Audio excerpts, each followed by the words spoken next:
together because you've got the energy, you've got the drive, you've got the obsession, you've got the ambition, but it's focused, in my opinion.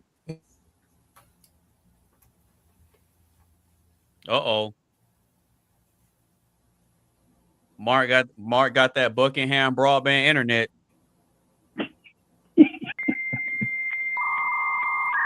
Error.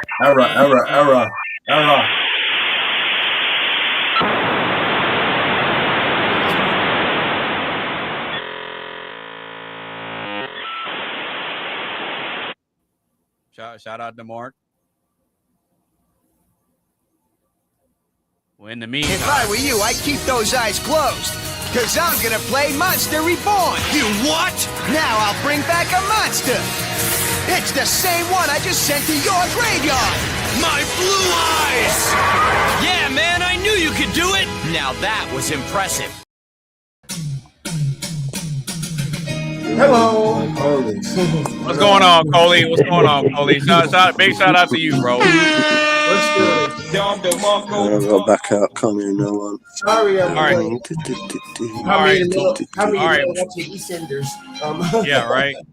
I know. Yeah, I know Mark was in the middle of saying what he was saying, but what's going on, Mr. Coley? Man, I'm great, bro. So had to get me a little Canada Dry because I was a little. Okay. Nothing wrong with that. But yeah, other than that, I'm great, yo. Okay. I hope everyone's doing the same. Okay, cool. All right, so until he comes back, Tizzle and Coley, when does ambition turn into obsession? What you guys got on that? It turns to a session when you're feeling like the adolescent and you don't go count your blood. No, hold on, let me stop. let me play.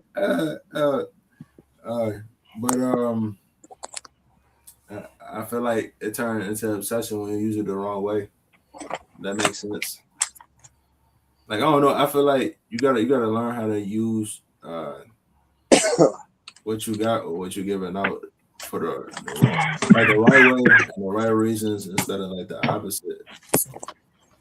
Like so then what would be an example of using your ambition in the wrong way? In your opinion.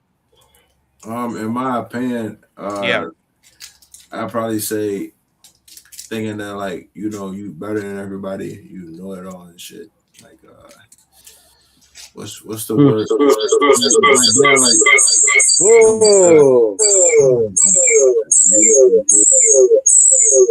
Yeah, Mark, that's you. Bro, why does he have two mics? I'm fixing it. Gee. I told you he got that Buckingham broadband internet. I told y'all, man. I told you. But it said that bucket had internet on God. Buckingham, look, he got that Buckingham Palace internet. Yo, it wasn't even that, man.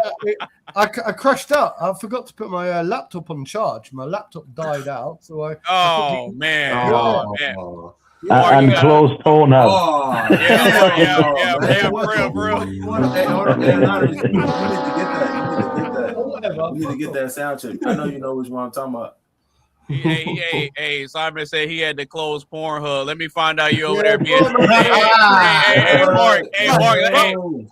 let me find out you over there being a wanker, bro. Simon says, "Shut the fuck up." Shit like that. Hold on, Hey, bro, y'all need to chill out with that stuff. What the fuck shit? Oh, gee. Hey, Simon forgot. Hey, Simon, I guess Simon forgot to tell you to plug your laptop in, Mark. Yeah, Stupid. Simon said, "Put your hands on your head." I don't know about all that. Listen, it's absolutely disgusting, Mark. Yeah, for real. No, but Mark, I know you were in the middle of saying something. You want to go ahead and finish what you were saying? Because Tizzle just gave his perspective. I think I got my point across, bro. I think I got my point across. It was just direction of like ambition. I think I got my point across. Okay. I got you. Yeah, I think as well. I lost track at the end, like when that fucking mic like kind of like went all the way. Mark stuff started glitching. That was funny. yeah, I was like, man. Hey, but that's what happens. Hey, we ain't perfect, man. We do it live, baby. We do it live. We building it while we're flying. You're right. Do it live. All right, we do it live. Yeah, bro. I had you on my laptop and my phone at the same time, so you could see two of me. You could see me on my phone and my laptop. Yeah. But whatever reason, it just started going crazy. I was like, it's because when one audio hearing the other, and it's on speaker, the audio bounce back and forth. It's kind of like feedback loop. Yeah, like a feedback loop or something. Yeah. It was more of like a popping ping. That was what it was. That shit sound like a dog whistle, but 10 times worse, maybe more. Yeah, for real. You ain't lying. I apologize, but look, we're back.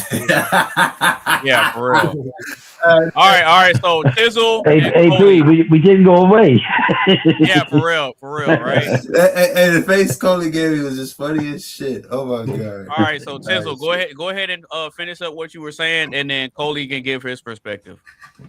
Like I was saying, I was just saying like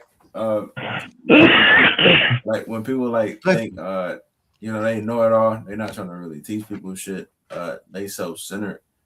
I say like that instead of like being a good friendly person, then how like I feel like a normal person should be. You kind of get like a lot of assholes and shit and all that, which is unfortunate, but most of the time though, it's not a lot of people like that though. It's just, I don't know. I feel like that shit hard to really find people who like, who want to motivate you and who want to elevate you and lift you up and shit. Like, okay. Okay. All right, Mr. Coley. When does ambition turn into obsession, bro? What you got? Well, my version of it is this. We all know ambition is setting up for motivation, right? So on the normal, if you motivate yourself to do something or whatever, that's a good thing because you're not sitting around not doing shit, right? Okay.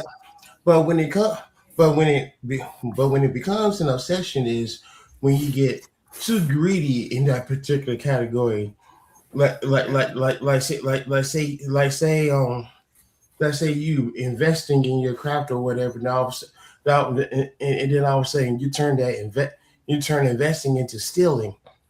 That's an obsession. Or I can give you a way better example. And I was hoping that Tizzle was going to say this when you asked him a question, give an example or whatever. Mm-hmm. The movie Scarface. I was, you know what's funny is I was thinking of that too.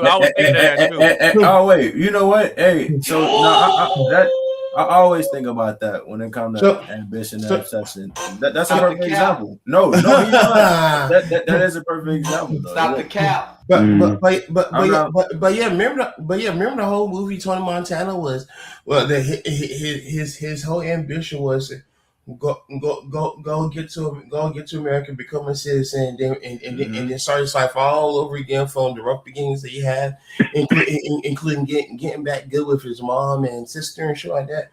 But all of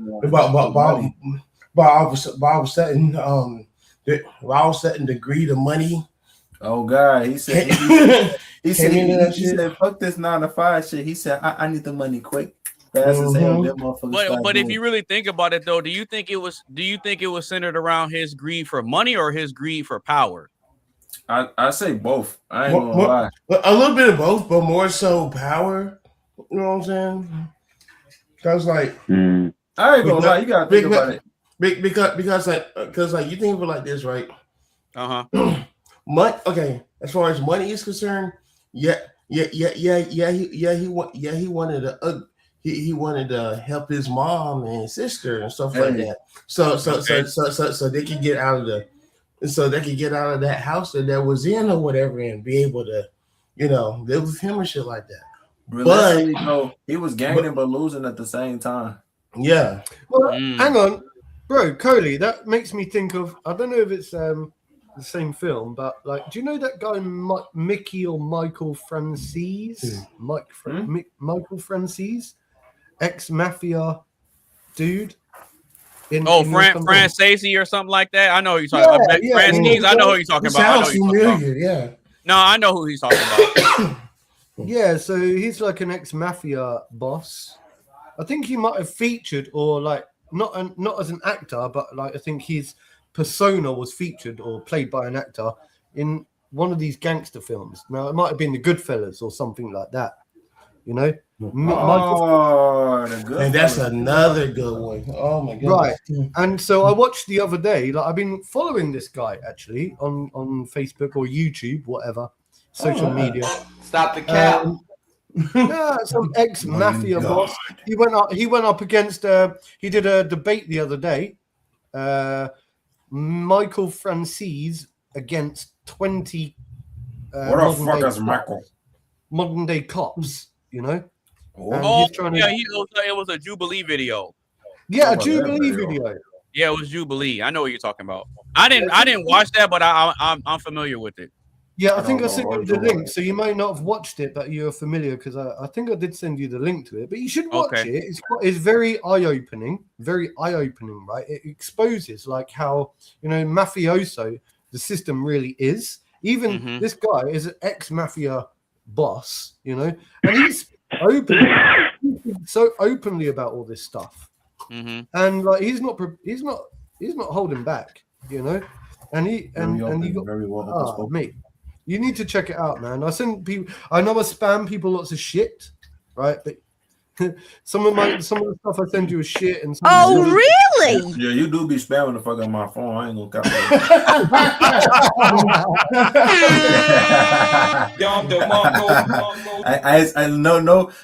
no filter, goddammit. I'm just keeping it a buck. You feel me? Yeah, but you know what? I was thinking about this. I was thinking about this the other day, and I realized something. It's my way of showing some kind of appreciation or some kind of affection or some kind of like holding hands in a way, or like I don't expect you to watch it. I don't really expect. I'm gonna watch it. I'm still here.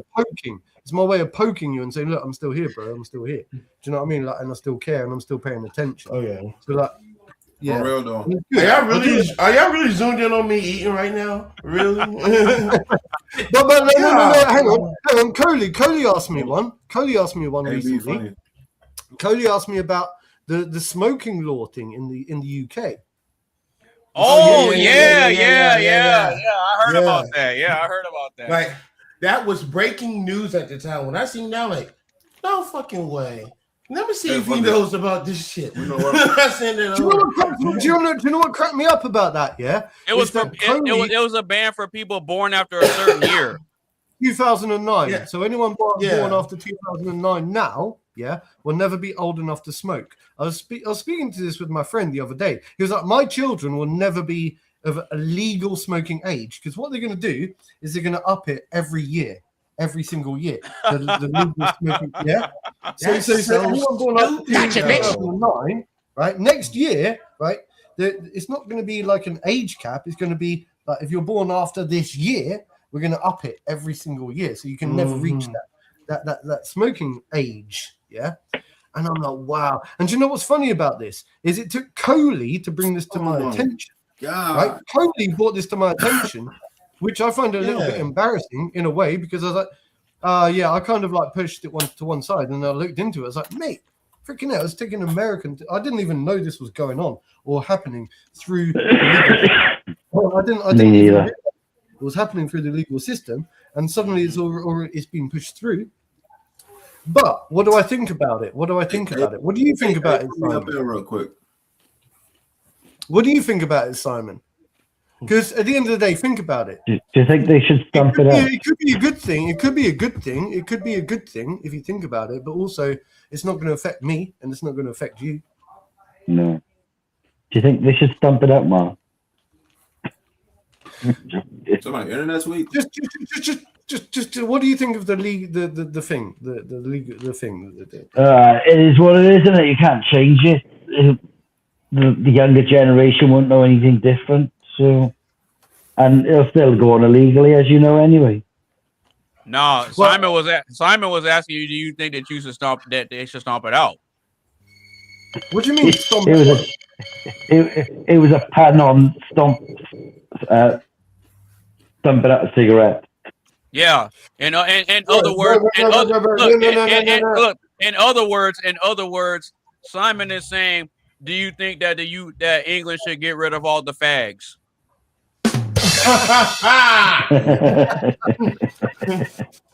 You know what? For that, you know, my friends gonna get No, AB, you take that back. This is what you get. Just forget it. No, it's fine. Let me take it back to basics. This is what I say. Look, at the end of the day, right? Smoking is very prolific here in this region of the world, right? It's everywhere, right? We don't even, right? Most of my tobacco today is imported from abroad. AB. Ready, yeah? It's already being imported from abroad, right? AB. Tizzle, what the fuck are you doing, bro? put me up on the panel. I'm trying to show the thing on my computer. I'm finna mute my mic on the phone. Wait, what? But it do it say I'm up here on the panel on my phone? I should be up as Tizzle's clone. No. No.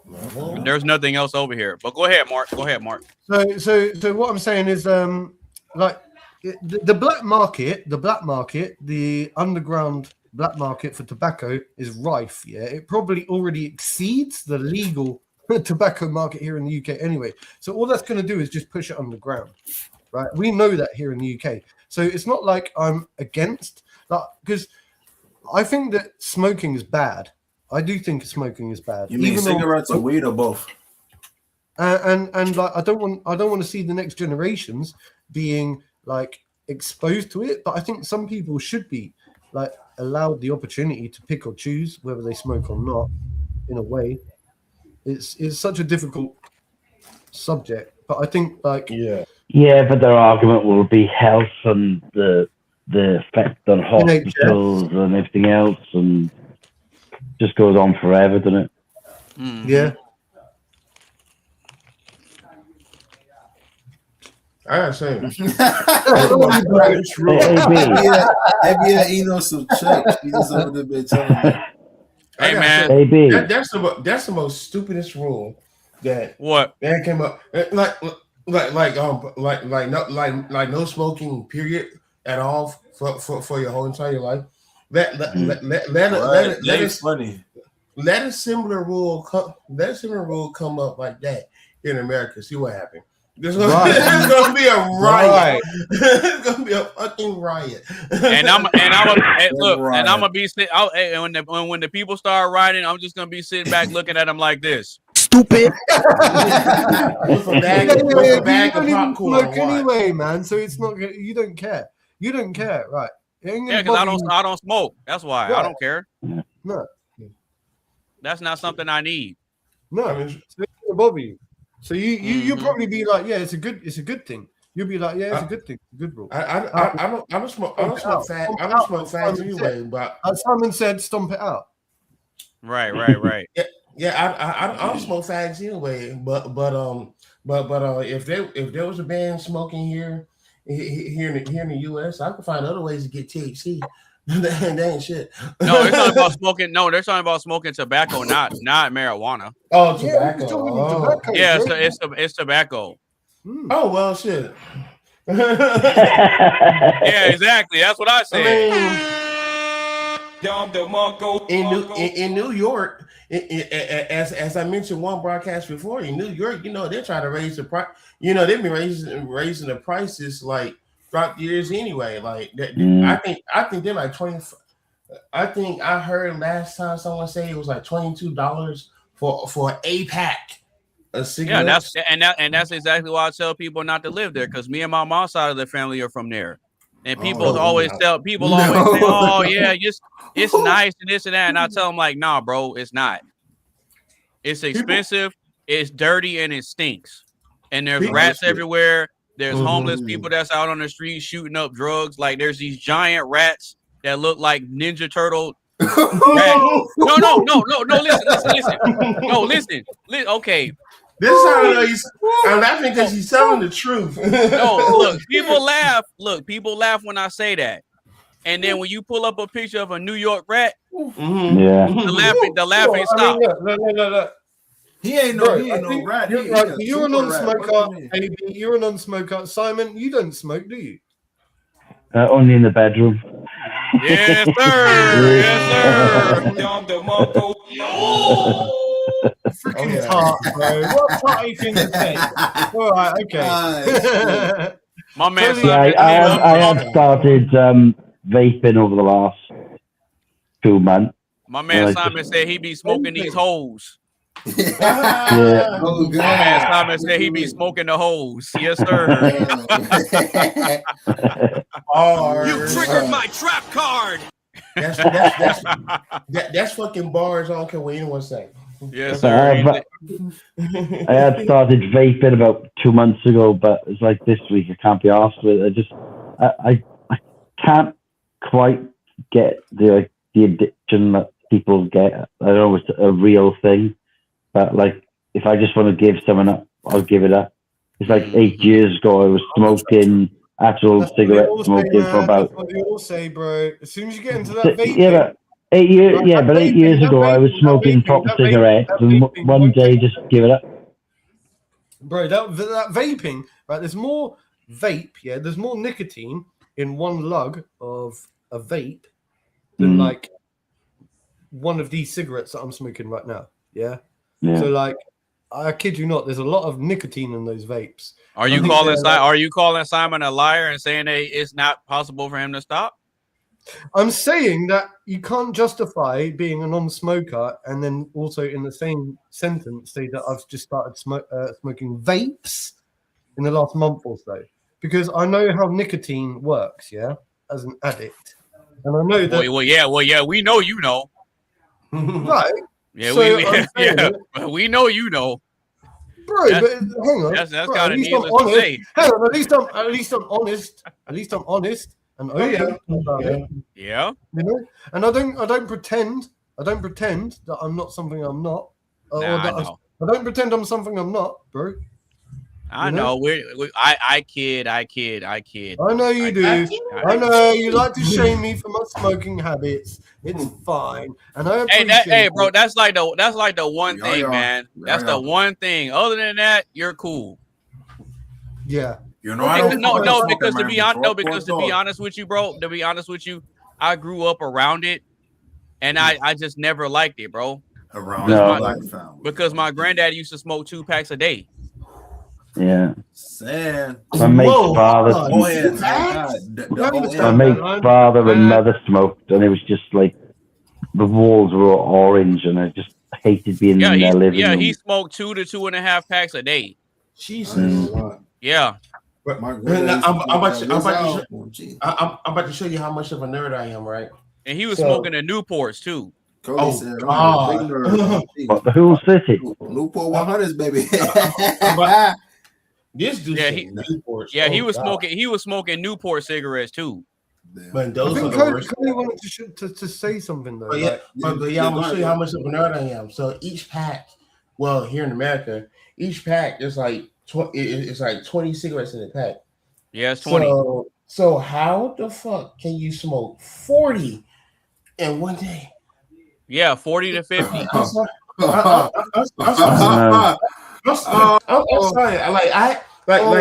Cody, I'm with you. It's like, how's there enough hours in the day to smoke them all? Yeah, I don't know. I was in my dark moments in 2015, 2016 or whatever. Yeah. But and I smoked Camel Crushes or whatever. But you would not. Yeah. Shocking, isn't it? Hey yo, what the fuck? When your ass is homeless and dealing with stress and shit, oh hell yeah, you gotta have something. But you're not it's a vice. Hey, wait, Coley, the Camel Crushes were the ones where the filter had that little ball in it and you squeeze it? Correct. Oh yeah, okay. You were really smoking those? Yeah, I actually was. Only nah, for a short I time, can't even picture that, bro. Yeah, I can't picture myself smoking a cigarette either, but I had to have something. No, you know what? You know what? You must have watch this. You must have been really good at hiding it because I knew you in 2015. Yeah, you did. I never once seen you smoke a cigarette, so you must have been really good at hiding it. I left my shit. Yeah, he pulled the okey. Yeah, he pulled the okey doke on me. Yeah, he pulled the okey doke on me. I left my. I know what. I'm gonna tell you what it was. I left my shit at the shelter. You know, like when you picked me up at that one building that time and shit. It was right around the corner from the train tracks. I remember. Yeah. It was the VA shelter. I remember. I left. That was back when I had my blue car. Yeah, I remember that shit. Yeah, that was back when I had the blue car. I remember. Whatever happened to that car anyway? Oh, it's crazy because I had that car all the way up until December of 2022, and the engine finally gave out. Oh no! Damn. It had that car had almost 240,000 miles on it. You know what? That motherfucker was a champ. Yep, it was a champ. Look, my AC went out. I just rolled the window down and opened up the sunroof, and I'm just fine. See, I was just fine. Real shit though. The struggle be real. Motherfuckers don't know about that on TV. Yeah. Motherfuckers don't know about, in the old days, you had to roll the window down manually. Yeah, you gotta do it like this. Hey, I forgot my dad had a fucking car like that. I definitely experienced that shit. I know Mark and Simon know about that. Oh, shit. You had to roll the window down with that handle. Come on, man. We're living in 1952 or something. That shit was in the 80s. No, that was in the 80s, the 90s too. We're living in the 90s. Yeah, that's what I'm saying. Bro. We don't have to hand roll. Hand roll our windows. Well, not now, but I'm saying back in the day, that's how it was. Back in the day, that's how it was. It took us a while to catch up. And look, Matt, you with your boy, right? Especially over in England and the UK, because most of their cars are standards, and so you had to park on the hill and you had to work the clutch and the gas a certain type of way to be able to go uphill. A lot of English people pride themselves on the manual still, instead of the auto. Because because most of the cars are Mini Coopers. Bro, auto seems too lazy. And too boring. Imagine the police came up for you at the time. AB, I'd love to have your brains and know your thoughts on the country. As soon as they pull up, they already smell that shit. They're like, oh yeah. We already know you got weed in her, sir. Are you Simon? I want to ask Simon. He's riding through the streets of London smoking on that Earl Grey. He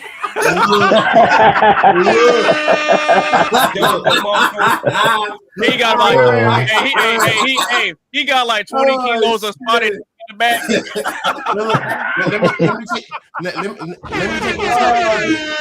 In the Buick. Yeah, for real. In the Buick Cadillac. With the fucking ashtray in the back seat installed. He talking about the one with that. Hey, where you got the push button cigarette lighter? Yes. It's a good job I got fucking thick skin, isn't it? Right? Because they like to tease me, bro. Simon, they like to tease. They like to tease. They like to tease the fuck, man. It's the background that is. Mark, it's your background. We know it's a grey wall, but it's like just like a green haze. We don't like to say anything. Yeah, for real.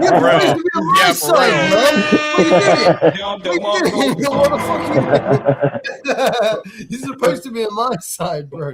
I don't know what the yellow's about. I think it might be a halo.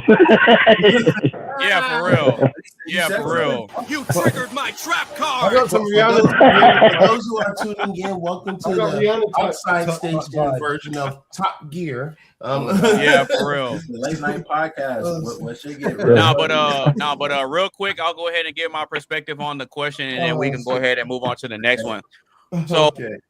I think that ambition can turn into obsession when you start to prioritize your goals over your basic needs. Mm. And I can It controls you rather than you control it. Right. I can speak to this because I've lived through that before, where I was so dedicated to accomplishing a certain goal to where I said, you know what, I'm not gonna eat until I'm able to do this, this, and this. Mm. I'm not gonna it gets to the point where you start making sacrifices on the things that you need because you're putting your goal before all. Being hyperfixated. I thought you were going to say hieroglyphic. Yeah. Yeah, because there's been times where I was so focused on completing something that I will forego sleeping. I would forego eating and I would forego sleeping. Foreshadowing? Sure. No, forego. Let me tell you. I know he was saying. I was voicing. I was giving you shit, bro. Listen, you talking about foreshadowing, and you sitting over there looking like a shadow. I was born in the shadow. What do you mean? I think we all was born in the shadow. Yeah. You're a certified citizen of the shadow realm. Yeah, you're right. You're right. But go ahead, Mark. I don't know, man. I don't know, because I'm thinking hyperfixation, going back to that word, hyperfixation. Right? I think that at the end of the day, right, if you're hyperfixated and you're losing, right, you're losing sleep or you're losing energy over it, yeah, then like maybe like Tizzle was saying, then you enter into the dark world, the dark realm. You know, that's the shadow side. That's like where all of a sudden you're finding yourself being drained of energy because you're so hyperfixated on a goal that you're neglecting everything else around you. And that can be damaging. Right? We see it all the time.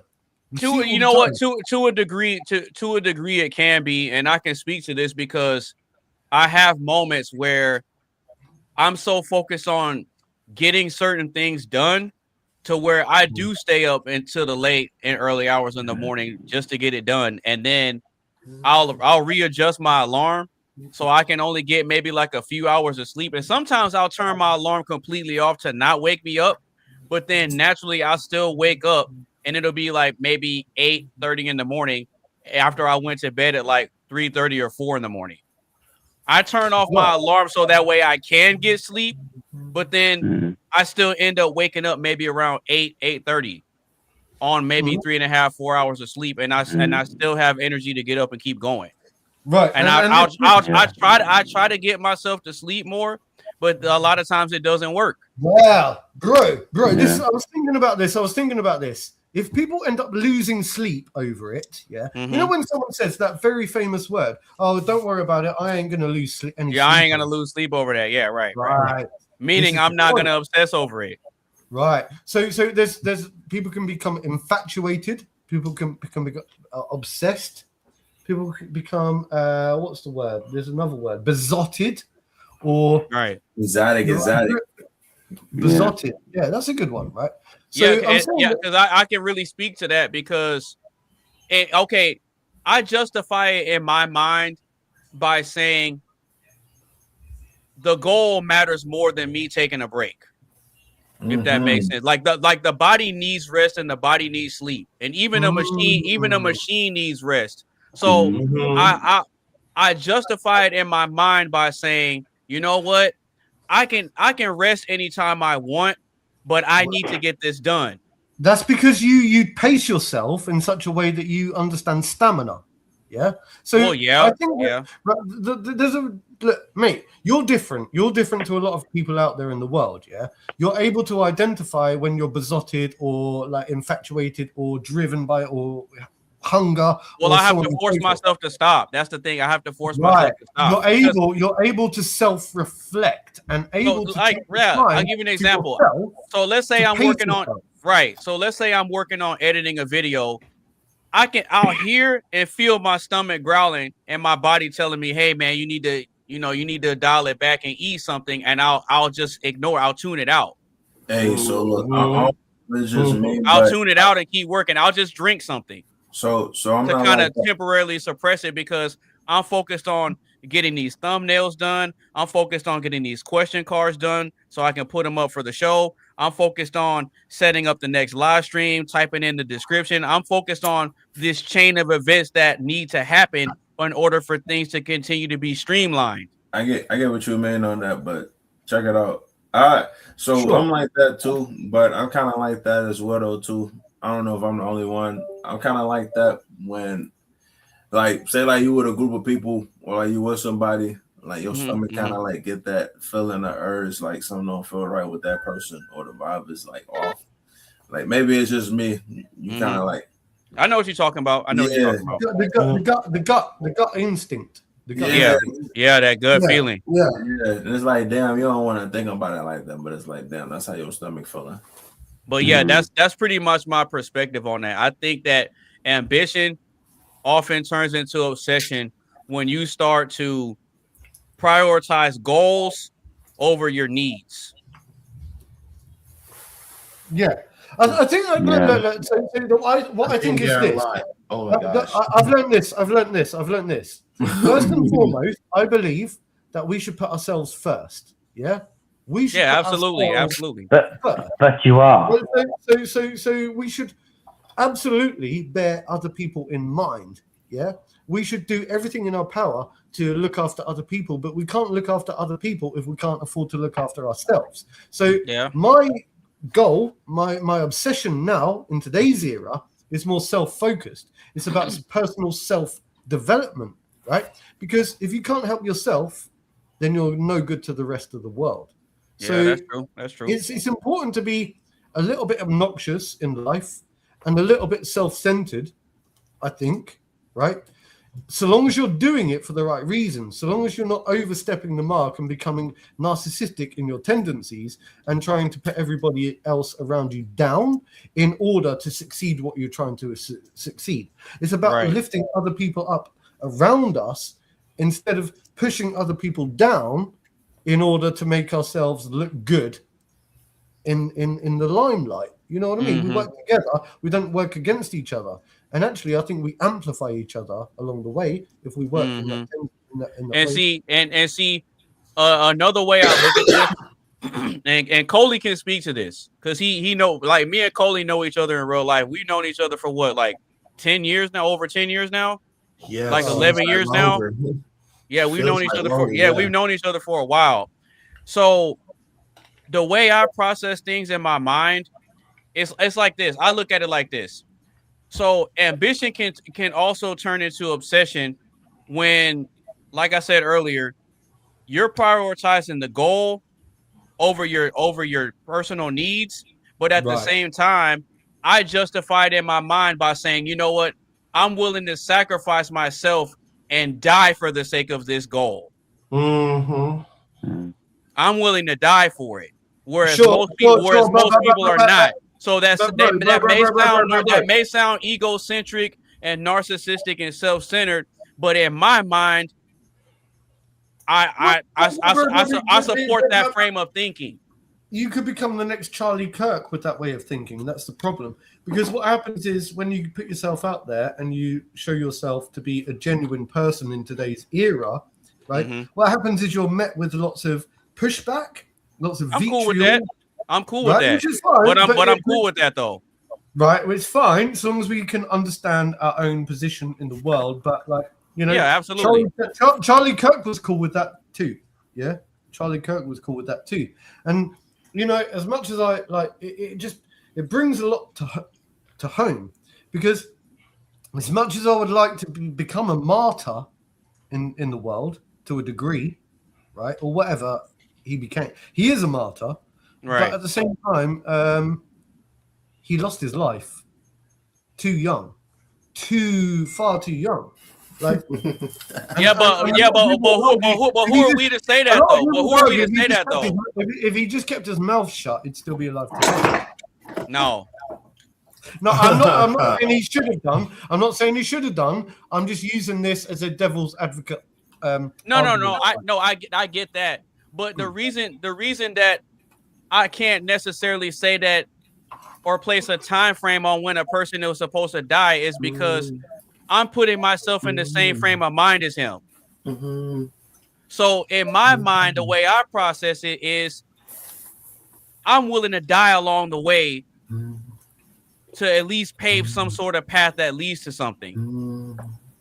So it doesn't matter if I lose sleep in order to do it. It doesn't matter if I lose friends and family in order to do it. It doesn't matter. It doesn't matter if I lose girlfriends and lovers in order to do it. I don't care about what I lose because in my mind, the benefit is worth the sacrifices that it takes. Right. That's how ambition can turn into obsession. Well, I like that because do you know what? I live my life that way. Do you know what drives my ambition? Like you've just hit a nail on the head. The word for me is just popped in my head. Legacy, right? Yeah, absolutely. Some type of legacy, yeah. Whether it be making somebody smile yesterday, right? Yeah. Whether it be just doing the most basic thing in the world, right? That's what my ambition is in the world these days. It's no longer about being the king of the castle in the world. Yeah, it's more about. I think we may have lost Simon, but yeah, it's more about legacy, bro. It's more about legacy. Like what type of legacy? Okay, cool. So are you okay? So how bad do you want to leave a legacy, and are you willing to die for it? I think I've already left one. No, but are you willing to die for it though? Yeah. Absolutely. Like what type of legacy do you want to leave behind, and are you willing to die for it? Are you willing to die for it? I'm willing to die on the mountain. If the answer is no, then you don't want it bad enough. In my mind, in my opinion, if you're not willing, if the answer is no, then you don't want it bad enough. Yeah, but if you realize it or not, the answer is always going to be yes, isn't it? Yeah. Because no matter what you ask for in life, you're willing to die for it.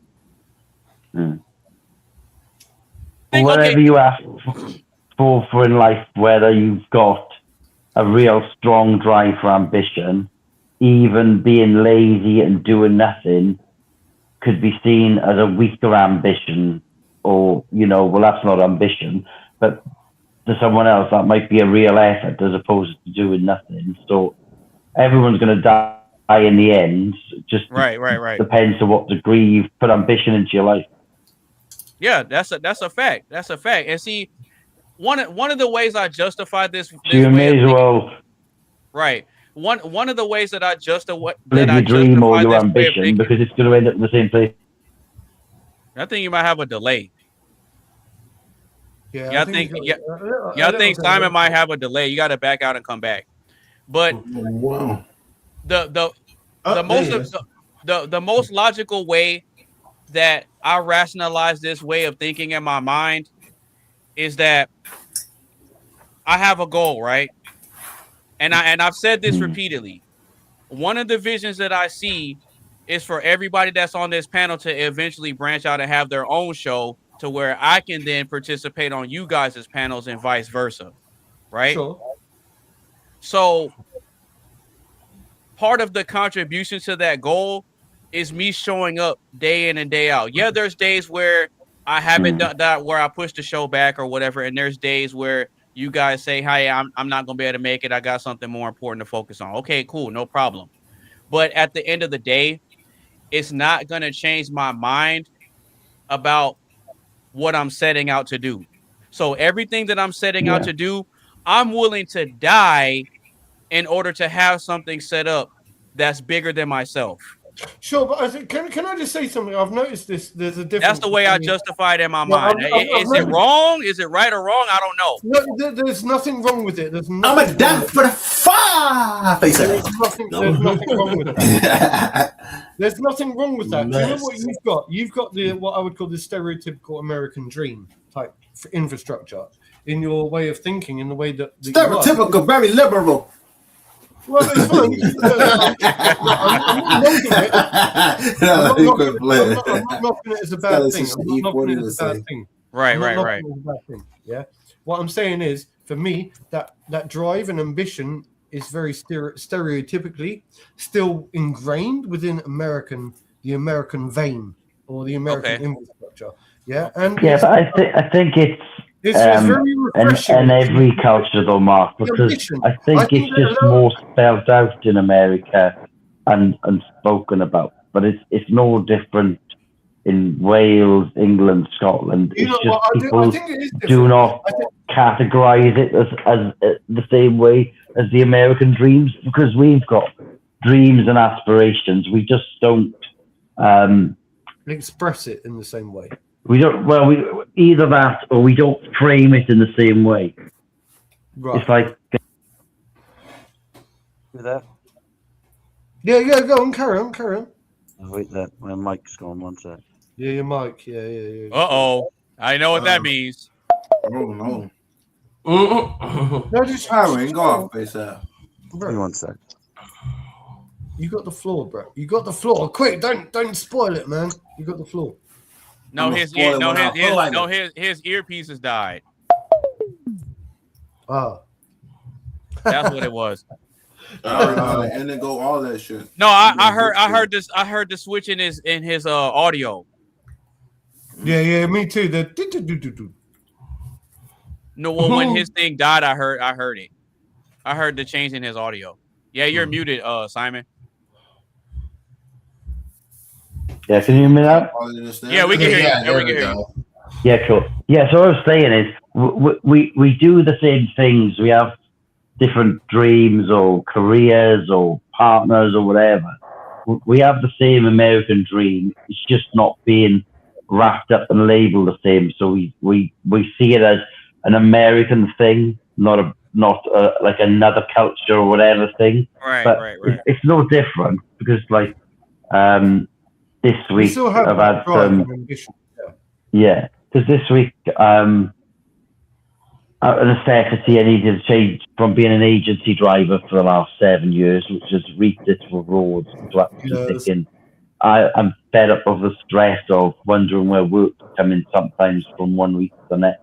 Mm-hmm. I've been lucky since last September to be on a project that's been earning me, into the thousands every week since last September. Then I was on holiday, and the last week of holiday, the boss messaged me to say the project's ended, and with budget cuts and a new tax year, which begins the second week of April, they've cut budget. And the last 2 weeks I've been on 2-day weeks. So you could argue it's necessity to find a new job because working a 2-day week just isn't going to cut the mustard and get the money in the account. But I thought to myself, I'm not just going to find another new job.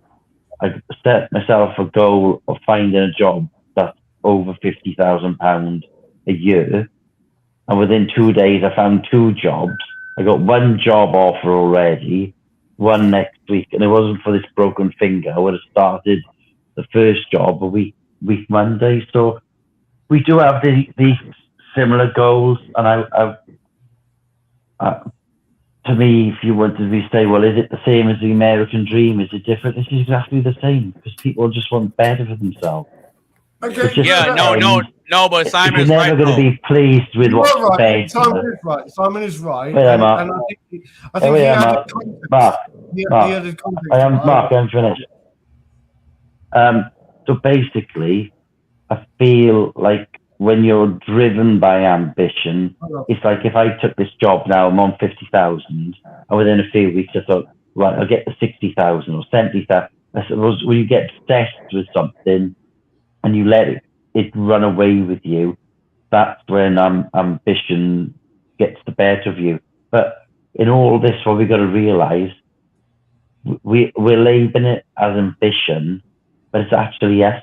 We're the ones fueling the hamster wheel. And I think this is what we miss sometimes, is that we step away like it's not an us thing. It's just we're driven by something. But who's sat behind the steering wheel? It's still up. Hunger. It's the hunger. So this is brilliant because it brings us back to some of our previous podcasts, bro. Because we spoke about this. What is driving all of this in the first place? Yeah, that's exactly why I say it's not money that makes the world go around. It's hunger. Right, and that's quite interesting, and I'm trying to get my head around that. I've been trying to work my head around that for a little while. I think, we do have, of course we have ambitions. We're not like self-neglectful as an nation, right? Mm-hmm. We do still have the same hunger and the same drive. What I'm saying when I talk about the American dream is I think that it represents something. The American dream does represent something. Yeah, and I think that it leads by example, or the concept of the American dream. And I wouldn't call it the American dream. It's just a term that we use to represent the concept of, or the idea of. But you know why it exists in such an easy format, don't you?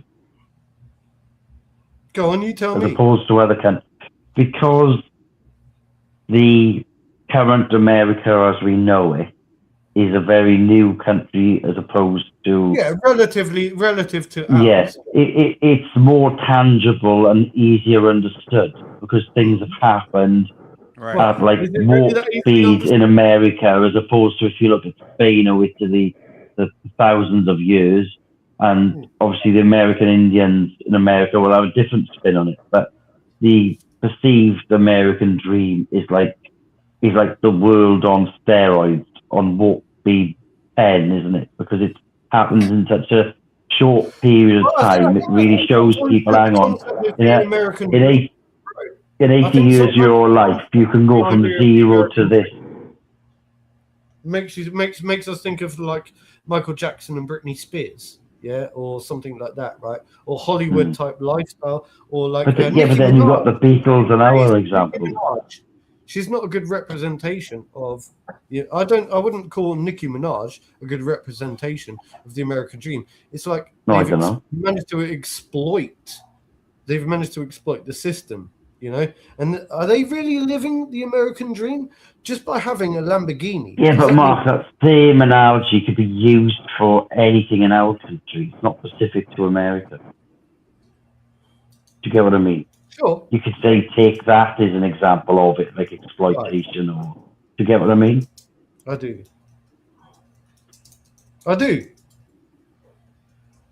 Go on.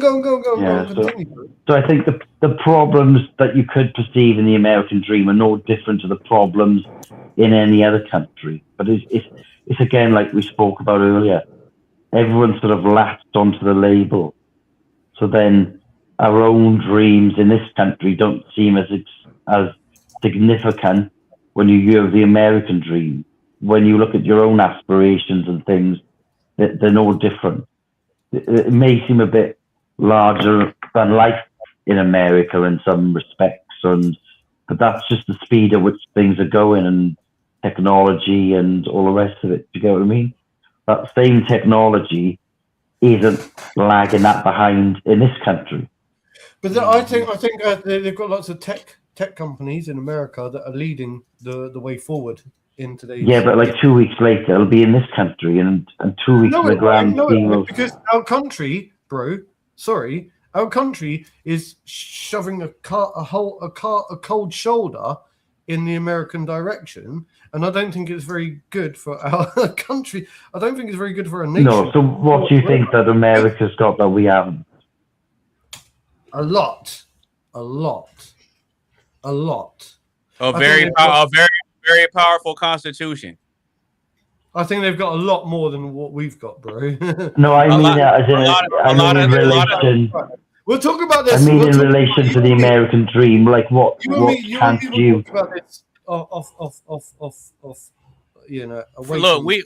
we have freedom, space, and opportunity. I think they've got a lot going for them. They don't. I'm not saying they haven't, but what I'm saying is, what can you achieve in America that you can't achieve in this country on a personal level now? You're gonna achieve a lot. Well, I mean, these guys are pretty successful, if you ask me. Mr. AB, but Tizzle, they seem pretty successful, if you ask me. Oh Well, yeah, at least they showcase and display. Because signs. this is the thing. This is the thing. See, people are willing to die in order to touch American soil.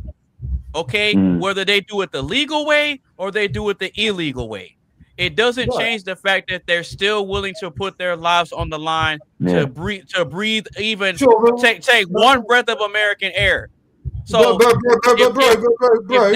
that doesn't scream that there's some value there, then I don't know what does. Now I'm not against people that come from other countries, come into America and seeing what they can do with the opportunity. I'm not against it whatsoever. I'm not against it whatsoever because a lot of these other countries, they have greater restrictions and setbacks that America does not have. Mr. AB, bro, significantly more restrictions and setbacks. In all fairness, yeah, a lot of people come into our country as well for the same reasons. I believe it. Right, for the same reasons that you just stated, right? And why would people want to influx or come into that nation if there wasn't something to offer? The problem is, with mass immigration, because they're going to move on to immigration now, isn't it? Right. Yeah, it's going. Well, I mean, I wasn't trying to make an immigration argument, but I get what you're saying, though. Yeah. I was just highlighting it's a prosperous country to live in. Right. Exactly. I was using that to illustrate a point. Yeah. Go on then, Simon. I want to hear more from you, bro. I want you to let off some steam tonight and enjoy. Yeah. Well, it's not that, but if you want to use comparisons, you've got various billionaires, but then you look at our country, you look at the TV series Dragon's Den, you look at your Stephen Bartlett, you look at your Alan Sugars, you look at your Richard Bransons. There's lots of wealthy people that have had a vision that is different to the next person next to them and succeeded. It's just that sometimes it's just even I was seeing a thing the other day. I don't know if you saw it, Mark. It was quite interesting. It's if you're with someone that a more positive role model or your general pool of friends are a good role model to be around and a good vibe to be around, it will increase your positivity by about 15%. So the stats go. Yeah, well, hang on. But in the same token, if you've got someone that thinks negatively or that's your general pool of friends, it reckons you can decrease your productivity or your outlook by 30%. Actually, double. But that's only if you let them stay around. If you get rid of them, then you're solving the problem. Simon, if I may intervene, please, really quickly, right? So I've said this before, right? Right? I didn't need even a statistic to tell me that, right? I know that if you surround yourself, right? So what is that saying? If you hang around with dogs, you will get bitten by fleas. Yeah? Yeah. If you hang around with dogs, you will get fleas. Okay? So that's simply what I'm saying is you are not just yourself, but you're amplified by the people that you surround yourself by. Yeah. And so, yes, unfortunately, it feels like, am I really enough by myself? Of course you are. But the more you surround yourself by good influences and good support networks, right? Yeah. Then it's like I said a minute ago. If you hang around with dogs, you will get bitten by fleas. So just don't hang around with dogs. Mm-hmm. All right, so Mr. Coley, I'll go ahead and let you give last thoughts on this topic, and then we're gonna move on. Well, if you have any more, I don't have any more. I love Cody, by the way. Cody's cool. I don't have any more other than don't be a Tony Montana unless you absolutely know that you're gonna that you're gonna sacrifice everything for all the right reasons, not all the wrong reasons like he did. Okay. Do- Okay. do- That's fair enough.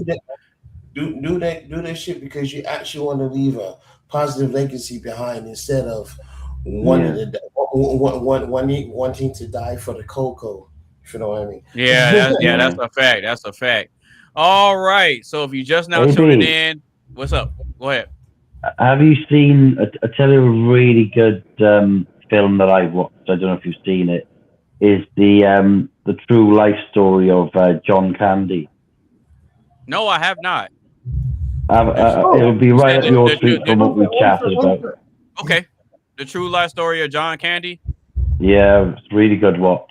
We'll show you the sort of his life story, but the ambition and how it got the better of him, and why he ended up the way he did at an early grave. It's quite interesting. Okay, I got you. I'll make sure I check that out. Actually, yeah, it's really good. Right. I've got something to say to you, Simon. Yeah. Yeah. Go ahead. Tonight's discussion is on ambition. Yeah. Right. Do you realise there's something about Swansea in Wales, right, where ambition is Swansea is the graveyard of ambition, apparently. Where'd you get that from? Well, look it up online. Hang on, let me have a look. No, the reason that's come about is because the poet Dylan Thomas came up with the state. It was officially created that Dylan Thomas said that your mate, what is it? Having a strong desire, motivation, and drive to achieve a goal is essential, crucial, or absolutely necessary for success. Now that was David Hughes, and then you got that Dylan Thomas guy that basically came along and said that Swansea is the graveyard for ambition. So basically, he's saying that I don't think he did. Did he say? Let me double check, because go on. There's a quote outside Swansea train station that says ambition is critical, and I thought that came from Dylan Thomas. No, it was one of his quotes. You need to look it up, bro. You need to look it up. So it's like there are two quotes. That the first one and the second one, yeah. The graveyard one of ambition, and the so there are two different people that said it, as far as I'm concerned. As far as I understand. Okay. Yeah. All right. Cool. Well. But Mark, can I just pick you up? Can I just pick you up on that point? Yeah. It's a very dangerous game to play, isn't it? Because if you take one person and what they say about a city, it doesn't necessarily make it right. No, of course, absolutely. Right. The other thing, and I'm not saying you do think it's right. The other thing I'd like to say about that as well is, like, people always put each other's cities down, right? Or they say, "Oh, Swansea's a shithole. Look at it. Look at the drug problem, the spice in the town centre, the heroin." They do it here all the time. Yeah, but you boys we all live in cities or near cities. You can say that about any city in any country in any part of this world. And I could also pebble dash AB's inbox with a load of hang on, Simon. I think you're getting me wrong, because you think that I'm attacking Wales. No, I'm not. No, I'm not attacking Wales. He's not saying that you are, Mark. No, I'm quoting something. What I'm saying is, you made a decision on the quote that you read out. No. I've only just discovered the quote tonight, and I'm quoting it to you about Wales. I've only discovered that quote tonight, and I'm asking you, as a Welsh person, like, what you think about it. I'm not actually criticising Wales. No, I'm not criticising you, but I'm just saying because we're talking about ambition. So tonight's tonight's conversation is all about ambition. So it's funny. The dark side of it. The dark side of it. Right. It's funny. Yeah. It's funny that one of the biggest quotes that I managed to find online tonight about ambition. Yeah, I need to stop you. I need to stop. That's what I'm no, saying. that's right. Right, Mark. That's why I need to stop you. It's only a big quote because you said it. It doesn't make it a big quote. Do you not think it's a big quote? No, but we gotta, but we gotta go ahead and move on with the show. We gotta go ahead and move on with the show. That was a good back and forth with y'all. Oh, so okay, so if you just now tuning in, or if you've been rocking with us the whole time, make sure you give the stream a like, share with a couple of your friends. Make sure you follow everybody on all their social media sites, and if you want to join in on the live action, just go ahead and click that link that is pinned to the top of the chat. All right, so we're gonna go ahead and move on to the next question. If I were you, I'd keep those eyes closed. Cause I'm gonna play Monster Reborn. You what? Now I'll bring back a monster. It's the same one I just sent to your graveyard. My blue eyes! Yeah, man, I knew you could do it. Now that was impressive. And look who showed up late to the party. What's going on, Athena? Athena. Wait a minute, I pressed the wrong button. Athena. I'm sorry. I knew I look a little rough right now. I didn't even bother taking a shower because I was like, I didn't even bother having a shave or doing my hair or anything. No, you don't understand what I've been through today.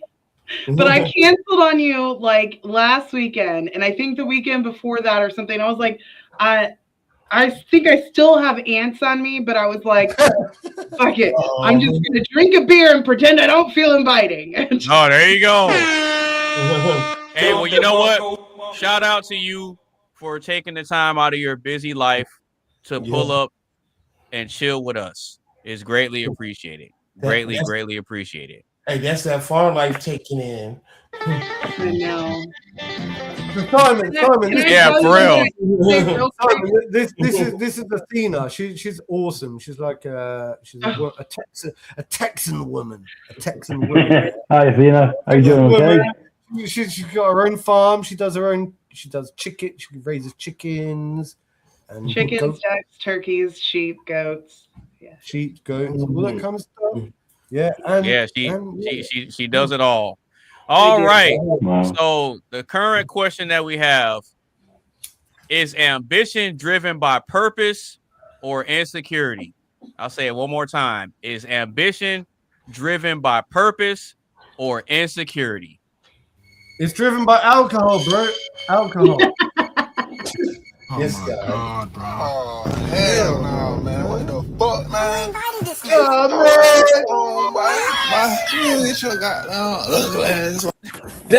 the sound I'm talking about. Hey, now I ain't gonna lie. I know this might sound weird as I was using the bathroom. Wait, what? Hold on. I'm thinking of it. What the fuck? Oh my God. But not real shit though. As I was in the bathroom, I had this idea. I was thinking like, damn, because you know how I do my photography and editing. I'm thinking like, damn, I should go outside and do this little edit for this photography cover, but get some cold ass photos though too. Oh God. You know, since it's nice out, I might as well get the advantage before it fucking around and get dark. You know what I'm saying?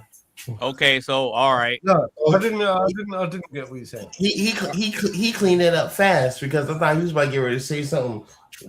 Yeah, for real. All right. So Tizzle, what's up? Is ambition driven by purpose or insecurity? What you got, bro? By purpose, but insecurity.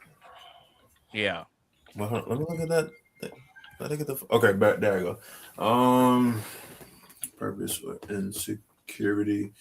What do they mean by purpose? I feel like I get the insecurity part. Well, hang on. So having a sense of accomplishing something. Let's say, like, is it deliberately driven, or is it like I don't know, driven by something of insecurity, like nervous driven, like, you know, ambition? Yeah, is ambition driven by purpose, or is it driven by insecurity? I feel like it's driven by purpose. I'm not really sure with the insecurity part. I mean, I get it. Some people, what's the word I'm looking for? Some people got low self-esteem and shit, and they got Well, that's a form of insecurity. Yeah. So, because you're insecure about how you view yourself and how others view you. Yeah. Particularly, yeah, pretty much. I mean, but really, I mean, sometimes you gotta have that other side of you saying that, you know, you just gotta not give a fuck. You gotta roll with the punches. That's true. So it's okay. So based on those two dichotomies, what do you think ambition is driven by? Purpose or insecurity? I still say purpose. Okay. All right, Mr. Simon. Is ambition driven by purpose or insecurity? What you got, brother? Well, I would agree with the others and say it's by purpose, but obviously, like anything, it depends on who's holding the ambition to what their thoughts are and what they're seeing as their ambition. It could be insecurity for some. Can't really think of any examples at the moment, but it certainly could be. Okay. I mean, a good example of that actually would be like, perhaps Mark would agree. Sometimes you pick up on a sense with friends. There's some kind of monetary career rivalry. Do you get what I'm saying?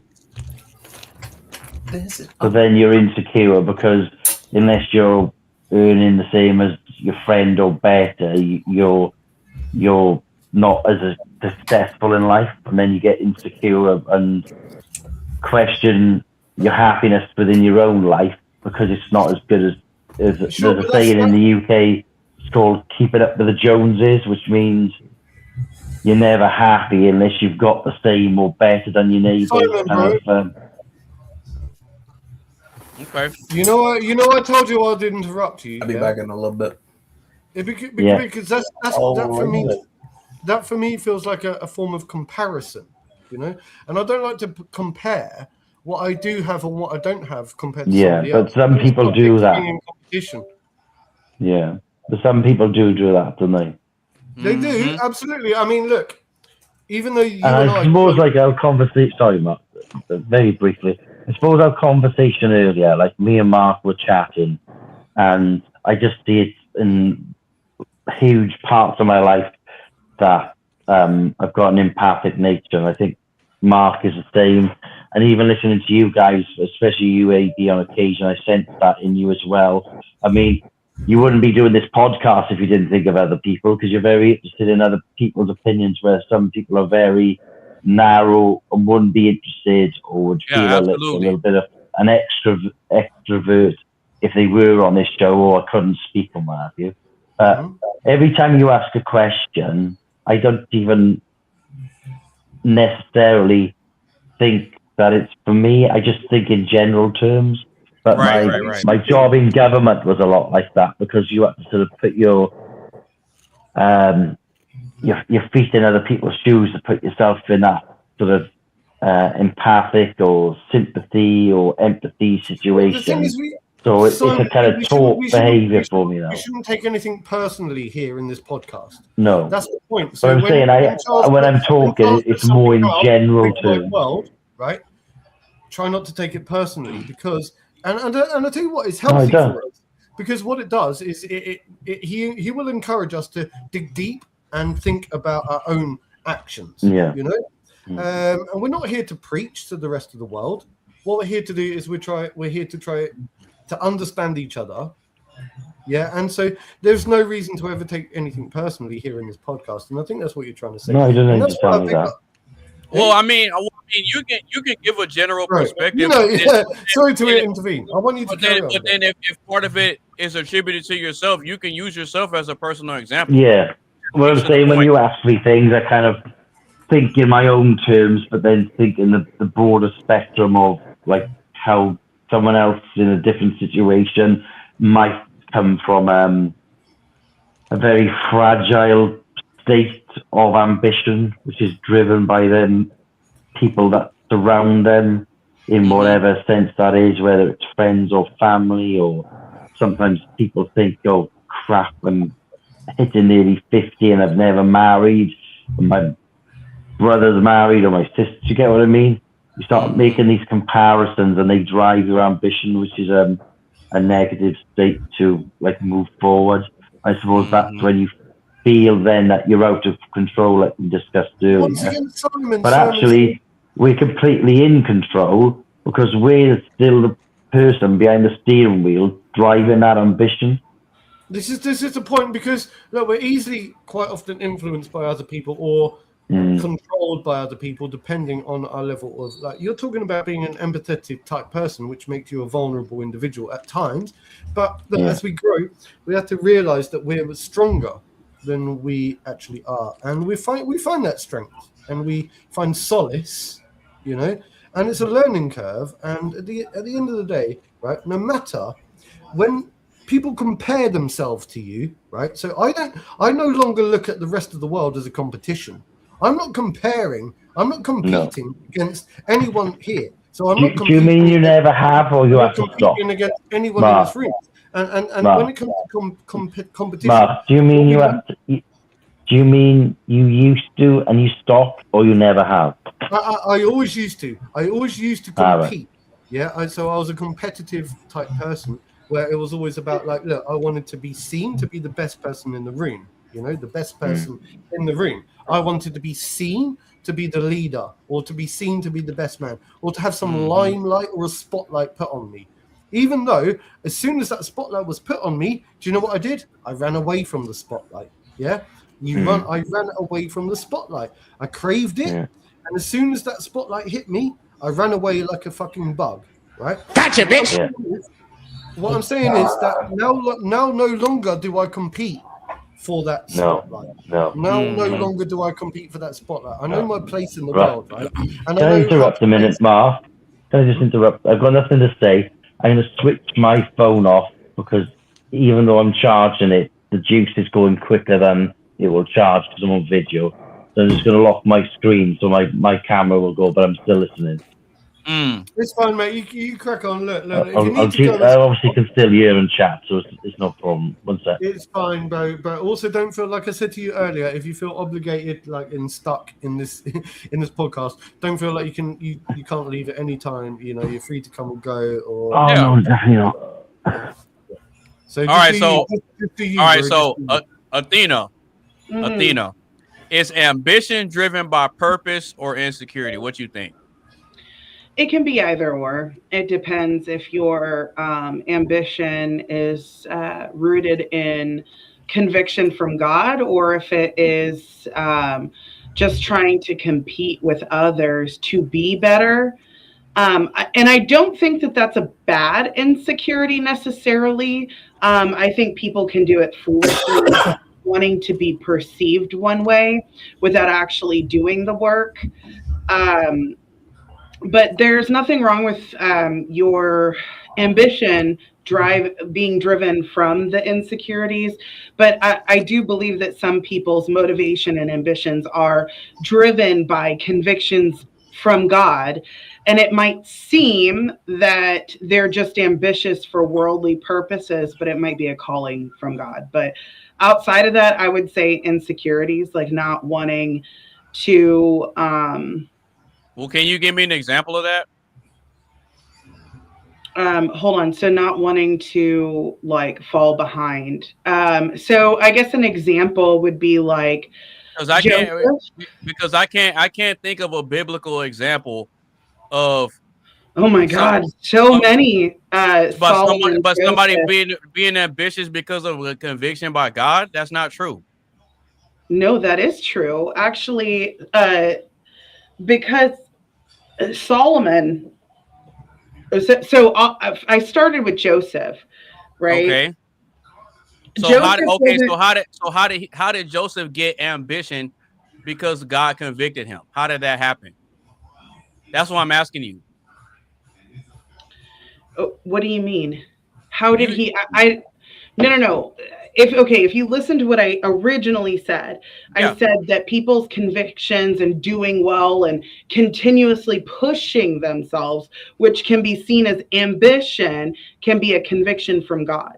Like, God placed him in those places. He listened to God and did what God said, and God placed him where he needed to be.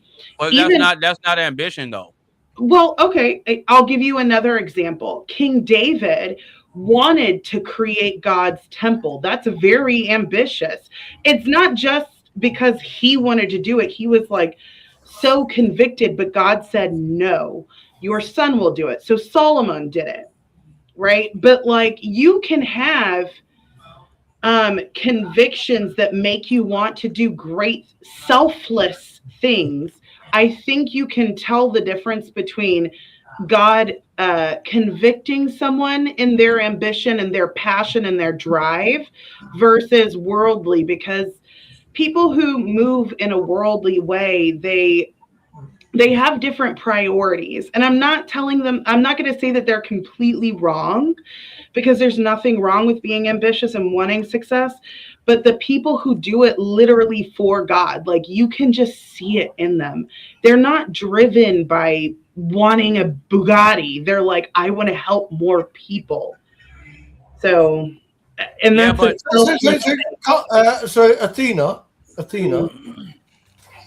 can I ask you this question then? So, like, if that's the case, you know, like there are like empathetic type people. What I would call an empath in nature, like somebody who just wants to go out there and do good without expecting anything in return. That's not empathy, though. Okay.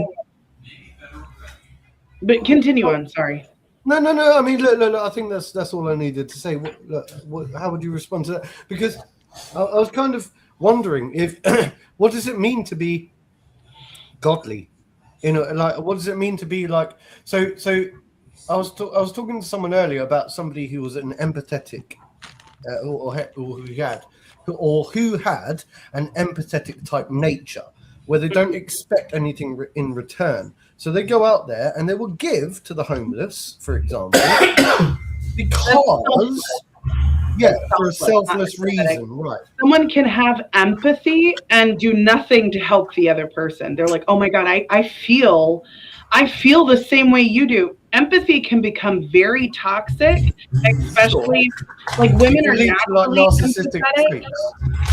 Well, no, women are naturally empathetic. That's normal for us because we take care of children. Biologically, we are supposed to birth and like care for them when they're young. So when they're going through something, we want to comfort them, right? Very important for mothers to comfort. But when you only comfort and you do nothing to help the person, you're like, oh, I hear this all. This is why I don't tell people my problems or what's wrong. They're like, I'm so sorry you're going through that. Yeah, because you're not looking to be what F your empathy. I don't want empathy. I'm like, if you want to help me, that's cool. If not, leave me alone. Yeah. I get that. I get that. So empathy is bullshit. I'm sorry. Okay, maybe empathy is the wrong word, because empathy and sympathy, I do think they exist, or like maybe it's the wrong word. It's the wrong terminology to explain somebody. Or philanthropy. I think those are the things you're looking for. Philanthropy is donating money. No, you can donate time, you can donate money, you can that's called volunteer work. No, that's still philanthropy. I'm pretty sure. Hold on, I could be wrong. Let me look it up before I. Whenever I don't like the word philanthropy, it's always money. Bill Gates claims to be a freaking philanthropist. Yeah, and I'm a Russian ballerina. Yeah, and okay. Philanthropy is the voluntary promotion of public welfare through time, talent, and treasure. Okay. So it can be like you using your talents, using your time, or using your resources. I still I don't have a lot of money because I live a very meager life, but I still am very philanthropic. I try my best with my skill set to help those around me, even though it's not much that I can give. So no. I think you do well because you produce. You're a producer. I've seen that. So like eggs, all those eggs right? All those eggs. I'm like, wow. The past 3 days, my chickens are on strike because there was a cold snap in Texas, and I was like, no. It's spring. Don't stop laying. keep laying. Did it rain up? Did it rain up there too? No, it rained a little bit. I need to ask Katina another question, right? Yeah. So, another question. This is going to be really random. It's about eggs, right? So over here in the UK, we store our eggs on the shelves. Mm-hmm. In America, I think you have to store them in the refrigerator. That's so I'm using American words. We call it the fridge. Anyway, but and I think it's because of the membrane, the surface membrane on the eggs. It's called a bloom. So when the chickens lay their eggs, there's this coating. It's called the bloom, and it helps preserve the egg. Mm-hmm. But here in the US, they're like, oh, bacteria, let's wash off the bloom that naturally protects the part that you don't want bacteria in. Because, oh no, I'm going to touch bacteria as if my skin can't protect me from bacteria. I think it's because people have become so dumb, they don't realize that when they're done with something, you wash your hands, and people's immune systems are so weakened. Like E. coli sends people into like this frenzy, a panic that everyone's going to die. And I'm like, You understand the premise of my question then? That's what I'm talking about, because I don't think so. It's nice to see that you actually raise your own chickens, and I was asking if you actually wash the bloom off. No, I don't. I leave the bloom so that I can store it shelf or even in the fridge, and then it lasts months. And then you can even put it in, if you take water and lime, and not lime like the fruit, like the stone, right? They have lime crushed up that you can buy, and you can preserve the eggs for years in a jar with there's a certain ratio that you have to do it. But yeah, there's so many. This is why I love Athena. Don't even get me started on that. Y'all know that I'm a nerd when it comes to that. Okay, so Athena. I'm still trying to understand something. That's so cool. I'm still trying to understand something. Uh-huh. So how can a person being ambitious be a result of God convicting them? I've never heard of that before. So, I mean, look at Moses. He didn't want to do these things, but eventually he did fully step into his position, and he did eventually embrace it. And he even prayed for the people. It says, let God's will be done, but that doesn't mean we can't pray for things. There were so many times God was like, I'm going to smite all of them. And he was like, no, please don't kill them, God. God, please, like, show mercy on them. He was pleading for his people. And so, I mean, he was ambitious because he believed in God's will and that God would pull him through and let him guide those people through his people through the desert and eventually go to the promised land. I think that's pretty ambitious. But Moses wasn't ambitious in that regard. Not in the beginning. I don't think he believed in himself. Well, throughout the whole process, because Moses didn't make it to the promised land.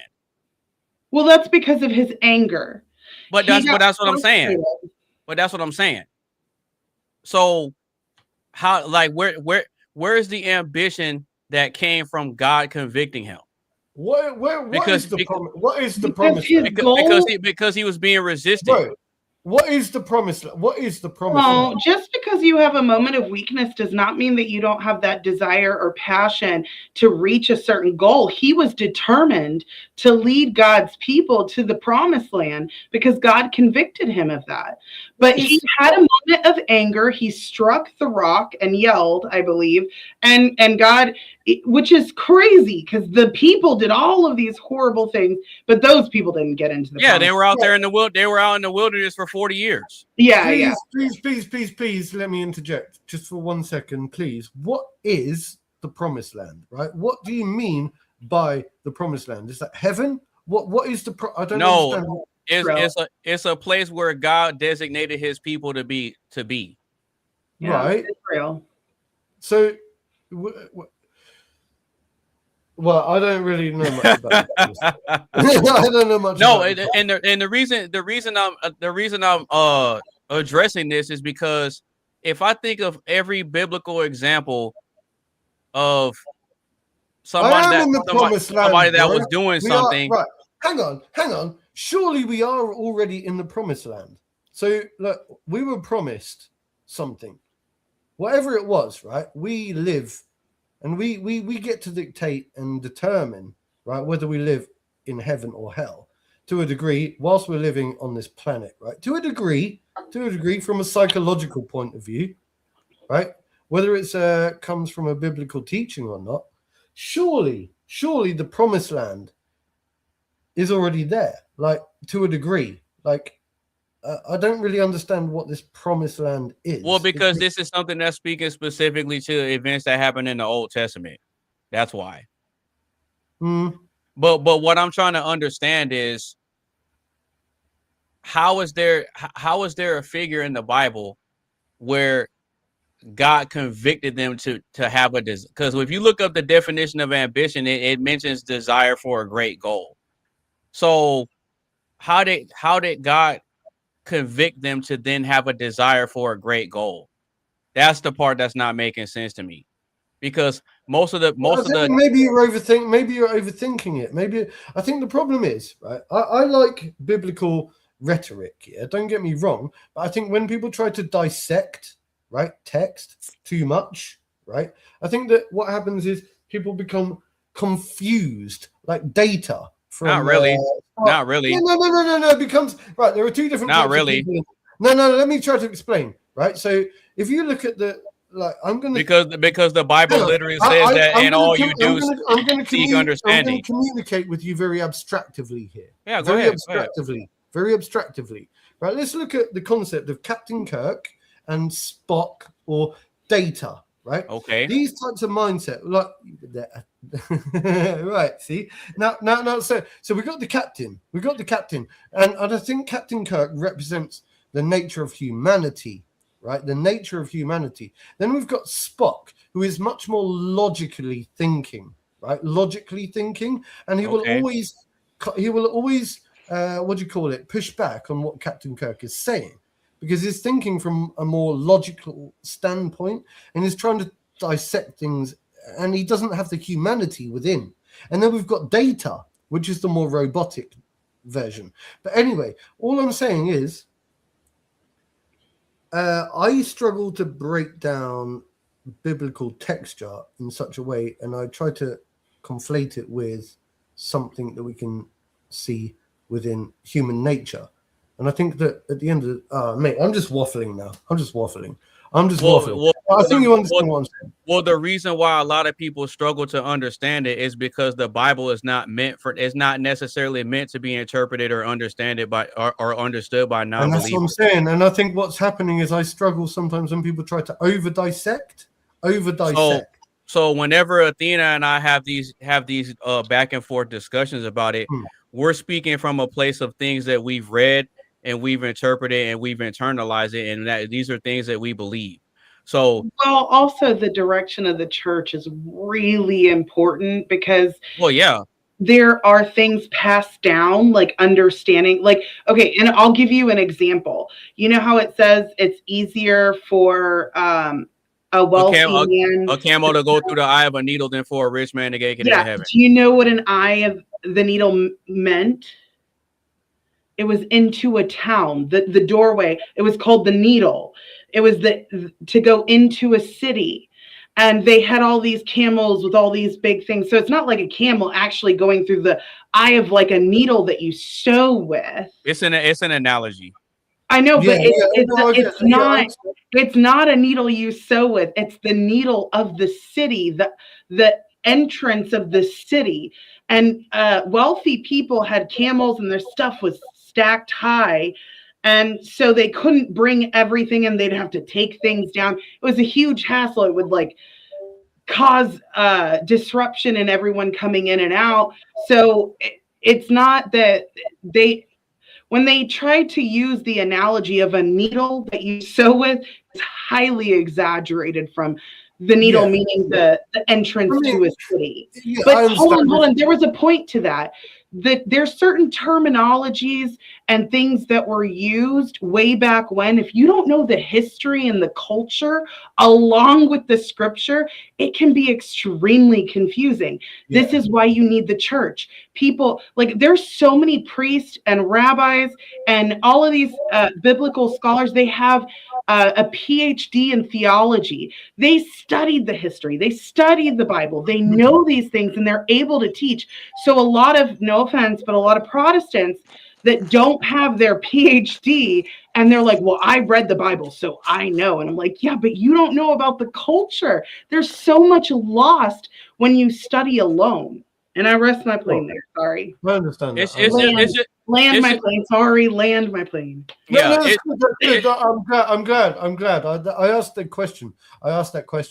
It's just the only thing I was trying to. The only thing out that I was trying to get to is I can't think of a solid biblical example of a person in the Bible who was moving out of ambition that came from God convicting them. Literally, I gave you Joseph, David, Solomon, Moses, Mark. But they weren't moving based on they weren't ambitious because God convicted them. What did God convict them to do that turned them ambitious? So that Moses, led to them being ambitious. Okay, so the definition of ambitious is a passionate movement towards achieving some certain goal, right? And Moses did not. Ambition is a strong, ardent desire to achieve a particular goal, success, fame, power, or superiority. It acts as a driving force, motivation to pursue specific, often high-level objectives in life, such as career advancement, personal growth, or social distinction. Absolutely. So how did God convict somebody to then do that, to pursue that? So originally, Moses did not want to do any of that. He was like, no, that's not for me. You got the wrong guy. I have a stutter. I can't even speak correctly. And you want me to go? Can we just like move away from this shit? Nope. Sorry. Nope. Her and I we're minding it out. Okay, so he's like, I don't even want this shit. And then God was like, too bad, so sad, I told you to do it. And so he was like, okay. And then he started doing it. And then you could see the transformation in Moses from him not wanting to do it to like really owning that position that God put him in. And there's a period of time that everyone goes through. I think it's called what's it called when you're faking something, when you're pretending to be something else? Imitation. There's another word for it, but there's a word for like when you're not quite there, you're like, it couldn't be me. Do you know what I'm talking about? I know what you're talking about. Yeah, and so I think that first he was like, I don't want to do it. Second, he had that. He was insecure. He was like, dang, this is, how can I, well, that was the beginning. How can I do that? And then he was like, what am I even doing?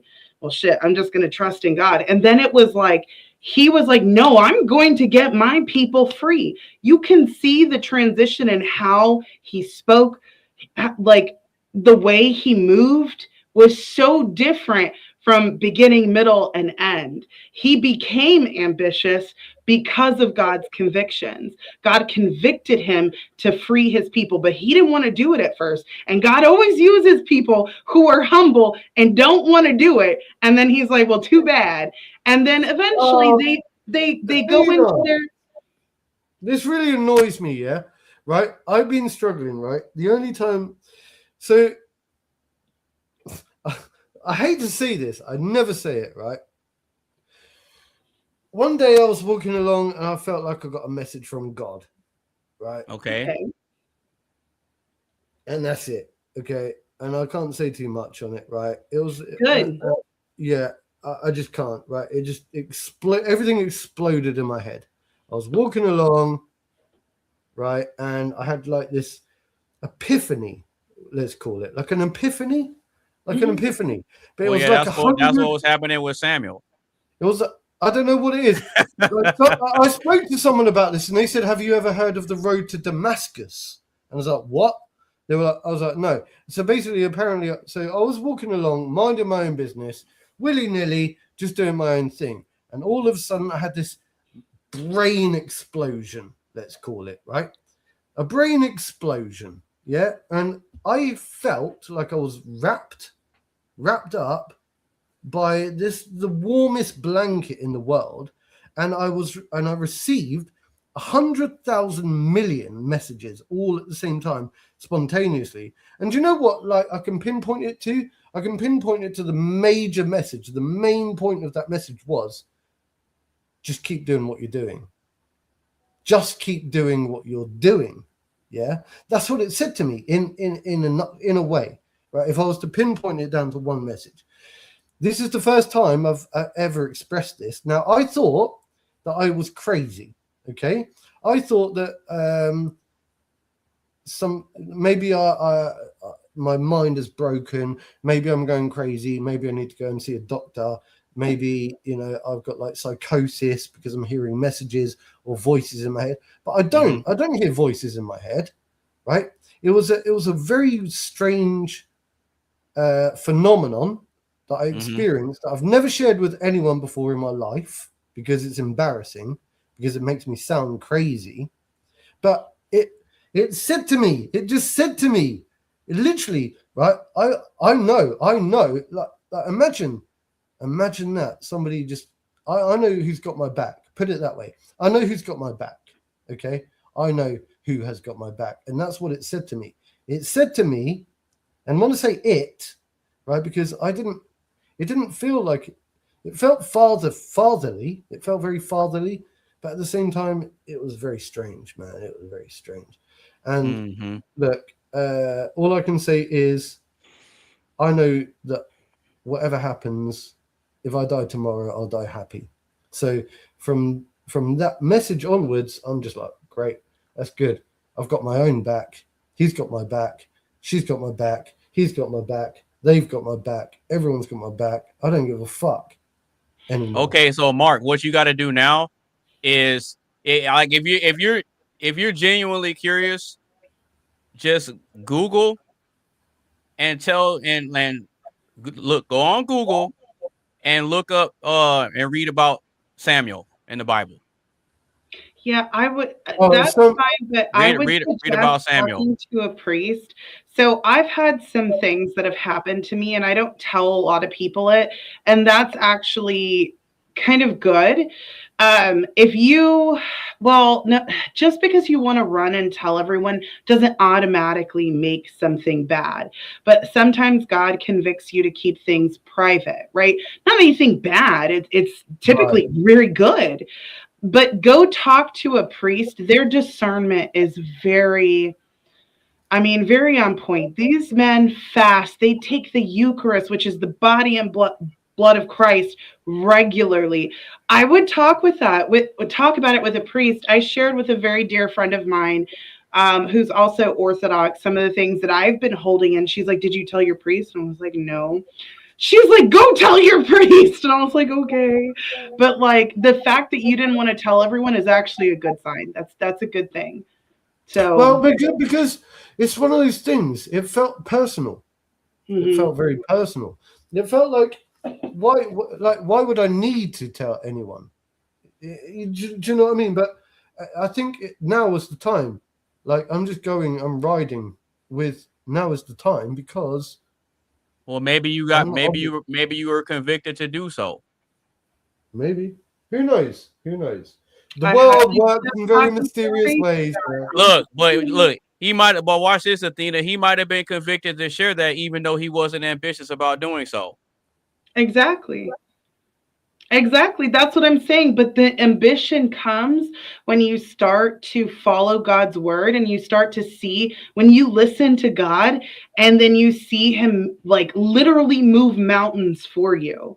Then you start like really going into what God meant for you.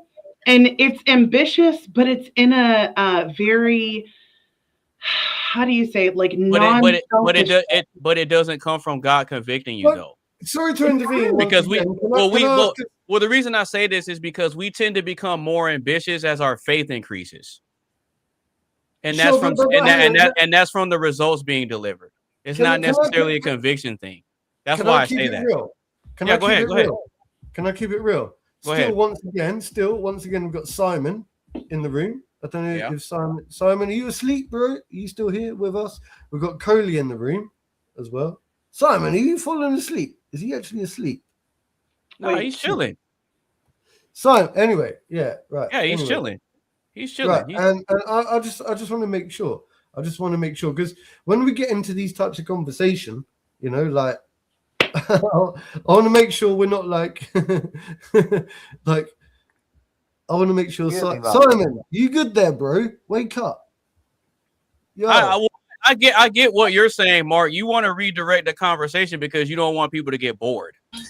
No, well, I just don't want that. Mark, can you hear me? Yeah. Guys, can you hear me? Yeah, we can hear you. I said I'm patiently waiting my turn. Oh, okay. All right, so Coley. Yeah, but you do the same. Yes, sir. Is ambition driven by purpose or insecurity? Oh, but Athena, you understood where I was coming from, right? Oh, hold on. But right before, so I need to think on it more. Like that's why I like a lot of your questions because you really put a lot of thought into it. So I appreciate that. But to be fair, when I was a lot younger, maybe when I was going from middle school to high school, one of the ways to confirm that God was real in my mind was I tested God several times actually. So when I was younger, I used to be the only child, and it would get lonely, and it would sometimes feel like it wasn't supposed to be that way. So anyway, I took it upon myself to put out a test to see if God was real. Okay, God, if you're real, I'm going to pray to you and ask you to give me a sibling. But I couldn't figure out which one I wanted. So I said, God, if you're real, can you give me no, I was specific. Okay. I said, can you give me a brother? A Gideon prayer? And I ended up getting a brother. Oh, right? That's called Gideon's prayer. No, but watch this though. But once that happened, I wasn't convinced. That's the thing. I wasn't convinced because I thought, maybe it's just luck, or maybe it's just a one-off. That's what I was thinking. That's what I thought. I was still skeptical. But then I said, you know what? And because I got baptized when I was 8, September 10th of 1998. I had just turned 10. But anyway, I was still skeptical. I was born in 88. I'm joking. I know. But look, I was skeptical. So I said, you know what? Let me try it again. You know what? God, if you're real, you gave me a brother. Okay, give me a sister too. And I ended up getting a sister too. Oh. But part of me, I'll be honest, part of me was still like, I don't know. I don't know if it was too good to be true. A lot was going off in my head. But anyway, as I started going through middle school and I started transitioning from middle school to high school, I used to think that I wanted certain things in life. And that it kind of ties into the topic about the ambition, right? So I used to think that I wanted fame, riches, and a bunch of worldly things, so to speak, right? But when I paid attention to the celebrities and the people that had what I thought I wanted, something didn't fit right. It didn't feel right. Right. So that's a very Disney style. Right. Yeah. So what I had to do was I had to sit with myself and have private conversations within myself and say, okay, I understand that I may have desires for these things, but then I started to think like, well, what would I do to get it, and how would I get there? I started asking about what would the requirements be versus focusing on what I wanted. So this is what I did. Do you know what irritates me a little bit about you, bro? Is that I think you've already got it. I think you've already managed to establish a lot of the stuff, and you're still. I think you don't hold enough credit for what you actually have and what you actually do. Do you know what I mean? Like, I get it. Yeah, I get what you're saying. Yeah. I think so. Look, right, bro. I had this dream. I had a dream the other day. Yeah, right. I had a dream. I never told you this, and it involved you, Athena, Coley, Tizzle, and Carmen. Right, and it was almost like it was crazy. Right. So I want you to imagine this as a story. Let me tell you a quick story. I'll do it real quick. Right. All right. Go ahead. So first of all, we all went to visit Athena on her farm. Right. We all managed to go, do you know what? Let's all go and visit Athena on her farm, you know, and live a nice lifestyle, raise chickens, this, that, and the other, right? And we all worked together really well for a long time until one day we all woke up, right? One day we all got knocked out and we woke up in some type of Squid Game type scenario type shit. Yeah. Oh dear. So I'm like thinking to myself, damn. Now all of a sudden we have to, and I was like, well, of course. Do you know who we're going to make as our leader? Of course, it's going to be Mr. Anonymous Based, right? Of course, it's going to be Mr. Anonymous Based. Now, in my dream, also, right? You became like sort of like the elected leader, and then I became like your co-leader. And then whatever, but obviously what happens in these types of scenario is that eventually factions and split, and you end up going, now all of a sudden we've got this group of people over here and that group of people over there, and also, I don't want to go into too much detail because I don't want to. You don't have to. You don't have to. Yeah, I don't want to let's say, do it in that way in my mind. I get what you're saying.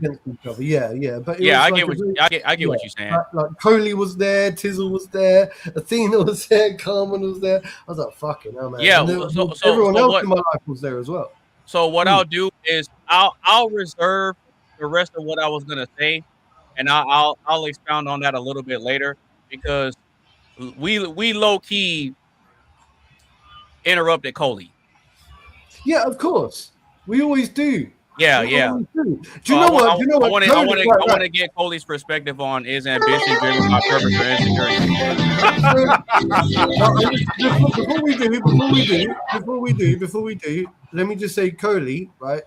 I fucking love Coley. Yeah, I think it's one of the most respectful, patient human beings I've ever met in my entire life. Right. Patient, he understands, and I sometimes message him and I apologize in the background. I'll DM him and I'll be like, look, I'm so sorry, man. I'm so sorry for like interrupting and being like, and you know what? Coley is the most respectful person. So let's go. I want to always hear from him. Well, he's super laid back until you do something stupid to piss him off. super laid back until you do something that's just so dumb. Yeah, go on. Hear from Coley, and then give it. Go ahead, Coley. Go ahead, Coley. This is why you my brother, because you are absolutely right. I would sit here and chill until I hear a red flag go off. And then I would be like, oh, no. We're not doing this shit right here. Right. Chill the fuck out. You're like a big brother. You're like a big brother. A big brother watching over us. It feels like a big brother. Like, making sure that we're keeping the decorum and chilling. Oh, absolutely. Yeah. But Coley, is ambition driven by purpose or insecurity? Yeah, go ahead and give your perspective uninterrupted. Go ahead. Hands down. Excuse me. Now this cough on the kicks in. What the hell? Anyway, hands down, purpose. And the reason being, in my opinion, is because insecurity would kind of cancel ambition out like an algebraic expression, in my opinion.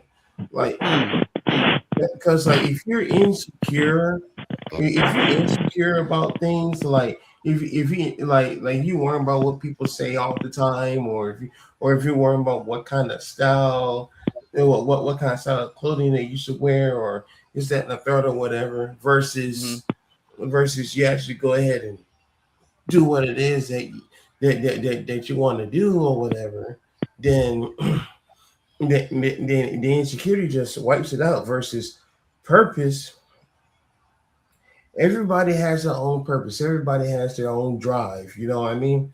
And and when people have their own drive about stuff,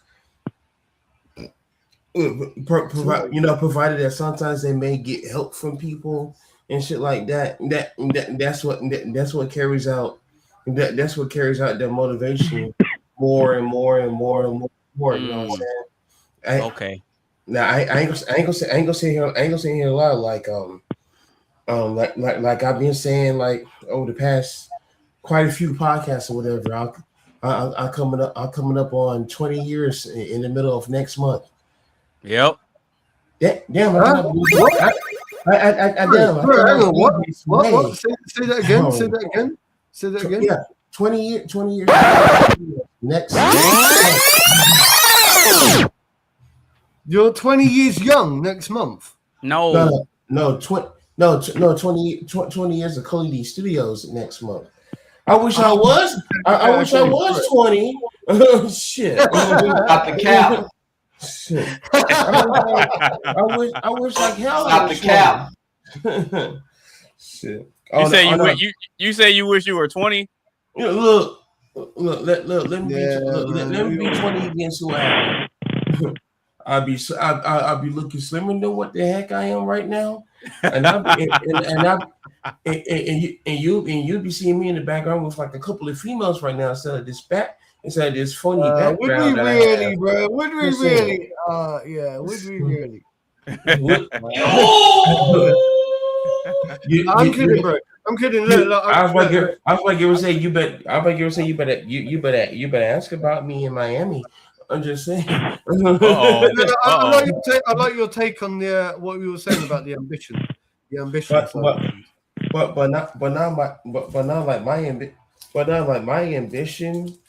My ambition is heavily driven by purpose, and like I can relate to when a couple of y'all said on the last question, like how y'all would sit here and y'all would stay up. Y'all would stay up. By the way, no one mentioned anything about energy drinks. By the way, that's how much energy we had back then. I would sit here. I would come home from work. I would come home from work at times because, like, when I was here in North Carolina before I moved to Texas, I came home from work from the airport, working at a restaurant inside of there, and work didn't tire me out. I'll talk about energy drinks, right? Because look, I went through a thing where I did the Red Bull. I don't like all the cheap energy drinks. I don't like the Monster or anything like that. But the Red Bull for me. Don't call Monster cheap. Leave the room now. The thing is with the Red Bull is I only ever did it in the morning. Right? So if I was to wake up and I knew that I had AP, what he doesn't tell you is he used to snort it rather than drink it. Yeah. Right, but what I'm saying is, the Red Bull energy I'm good. It's the caffeine, isn't it? It's the caffeine. The caffeine is the problem. So, like a coffee would be a good replacement for, a good coffee type drink would be a good replacement for an energy drink. But I want to hear like, there was a couple of times where I actually did That was a couple times back then where I actually was like sucked it up and actually had coffee or whatever. But other than that, I would come home from work and I would sit here like if I had back then, back then I had the Sonic Show or the Cody D report to do or whatever. Like I would sit here and work on whatever segment or segments that I had to do until I sit here put my head on this keyboard right here and fall asleep. It was that freaking real. Like and then I will wake up sometimes to like 50,000 R's. You know what I'm saying? Yeah. I'm sitting here looking at things like do. Oh shit. Oh man. Okay, so I'll go ahead and give my perspective on this so we can move on and get to the last question. I'm gonna take a little bit of a different approach to this. So Athena earlier said that she believes it's a little bit of both. Now, I have to say I agree with that. I agree with Athena on that. But What did she say? AB, what did she say? She said that she thinks ambition is driven by a little bit of purpose and insecurity. She said it's both. Depends what it depends where you are and what you're doing, though, doesn't it? Right. Exactly. And so that's kind of the premise I'm taking. But I'll take it a step further and say that although I agree with Athena's take on it, I'm going to err more on the side of insecurity.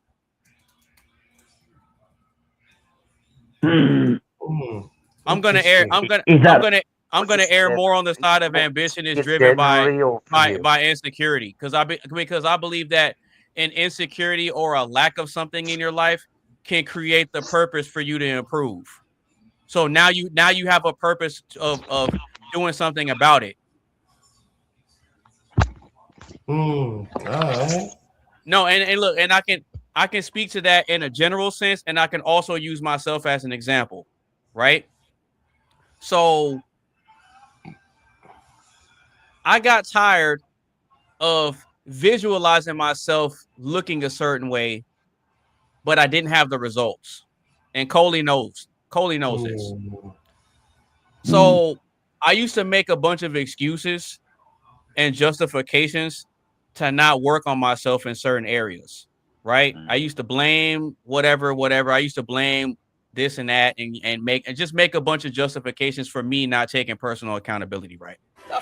And so looking back, I can say that a lot of the choices that I've made to self-improve was because I understood that I wasn't perfect and I had a lot to work on. Oh, right? my bad.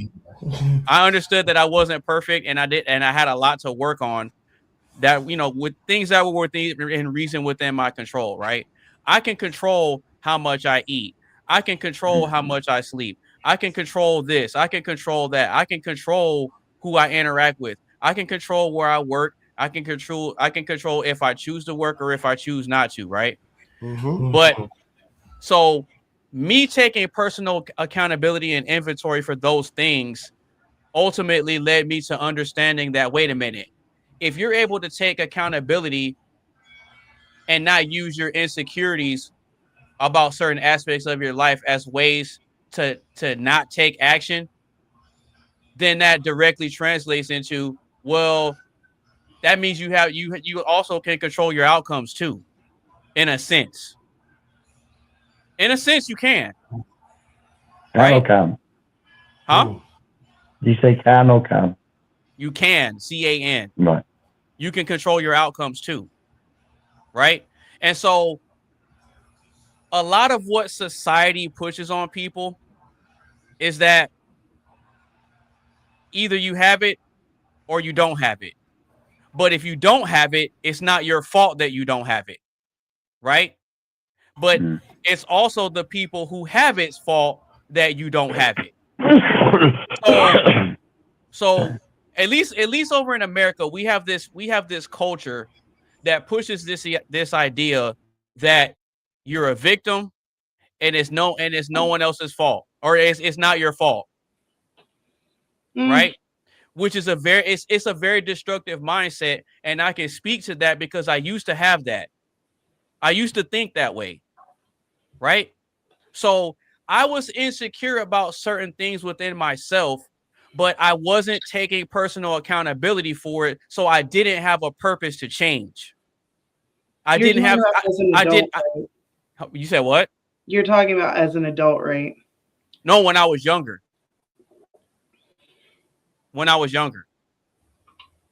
You know, there's an age of accountability, right? Yeah. Sure. No. I understand that. Some people age later. But here's the thing, Athena. I was a younger adult. I was a younger adult when I used to think the way I used to think and not take accountability. This was in my early to mid 20s. That's an adult. That's not a kid. That's okay. I didn't say when I was a kid. Okay. I said when I was much younger. I'm 37 now. Okay, so you're not talking about kids. Okay. Yeah. I'm talking about early to mid 20s. I was making justifications and not taking accountability for my choices, like for my outcomes. Got it. You see what I'm saying? Because because if you look at society now, the younger generation of people that are in their early to mid 20s, they have that same mentality. I think people my age and even older have a hard time taking accountability. Exactly. It's the billionaire's fault that I can't live. It's the billionaire's fault that I don't make enough money to take care of myself. It's that type of stuff.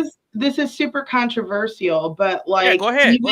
Even with things like grape, right? Yeah. There's no excuse for it. There's no excuse for it. But this is why I tell young girls, don't go out partying.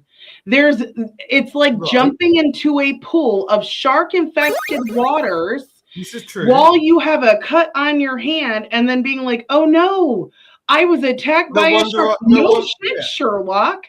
Yeah, no wonder the piranhas came and bit my arm. Well, that's the thing. Yeah. I don't say that because, like, I've been through my own things, but I do take accountability. Maybe I shouldn't have been in that place, even though I thought I did a good job of like making sure nothing like that would happen. It was with someone that I had known for a really long time. But the reality is, the reason why the Bible says the wages of sin is death, it says avoid the appearance of evil, not just don't do evil. Avoid the appearance. Stay away from the appearance of evil. Simon. No, let me finish. Even if you're not trying to do evil, even if you're just like, well, let's just hang out. Like, I just want to hang out. And then the other person has a different idea and they don't want to take no for an answer. Like, it says avoid the appearance of evil. You should never be alone with a man. You shouldn't. If you're not married or I tell young girls this, don't be alone with a man. Don't do it. May I, on that note, please? Thank you. Because this is great, because Simon has 2 young daughters, don't you, Simon? Yeah? Yeah. And I know this is going to hit home to you.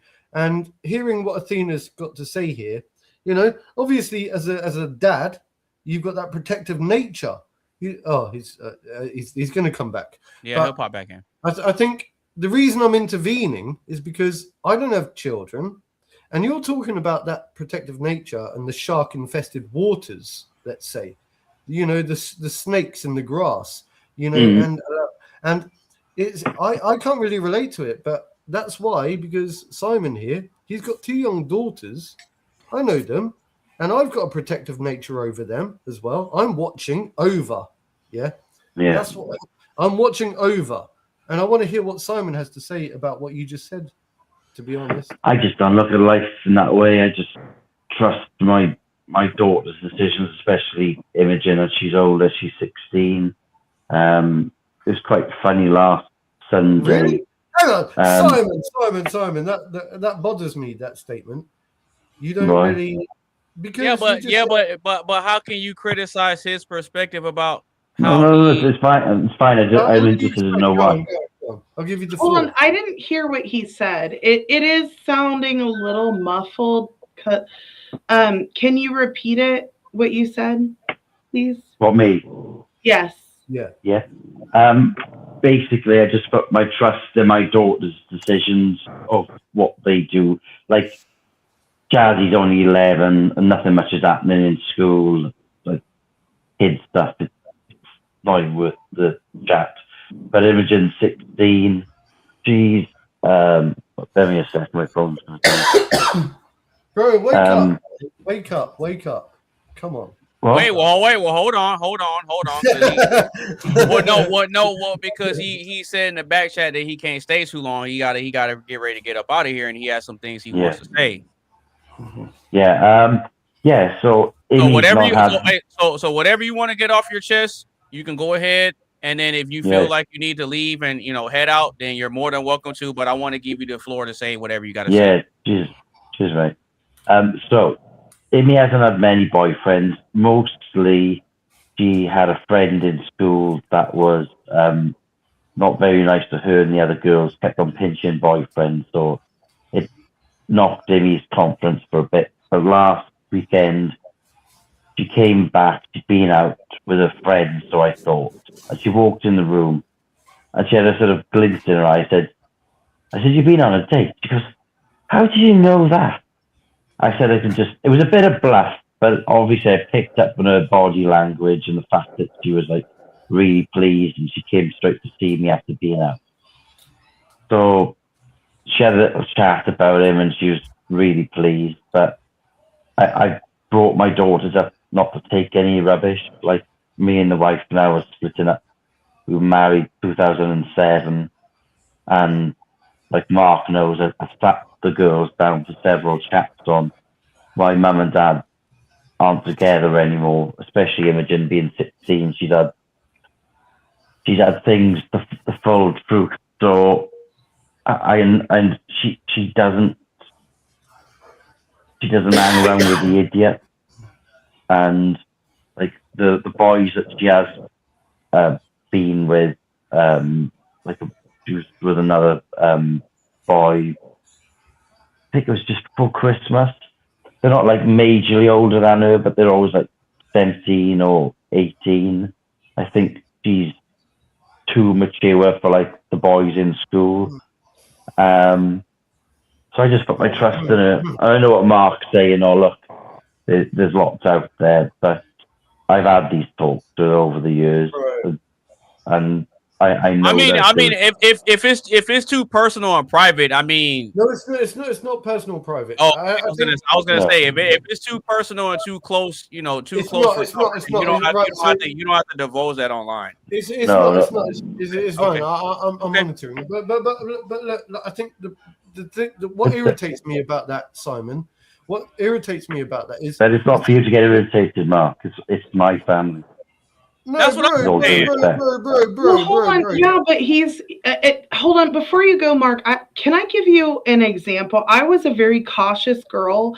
I made friends with this one girl. I met her family. She was half Asian, half white, from a upper middle class family like myself. She met my family. Our families knew each other, and I started hanging out with her. Well, I'm going to give you two scenarios. The first one, I went with her. She said, "I'm going to pick you up," because she was a year older than me. She started driving before I did. She picked me up, and she's like, "Yeah, I'm going to stop by and talk to this guy or whatever." And I was like, "Oh, someone you know?" And she's like, "Yeah." The guy, we were in a Kinko's parking lot. The guy walks up to her window, and mind you, I think he had the best intentions to terrify her so she would never do anything again. He pulls out a really big pokey thing as she lowered the window, puts it in the thing, and he's like, "You're lucky I'm not crazy. You should not go and meet strangers." And I was like, "You're a stranger?" I was like, "Why are you bringing me with strangers?" And like, mind you, she told me nothing. And my family knew her family. And like, we knew each other. And then here's the other thing. I told her, "Don't ever put me in that situation again." I came over to her house. She lied to me that her parents, I didn't know her parents weren't home. I got there and she's like, oh, come upstairs. So I went upstairs. There's 2 men there. And I was like, are these friends of yours? And she's like, yeah, these are my friends. And we're talking. And like one guy was talking to me very clearly, like as I'm an adult, like trying to hit on me. And he started talking to me and he asked me some things and he's like, oh, you're a virgin? And I was like, well, yeah, I'm only 7 or 16 at the time. I was like, of course I'm a virgin. I'm 16. And he was like, oh. And he's like, you ever go to parties? And I was like, no. I was like, I don't go to parties. And he's like, and you know what that guy said to me? You need to stop hanging around that girl. And that guy made sure that I was safe, which is by the grace of God, right? He made sure that I was safe. His friend, on the other hand, I don't know, because they were both in their 30s. And I'll just say that things happened between the other two. I was 16, she was 17. Should not have happened. 30s, like 32 and 35, I think. And so this is what I'm saying. Like, it doesn't matter how conservative, mature, whatever you think your daughter is, she can get mixed up in something very quickly because of one stupid person's decision, and it can change her life for the rest of her life. That's true, but I agree. I've got this natural protective nature, so I don't have children of myself, of my own. But since Simon said Simon has already said that he has to get up out of here, and then he wanted to add some. He wanted to add a little bit more. So yeah, I'll give him the space to give his final thoughts and what he thought about the show.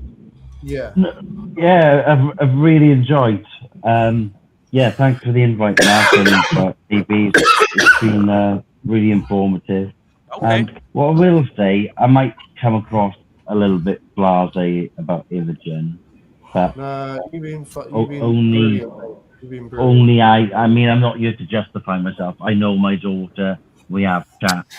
She's not, like even what Athena's just said. Similar situations, like the friend that nicks the boyfriend. She's very easy and very, she doesn't really. She thinks with her sexuality rather than with her brain, whereas my daughter's a different kettle of fish, and she can put herself into danger. But that's the case even if you're cautious or not cautious, because only they decide what they want to tell you and what stories they want to picture you to see.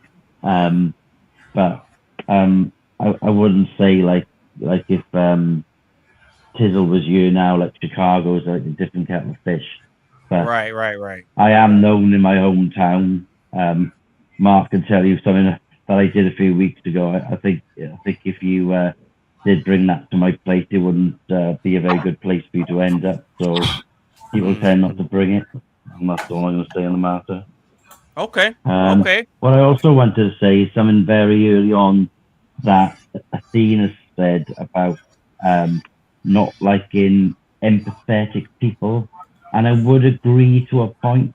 If it's like from didn't quite say that, but someone saying something shallow, like for the sake of saying it, and I think I spoke to Mark earlier about this, and I've seen it a lot.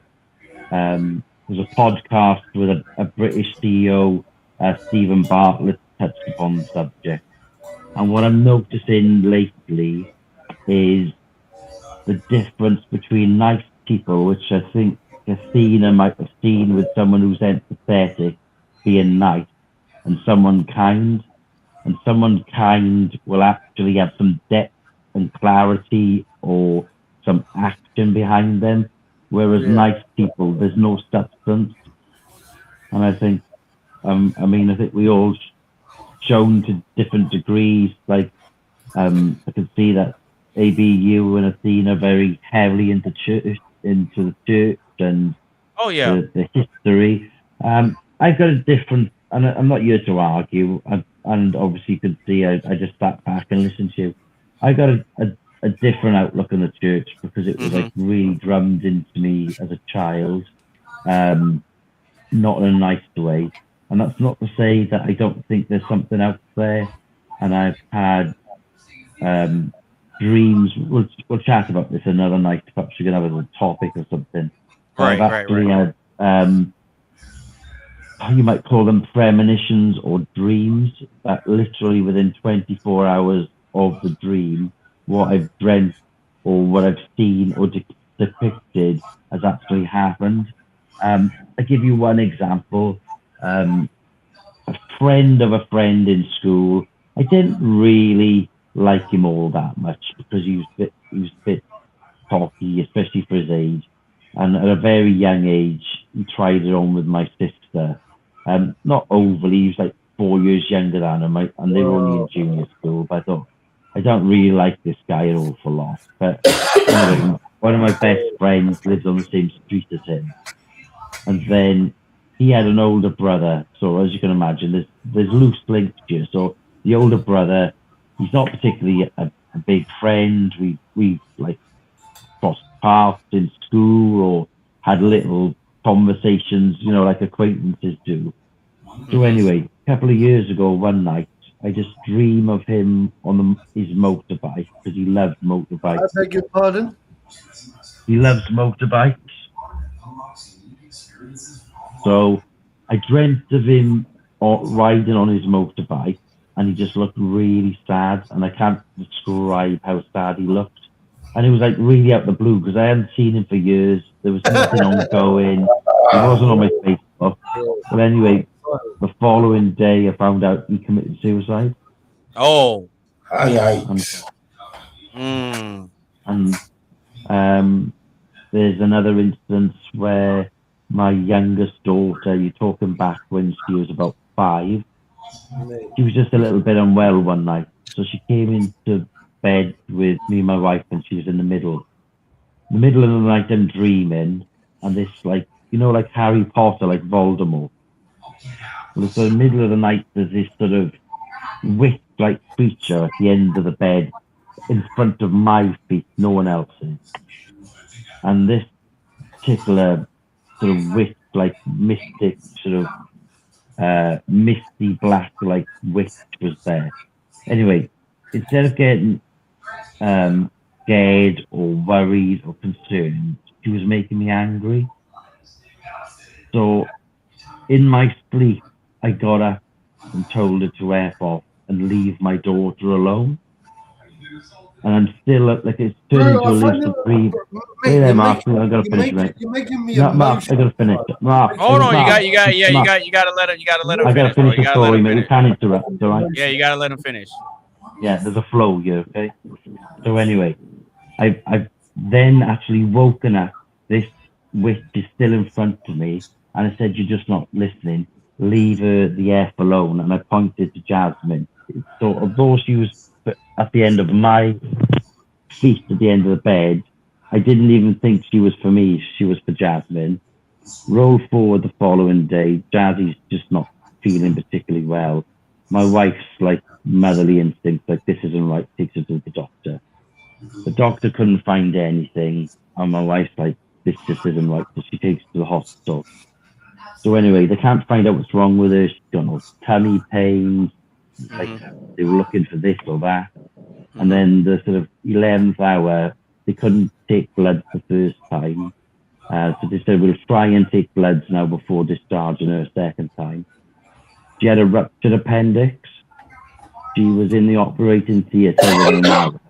And the doctor after wait, Hold Mark, on, you got now.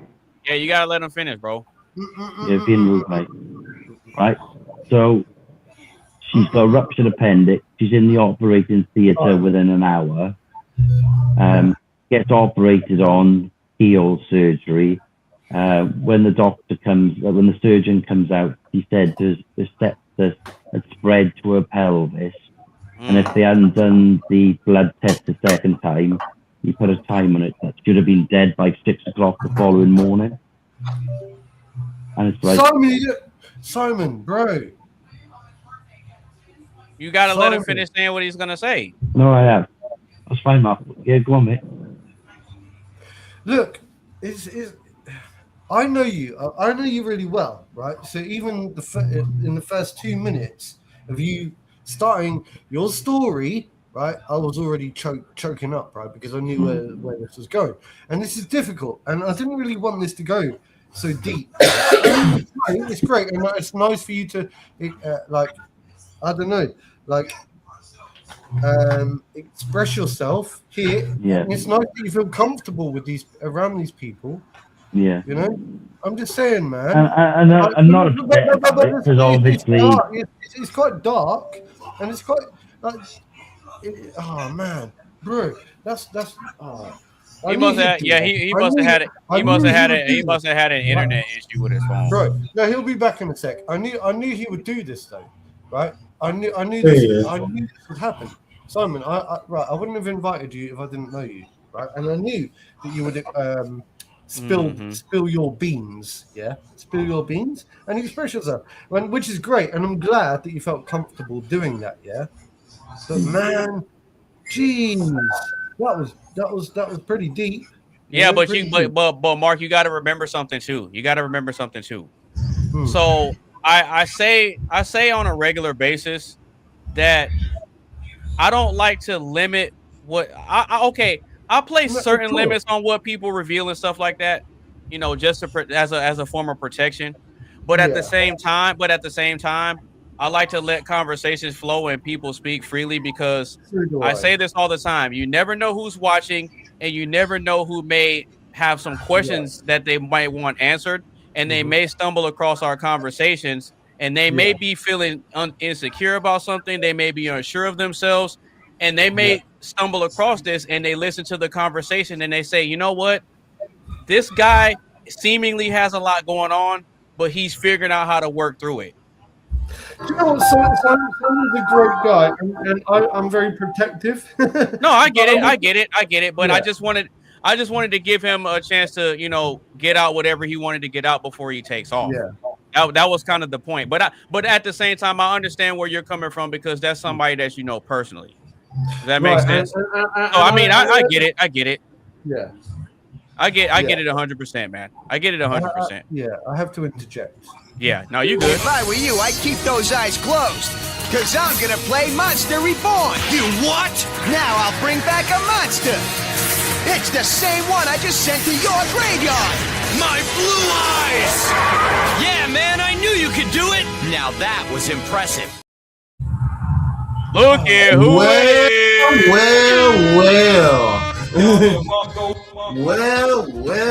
Well.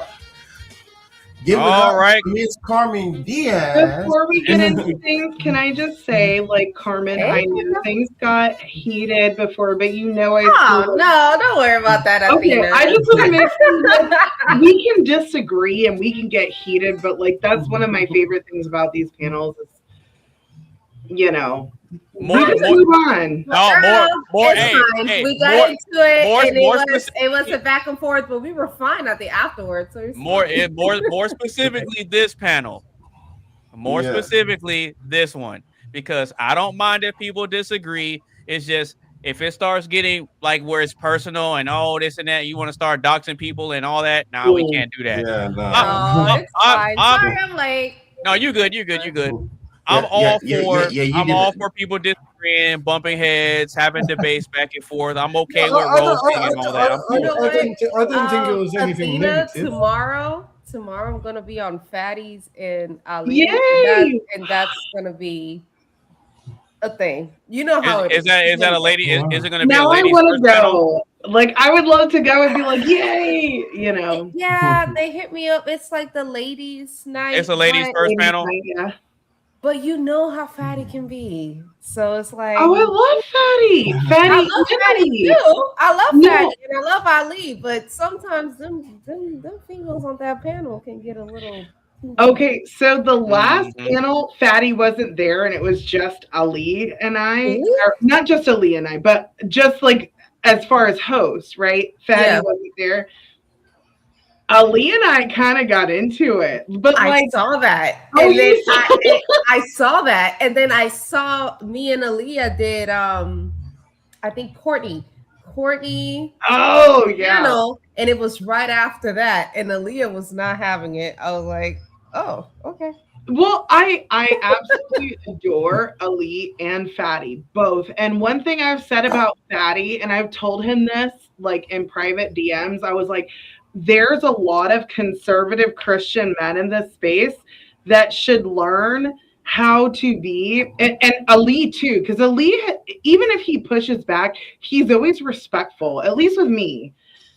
Same with Fatty. I was like, there's a certain with Ali, level, yes. With Fatty, not so much. Because me and Fatty, really, yes. You know what? In my honest opinion, I'm sorry. I think it only happens with certain people because people who are super disrespectful. Well, no, because Fatty and I have gone back and forth about the Bible before, and he made not a Christian. Wait. Hold on, who the fuck is Fatty anyway? I think Fatty came into this podcast once before, didn't he? No, he didn't. I think he did. No, he didn't. No, Fatty's never been on my panel before. No, he hasn't. Oh, well, fuck Fatty then. I've been on his panel. To show who's that hubby in the background? The Station podcast. No, I don't give a fuck who Fatty is. My brother. Su hermano. Podcast, for fuck's sake. I'm just saying. Yeah.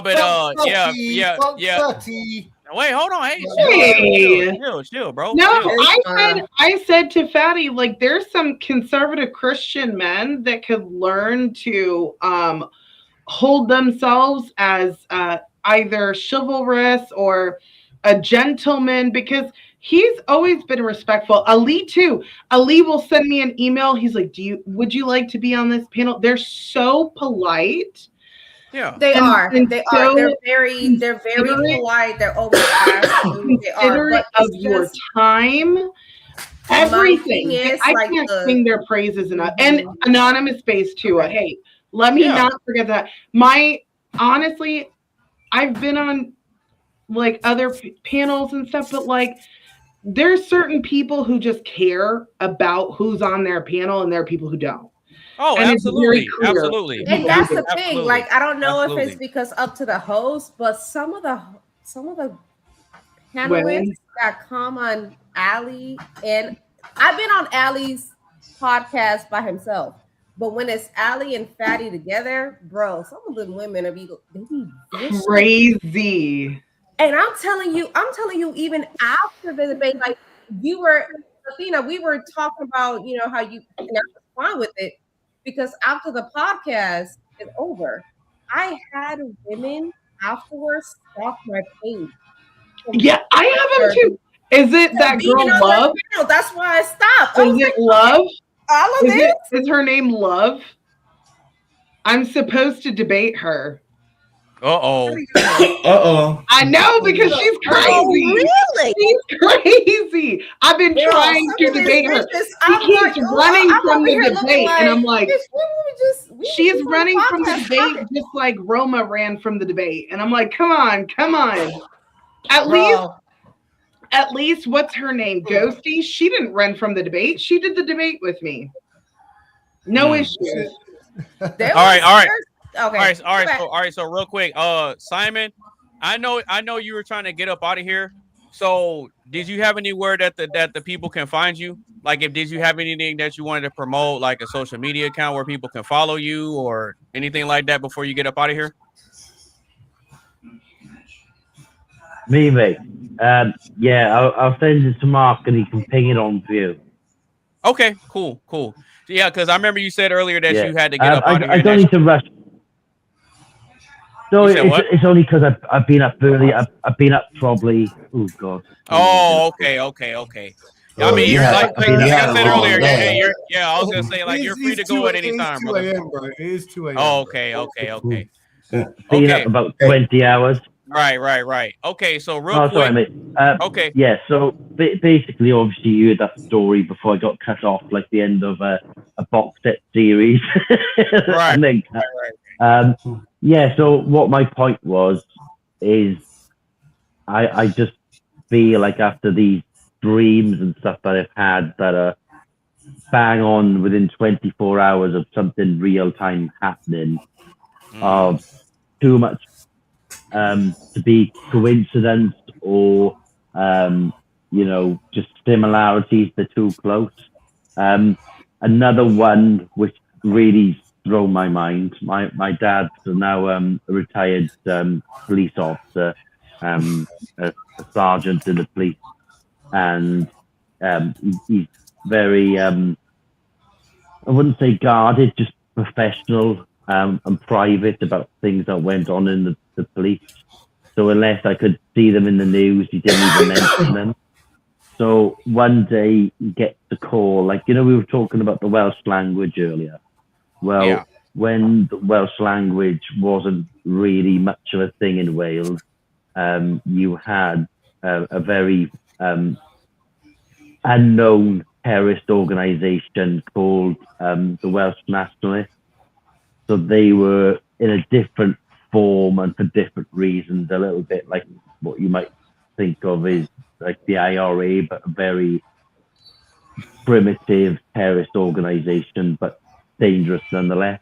So anyway, one night my dad goes to bed, goes to sleep, and he just dreams of this sinister person, can't quite see the face, in a green anorak, and that's all he can remember. And they're sitting, and they're just sitting watching. That's all he remembers. Okay. So roll forward to the next day. Call comes through from the terrorist organization that they planted a bomb in the train station in Swansea. So my dad goes there, finds the bomb. It's too late for the bomb disposal to actually blow the bomb up, and it's going to go off. So they evacuate all the offices. It's like in a quad, like a yard, like a courtyard in the center where the bomb is. So they clear the offices in time, and the bomb goes off. And as soon as it's gone off, obviously the damage is done.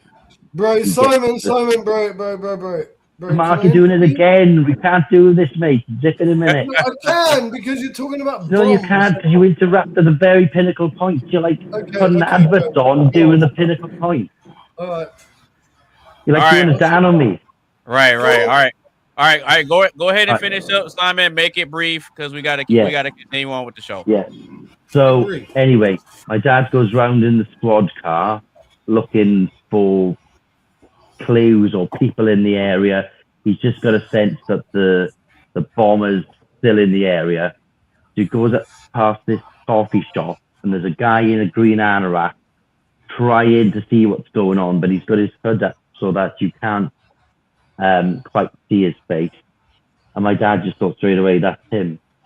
So he goes into the coffee shop and speaks to him and asks him about like why he's there and what have you, and then asks to look at his rucksack, and he's got bomb making equipment, and it was the actual bomber. Fuck hell, bro. Stop talking about bombs. Hey, Mark, he was finishing up his story. But he keeps talking about a guy in an anorak and bomb making. I know, but he was finishing up his story, so that way we can continue on with it. I get it. All I'm saying earlier to like what Athena said, I'm not right. I feel that I walked through life as a good person, and probably lots of similarities to what you'd read in the Bible, and don't go through like looking at the good in people. But obviously these different instances, like what's happened to me and my dad's instance, it does make you think what else is out there, because the instances are too similar just for them to be just that instances. Do you get what I mean? Yeah, I get what you're saying. But yeah, we got to go ahead and move on with the show. So,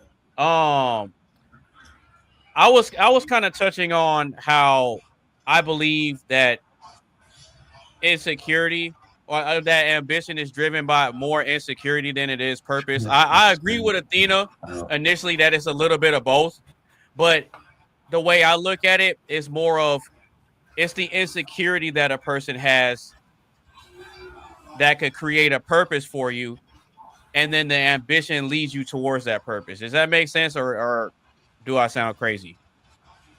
No, not at all. No, that makes sense. Repeat, please. Okay. So initially, Athena said that ambition is driven by a combination of insecurity and purpose, and I agree with her on that. Mm-hmm. I agree with Athena, right? But I'm taking it a step further and saying that it's more so of insecurity, because the insecurity in a person can either make you or break you, right? Because it's a perspective thing, right? Mm-hmm. So when I was touching on myself, I used to have this mentality of where I was looking at the glass as half full or half empty. I mean, I used to look at the glass as half empty, and I used to make justifications for why I didn't do the work. But I wonder if it's driven by anxiety. So no, not at all. Yeah. Not at all. Mm-hmm. Because the insecurity that we all have, a lot of times it stems from things that we can't control. And so you're hyper focused on the things that you can't control versus focusing on the things you can control, right? Mm-hmm. Because in order for you to focus on the things you can control, that requires what? Accountability. Right. It requires accountability, which is something that I was avoiding for a long time. I was avoiding it for a long time. So but then some people still find a drive through the anxiety or the anxious drive. Some people do, yeah. They may not understand it, but they do. Right. I can say they find it through the ego, right? Through the ego. So like what I'm saying is that there's a lot of different angles or lots of different things that drive people forward, you know.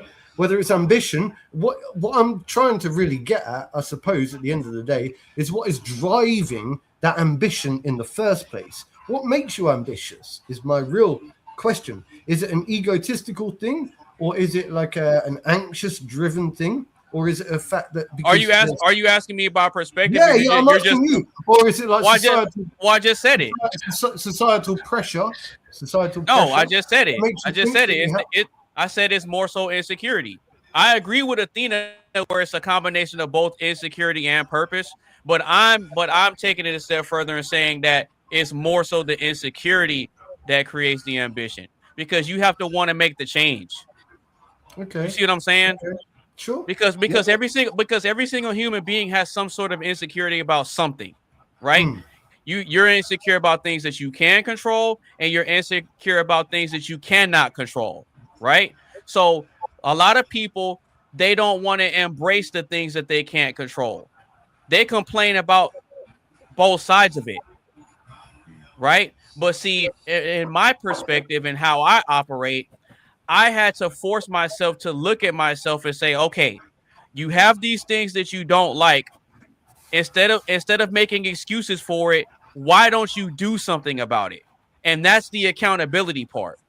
Mm-hmm. Right, so I didn't like the way that I envisioned myself, and I didn't like what I saw in the mirror. I didn't like it. Okay, I didn't like the mind frame I had. There was a lot of things about myself that I did not like. But why? What didn't you like about yourself? Because it's not good. That's why. Because it's not good. Mm-hmm. It's not good to go through life making excuses for things that you can fix.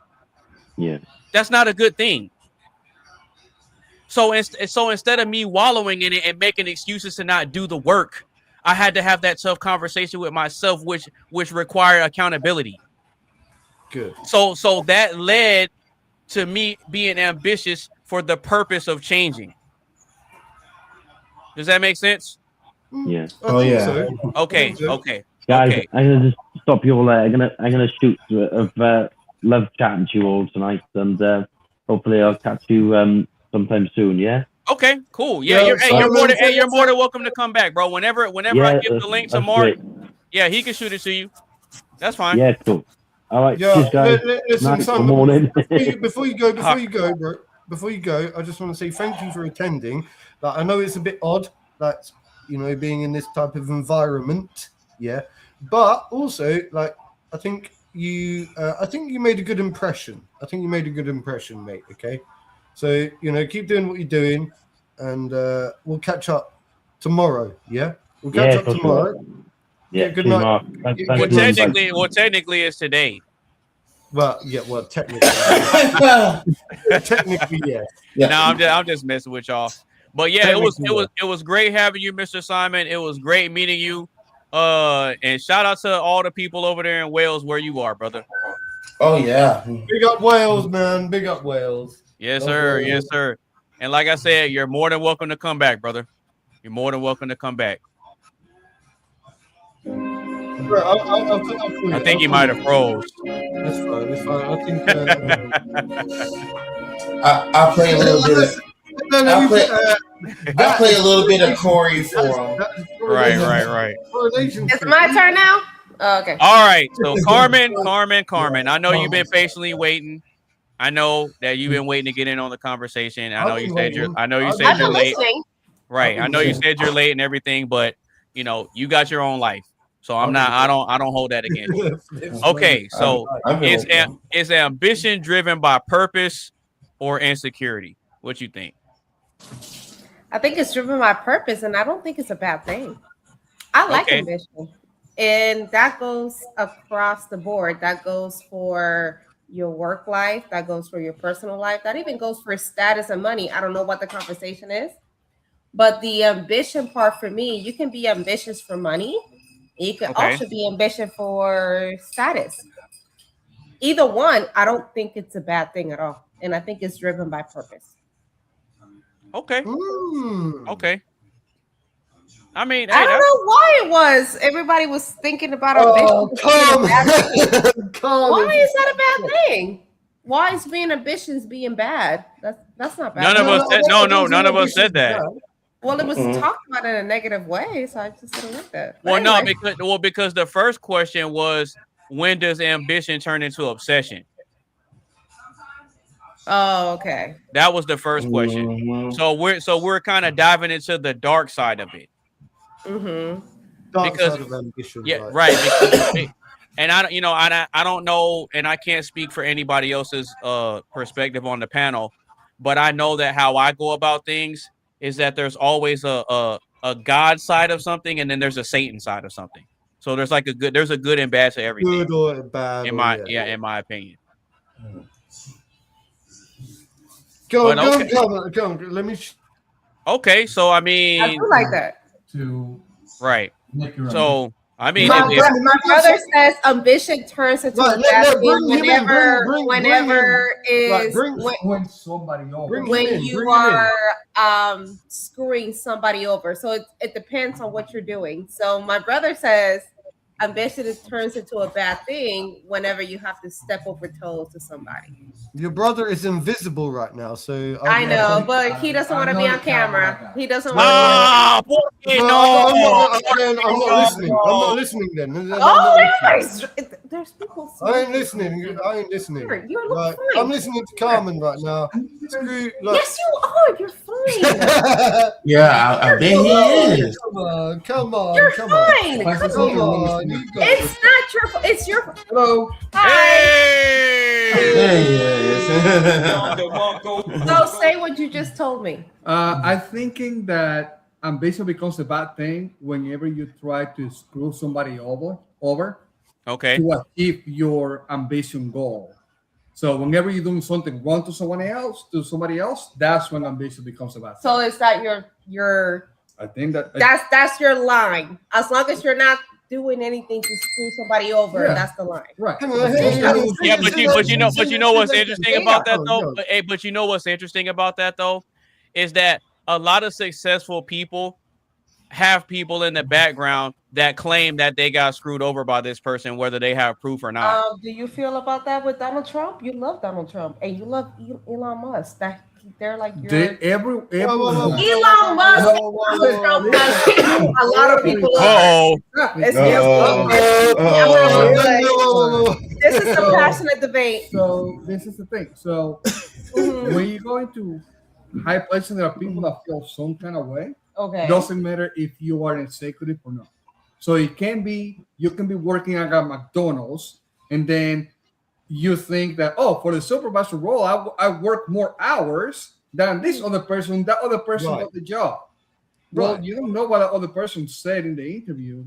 But then you feel disenfranchised. You feel but I didn't ask about that. The question is, you said that the threshold was as long as you don't screw somebody else's over, and then I said, well, some of your favorite heroes, Donald Trump and Elon Musk. I don't know what they did. I don't know what they did behind the scenes. I don't know what they did behind the scenes. I'm saying my threshold, not their threshold. My threshold is as long as I'm not screwing you over for a position or for some goal that I want to get, that's fine. Okay, well there you go. That's that's what I'm saying. And that's on period. As long as I'm not screwing someone over. Okay. You know, yeah, you're right. Okay.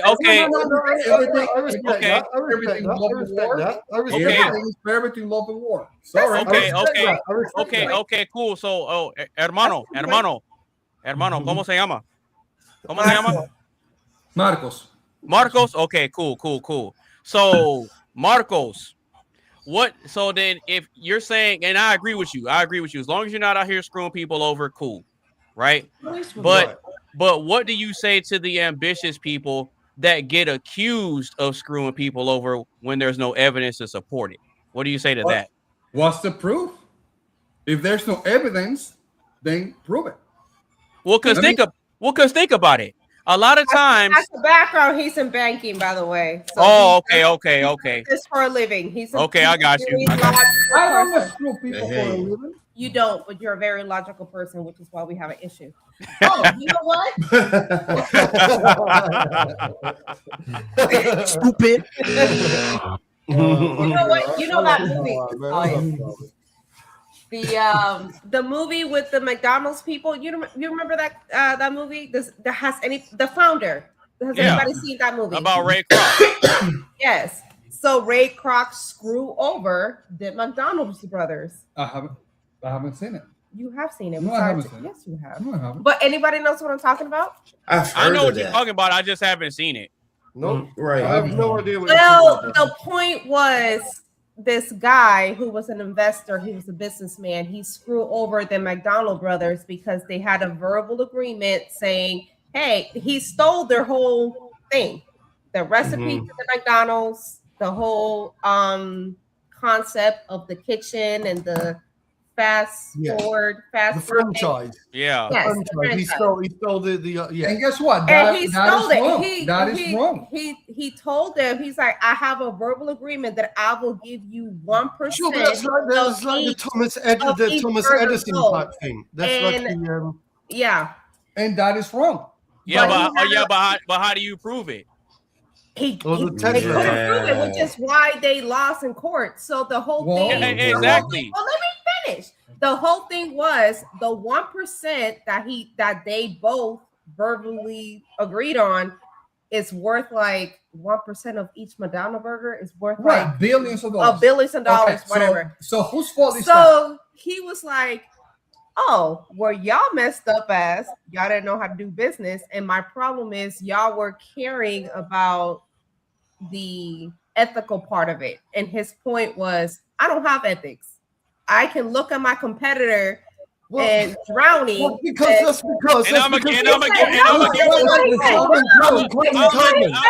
look at my competitor drowning and I'm gonna give him a water hose. Right, exactly. That's what I'm speaking to. He said, I can look at my competitor drowning and I will put a hose in his mouth to make him drown. It's because some people have That's more. The whole thing. Yep. Hey. Screw over them. What? Which Carmen, disagree with what dame la manguera. Dame la manguera. Yes. Dame la manguera. Let me say something real quick. Let me say something real quick. Okay, go ahead. I think it's because, right, what you're noticing is that certain people in this world, right, have what we would call narcissistic tendencies. So, of course, there are people out there in the world that will invent something.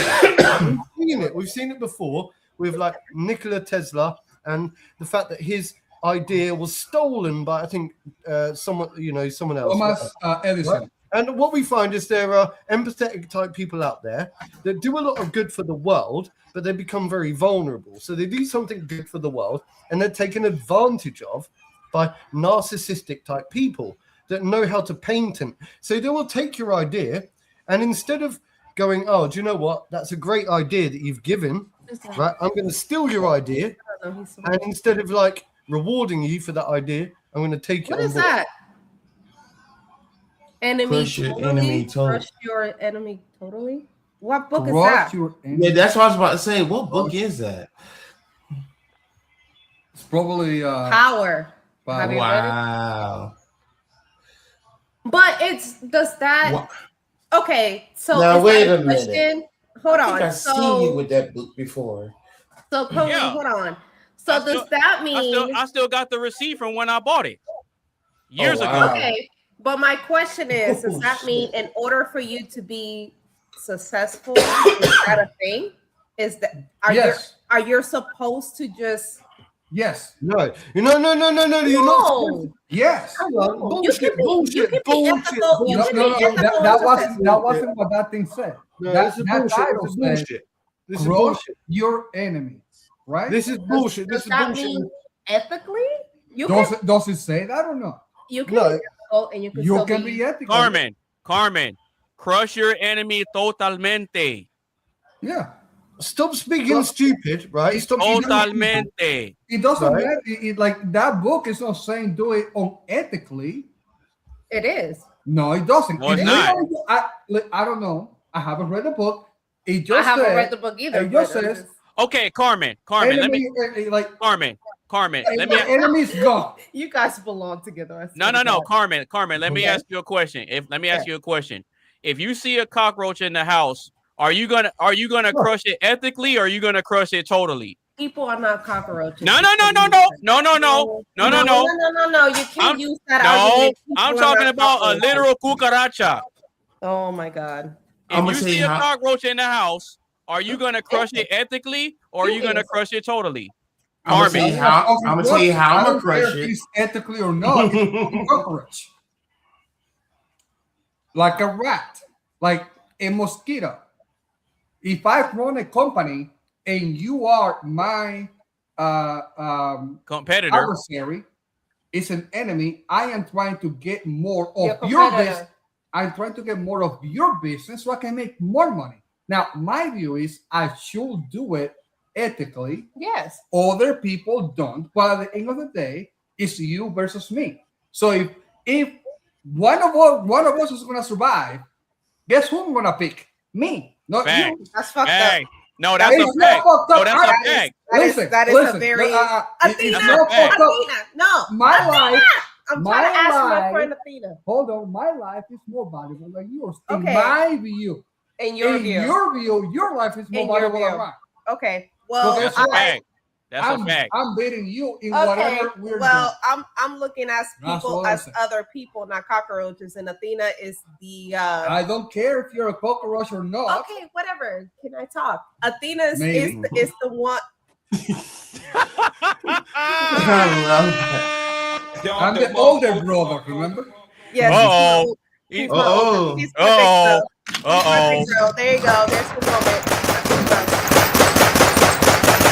Athena is the more logically of all of us here. So, Athena, do you think that business is whoever? Is cutthroat? Yes, business is fucking cutthroat. Athena's gonna agree. No, it's not. Athena's not gonna. Athena's a whole businesswoman out here, so stop it. But business is cutthroat. Okay. It is cutthroat. Let's let her answer. Athena, come back. Well, she said she had to step away for a minute. Oh, okay. Well, I don't think you have to be cutthroat in business to be successful in business. Then you're not gonna be successful in business. Okay, Carmen. Okay, Carmen. Well, tell me a successful business person that's not cutthroat. I can't think of one right now, but well, because you cannot. I'm sure there Okay, is. Carmen. There is somebody. Carmen. Okay, Carmen. Let me find Go out. ahead and Google it. I'll Google it. I'll Google it. Go ahead and Carmen. say Steve Jobs or somebody. I don't know, Bezos, Steve Jobs, whatever. You know, Carmen. Bezos is Carmen, let me ask you something. No, I he don't. took out of business I do not. all of the libraries in the United States. You know how Amazon started? Amazon was a library. You only buy books. Yep, that's a I fact. didn't know that. Yeah. Well, there you go. Now, Okay, Carmen. Carmen, Yes. you're good at cooking, right? I am. Okay, cool. Do you believe that you're a good enough cook to where if you started a restaurant, you would be highly successful? If I started one, yeah, I think so. Okay, cool. Oh, no, wait. Hold on. Just follow me. That's hating. Wait, okay. No, you don't. Okay, Carmen. You sure as hell cannot. Hey, Carmen. It's just me and you right now. Okay. So, do you believe that you're cooking? That you're a good enough cook to where if you started your own business, you would be highly successful? Yes. Okay, cool. So, if Maria starts cooking the same type of food as you, and she believes that her cooking is good enough to where her business is successful, and she starts trying to take your customers, what are you gonna do about it? I'm going to continue cooking, and if my customers are my customers, they're going to come to me, and Maria can go suck it. That's So that's okay. So then, basically, you're going to use this tennis racket right here and smash the competition. It's the product. If your product it is not. It's about marketing. It's not about marketing. It is okay. All about marketing. No, it's not. It's about your product. So if your product is good enough, why screw over people? That's your product. Why is Five Guys, which has a better burger than McDonald's, why the hell does McDonald's has more burgers than Five Guys? Because McDonald's is cheaper. Because of a cheaper product. They are the same. Like if what you're saying is Five Guys is a better product, it's more expensive because it's better product. They should sell more. McDonald's sells crappy burgers because they freaking have marketing. Because not only that, last time you saw a Five Guys commercial? Cheaper. No, when was the last time you saw a Five Guys commercial? I can't answer that right now. Because it's all about marketing. You can I told him you were perfect for the panel. I told him about that. I was like, "You're perfect for the panel. Just come on." You can literally have there you go. the best product on earth, and if nobody knows about it, you have absolutely nothing. That's a fact. You have a lot of things, but okay. No, but Carmen, it's no, true. No, I'm but sorry. Carmen, AB is in San Antonio, by the way. You want to live there? If people don't know about what the heck you're selling, but Carmen, you're not selling anything. Carmen, but watch this though. I do loans for startup companies. I know what I'm telling you. You do. But Carmen, this is a little known fact about McDonald's that most people don't know. The reason why McDonald's is so successful is because McDonald's is a real estate company. Yeah, they have the best spot. McDonald's is a real estate company. How is McDonald's a real estate company? Because I'm bored of this conversation. McDonald's is a global franchise. Can we just move on to something more exciting? Because this is McDonald's isn't in the business of restaurants. McDonald's isn't in the business of food. They're in the business of real estate.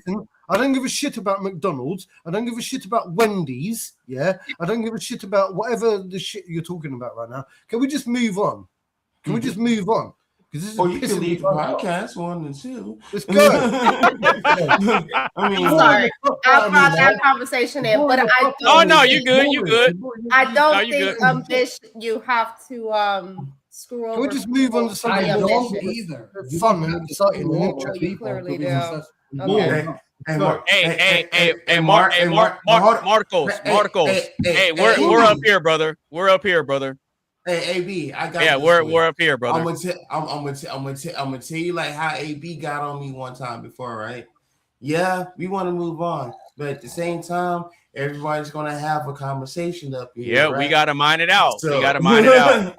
So guess what? You could wait it out like I am, or see ya. Just, Well, I don't think so. Respectfully, of course. I don't think that you have to be cutthroat in order to be successful in business.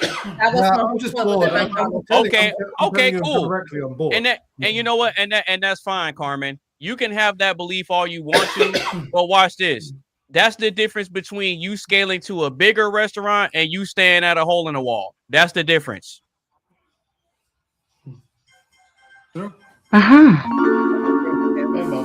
is true. I don't agree with him. That's the difference. That's the difference between Maria growing her business and taking over while you stay at the hole in the wall.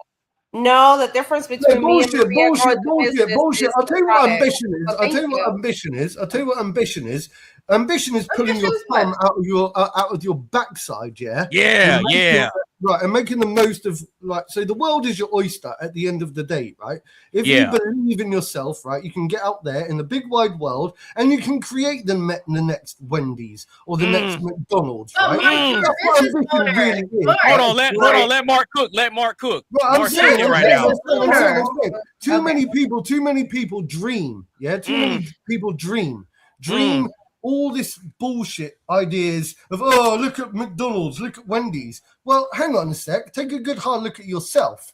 Do you own McDonald's? Do you own Wendy's? No, of course you don't. How about you look internally and look within and create your own franchise? Become your own master of your own, become the boss of your life, yeah? That's Carmen. Carmen. It doesn't matter. We can't compare ourselves to McDonald's or Wendy's. Yeah. No, I'm not comparing that. No, I'm saying, Mark's a business owner, baby. I agree Mark's with a him. business owner. I agree with him. So Mark, did you have to screw over people to get where you are? Carmen understands. No, he's not saying that. She does. She understands what I'm saying. Yes, he is. No, he's not. Okay. Oh, no. I'm sorry.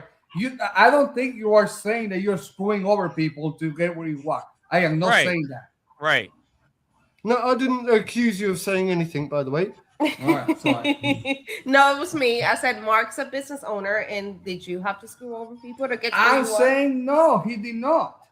No. So I'm so it all comes down to, like, you can't really learn this stuff through education. Really, you can't go through the natural routes and expect somebody else to teach it to you. You have to learn these things for yourself. At the end of the day, you've either got the drive, the natural ambition within, and the desire. And I suppose you can be guided. You can be guided through, support networks. And I think that what really helps is when you've got a good family and a good friend network, a good friendship network, and people that support you, because they will actually drive you to become more ambitious. And I know this because there are people out there that drive my mojo in life. My mojo. They get me feeling a little bit like Austin Powers, yeah? They make me feel like I need to... That is so Austin Powers of you. I'm saying these people drive me from behind unknowingly, right? And they encourage me to lift my weights again. They encourage me to start lifting those weights again. They encourage me, right, behind the scenes. Yeah, those are the sort of people that we need. Okay, so that's what I'm saying. There you go. Get them, Mark. I agree with you. And you know what I'm saying. You know exactly what I'm saying. All of you. I agree with you. At the end of the day, let's just say, the example of 2 different restaurants. So you can either be the best restaurant. Let's just say an Italian restaurant. You can be the best restaurant in that city. We're Italian. Okay. Whatever. I don't care. Italian, Chinese, whatever. You can be the whatever. best restaurant in that city. And everybody knows you in that city. And everybody knows if I want to have a Chinese or Italian or whatever, I got to go to your restaurant. Then the other view is you want to expand. You may have 2, 3, 4, 5, 10, 20 different restaurants. Okay. Which is what the McDonald's view is. I'm going to have a shit ton of restaurants, a little bit of margin, but I have thousands of restaurants. Now, you can be the only restaurant in that city that sells the best burgers. But your product is shit, which is but it doesn't matter. It does matter. Competition at that point. So It does matter. I don't even know your name. It does. Competition at that I point. don't even know your name. Carmen, what's your Marcos. Oh, Marcos, like me. I'm Mark. Marcos. Yeah, he's the Dominican version of you, Mark. Oh. Pretty much. And look, actually, he's the complete opposite. But and he's wearing glasses like everybody else. Let me speak to Marcus. Glasses gang.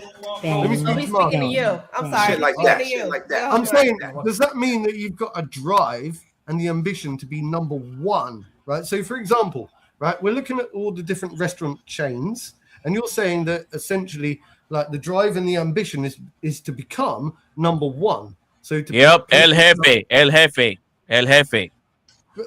Generally, question, like, is that what you're saying? I want to be number one, but it depends on the market.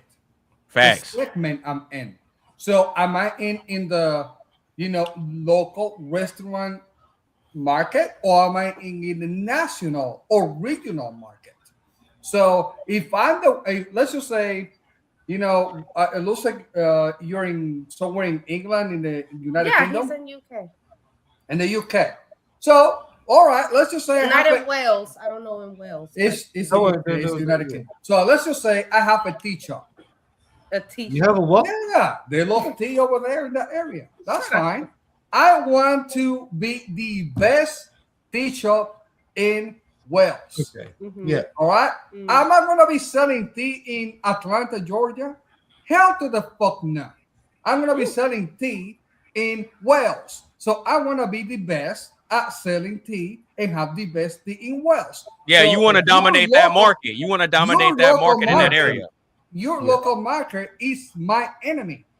So all of our marketing and every single penny I have is to take you out of business because I'm the one to win. Okay, but hang on. I don't care That's about okay. selling tea. That's a fact. Marcos. People in New York drink coffee. I don't want to Marcos. care about New York. Marcos, I care about Wales. Okay, well, people in India care about tea, but anyway, No. that's No where more than we in England different. because that's where I am. Well, but that's the difference. I think that your product should speak to your ambition. If you have a good product, My ambition is to be 100. Everybody that Okay, lives in whatever. Wales. Hold on. Okay. Everybody that lives in Wales yeah, should think of Marcos, whatever, okay. teacher. Well, I think that your ambition should be, if we're talking about business, which is where the conversation I is. actually believe that there's a different. It's your based on your product, not based on marketing. You're saying that it's based on marketing, and AB agrees with you. AB says I it's don't based care on what marketing. It is. I agree with Carmen. It's I not. agree with It's Carmen. based on your product. It's based on your product. It is not because Carmen. nobody know that you're selling it. You can't fucking sell it. It's Carmen. based- watch your mouth. Whatever. No. Watch this. No. Hey, Marcos. I got you. Marcos, I got you. If it watch this, Carmen. If it's not watch Carmen. If it's not about the marketing, then tell me why word of mouth advertisement is the most effective way to get a business out. It is. Oh, Fucking marketing. It's not marketing. Oh my! You know what? Every Instagram word of mouth page, advertisement is marketing. Word of mouth advertisement is marketing, Carmen. Everyone, calm down for two. Come on now. Let's bring it I back love to it. basics. I love it. We all love Let's it. bring it back to basics. Let's bring it back to basics. Yeah? I don't care if it is. I agree. I Instagram, agree. YouTube, whatever. I it's all agree marketing. that It's not marketing. Carmen is right. Yeah. Thank you, Mark. And here Of we course go. I do. Mark said I'm right. Of course I do. I I always don't agree care who with says Carmen. why you're wrong. Listen. I'm not wrong. Mark says I'm right. Listen, I'll tell you why. Yeah. Actions speak louder than words. Actions speak You know what, Coley? louder than words. I see you. Yeah. So you can chat, you can talk the talk, yeah.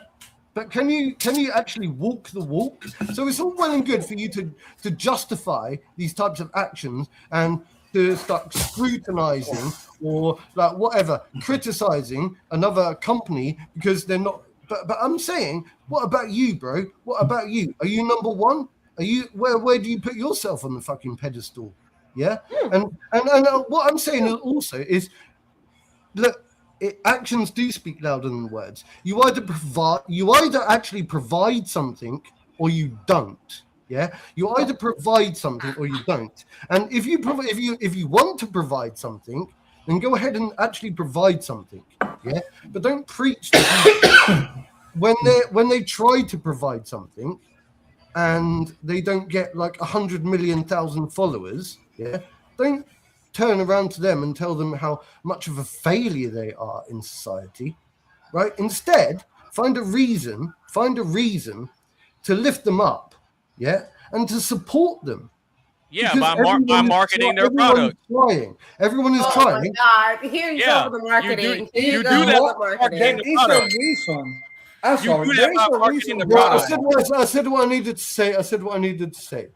But there is a reason why when you make a movie, you spend $100 million making a movie, and then you spend another $100 million to make a trailer. That movie. And there's a reason why so many people spend $100 million and they lose $100 million.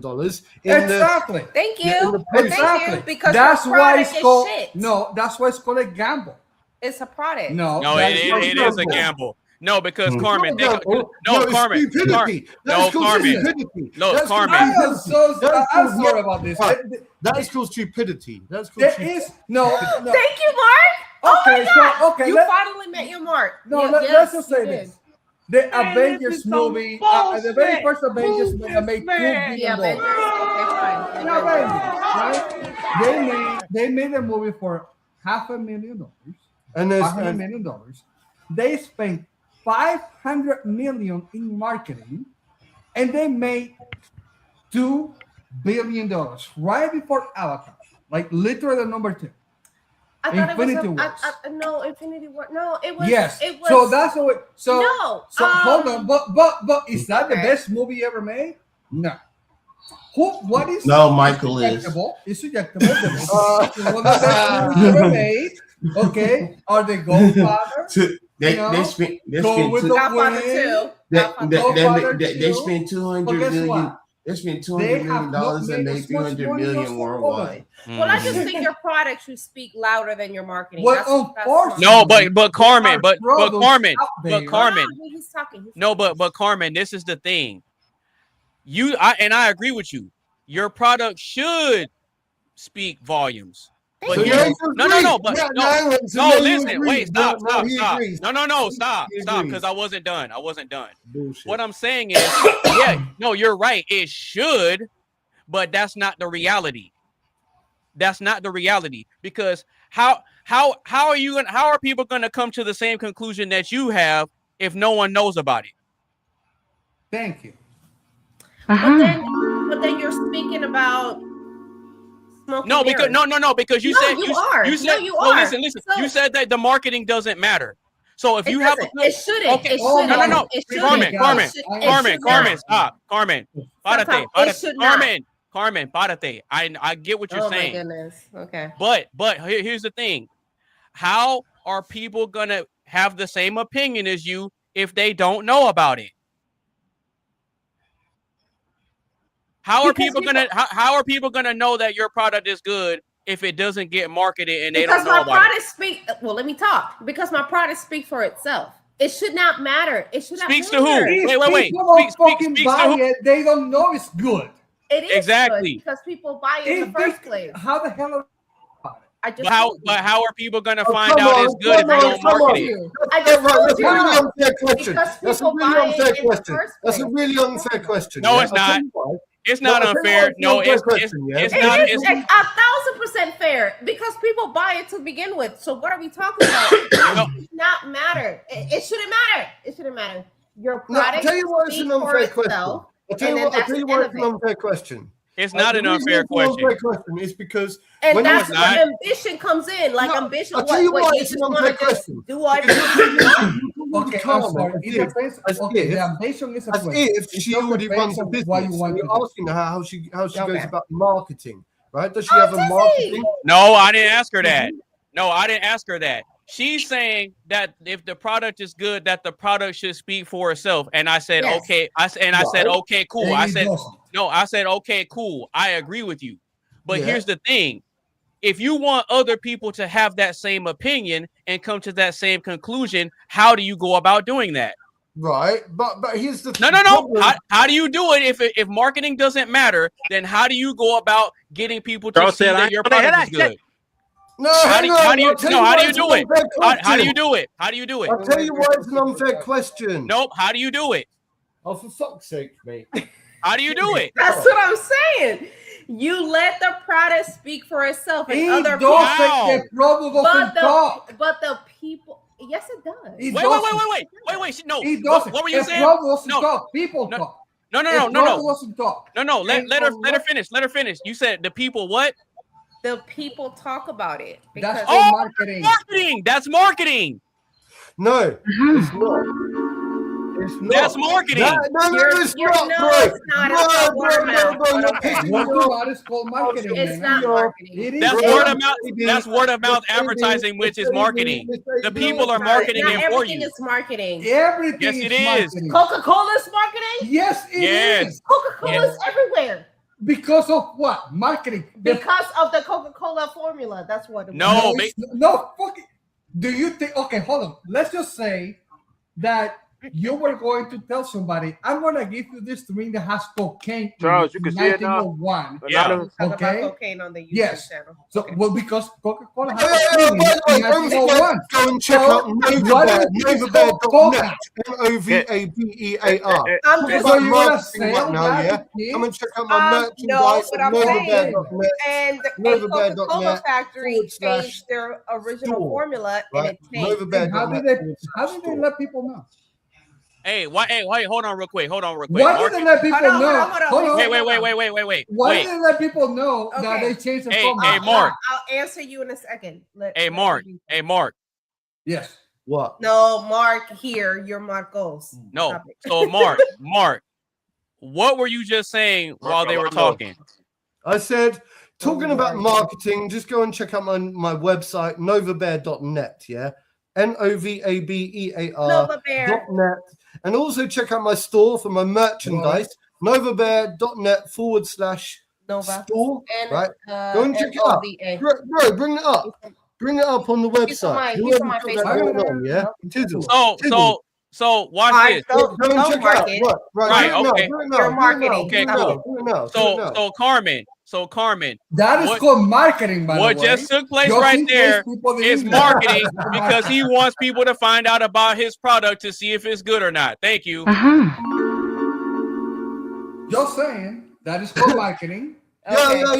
Every single time I don't somebody buys something yeah. from his Do me website, one favor. he gets paid. Charles, Yeah. Mr. AB. Yeah, what's up?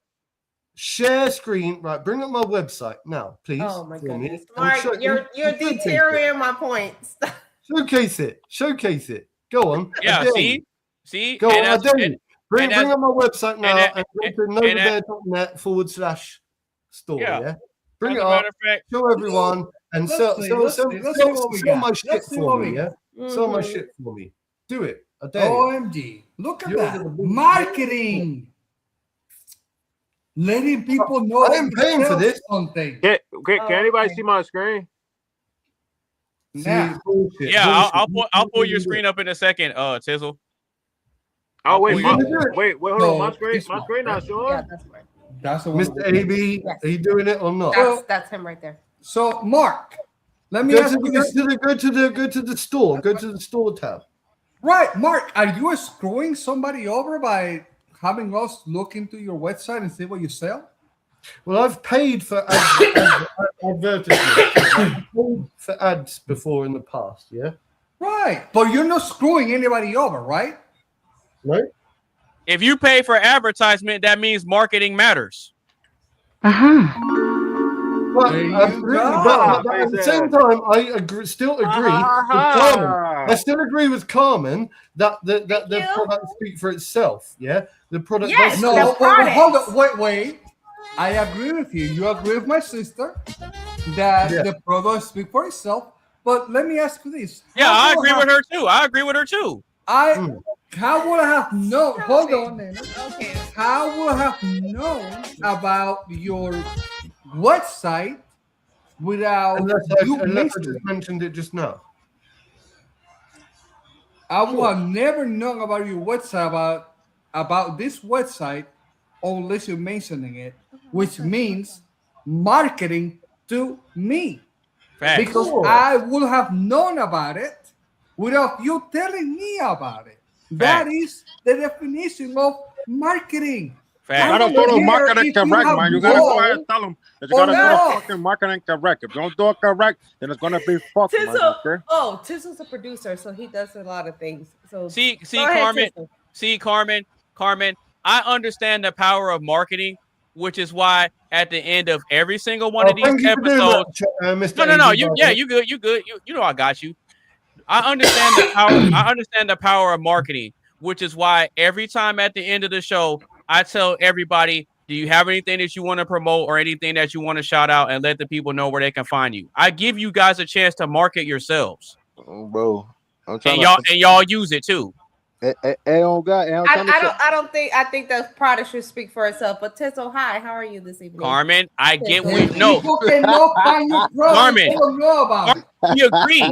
We agree. Well, you don't know, but I know them. So right. But Carmen, we agree, right? We can say, oh, well, you should just think my product is good. No, you have to present it to them and let them decide that. The market determines that, not you. The market determines if your product is good, not you. That's where ambition comes in, where you want to advertise. Is that where ambition comes in? Advertising is marketing. The market is what determines that. It's ambition, though. Right. For you to be successful and be ambitious, you need to sell your fucking product. Okay, well, I don't think so. I think the product should sell itself. You gotta sell the fucking product. How can they have a fuck if people don't know about it? You gotta get it right, man. We're not about to have a sibling argument. Let's just. I'm just gonna make another one. Okay. No, go on. Do it. He's coming back since y'all love him so much. It makes for good entertainment. Oh no! See, hey, look, Marcos. hey, Marcos is good people, man. Hey, Marcos is good people. Of course, you think because you and him are basically the same person. He just happens to be related to me. Anyway. Hey, when is his birthday? What? Did you just hold on? Wait. When is Marco's birthday? October 1st. Did you just say? Oh, so he's a Libra. He's a Libra. He's a Libra, just like you. He is a Libra. No, I'm not a Libra. You're not a Libra. Tizzle's a Libra. I'm a Libra. Oh, yeah. My brother's a Libra, and we're 8 years apart, right? Yeah, 8 years apart. Yeah, my birthday's in September on the 6th. Yeah, now I ain't gonna lie though. Some goddamn AB zodiac sign kind of similar to a Libra. That shit crazy. Yeah, I'm a Virgo. You know, bro, Virgo and Libra is kind of. Yeah, Virgo and Libra align apparently. Yeah. Anyway, Tizzle, hi. Hello, how's it going? Hi, Tizzle. You wanna chime into the conversation? That's not Tizzle. That's Tizzle's clone. Yeah. That's Tizzle's clone. Hey, no. Real shit. I told the people up in here I was gonna be back going to the gym real quick. Got a little pump. He said that earlier.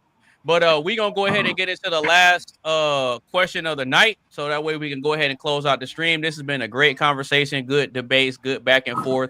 See, and this is why I like this. I like having healthy conversation and seeing Carmen get flustered when she realizes that she's wrong. Not wrong. She's wrong, bro.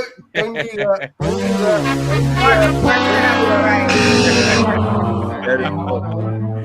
All right, so if you just now tuning in, right now, I care about Mark. I was no, right. we said you were right, and then we took it a step further.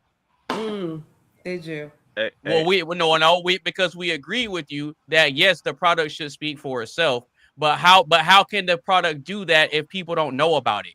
Shit, I'm trying to show the product, but the product ain't showing. And you couldn't answer that. That's what I'm saying. How can the product speak for itself if people don't know about it? I'm trying to show the fucking product, but the product not showing, man. See what I'm saying?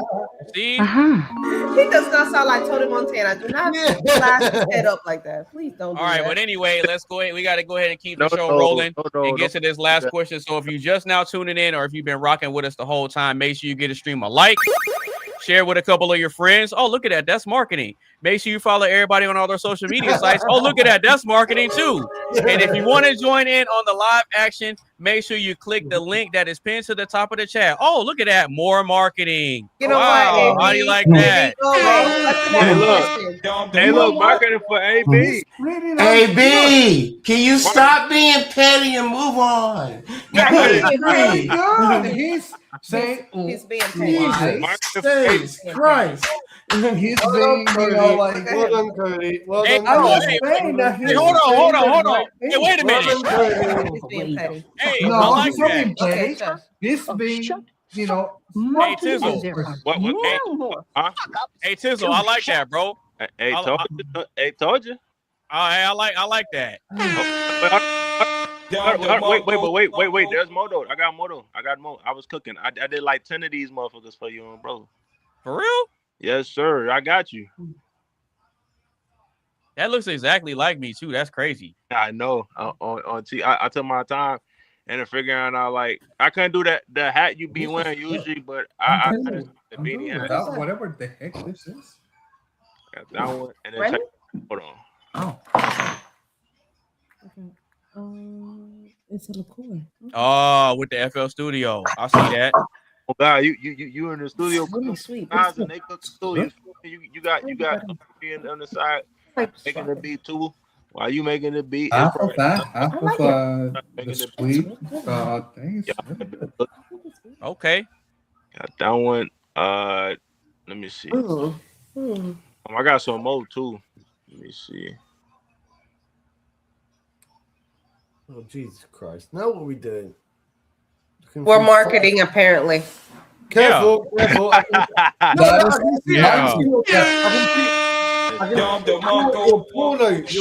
all the way the fuck up until you reach the top of shut fuck. Yep. See, we sitting down having a conversation.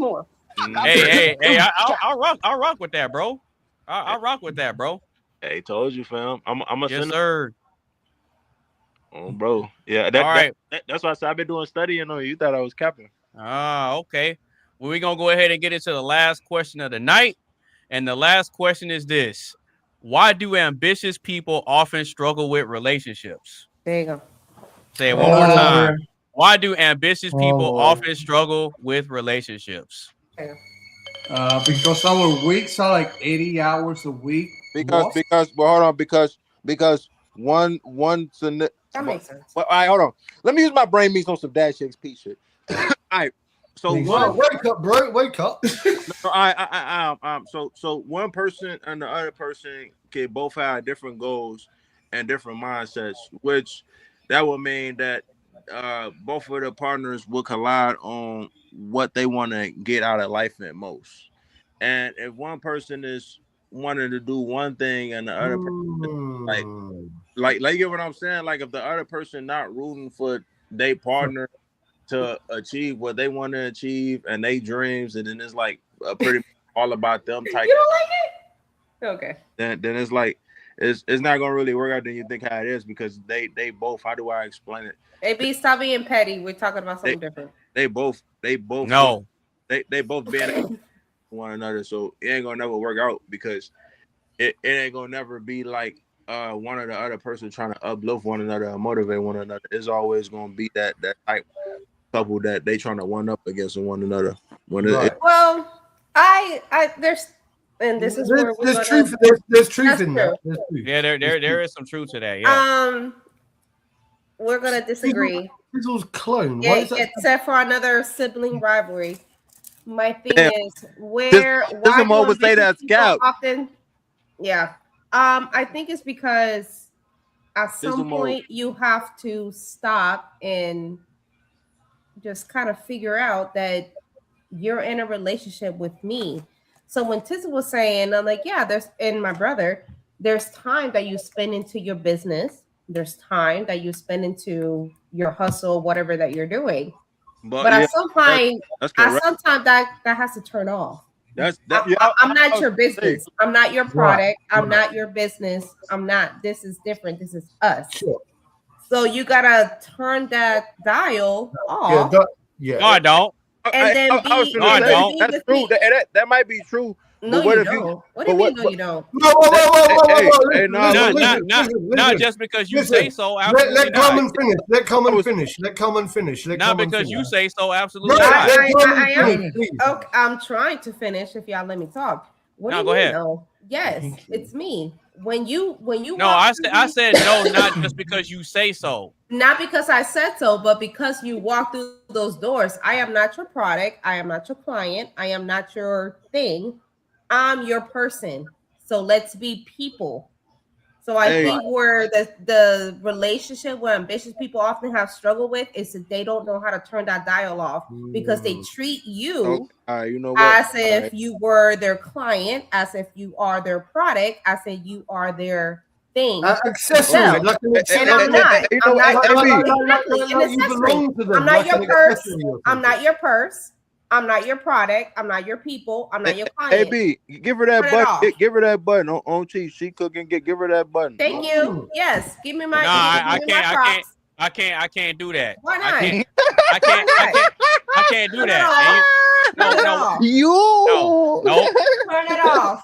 Turn it off. No. There's a dial. No, absolutely not. Absolutely not. Okay, go ahead. I'm gonna get the floor. Absolutely not, Carmen. Absolutely not. You are 100% tripping.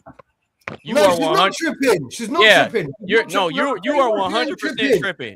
You are 100% tripping. Yes, you are 100% tripping. If you think you could come in and dictate how I run my life based on my ambition when my purpose is always going to come first. Because hold on, wait. And the reason why is because I can't set things up to be able to take care of you the way I need to if I don't prioritize getting to the bread first.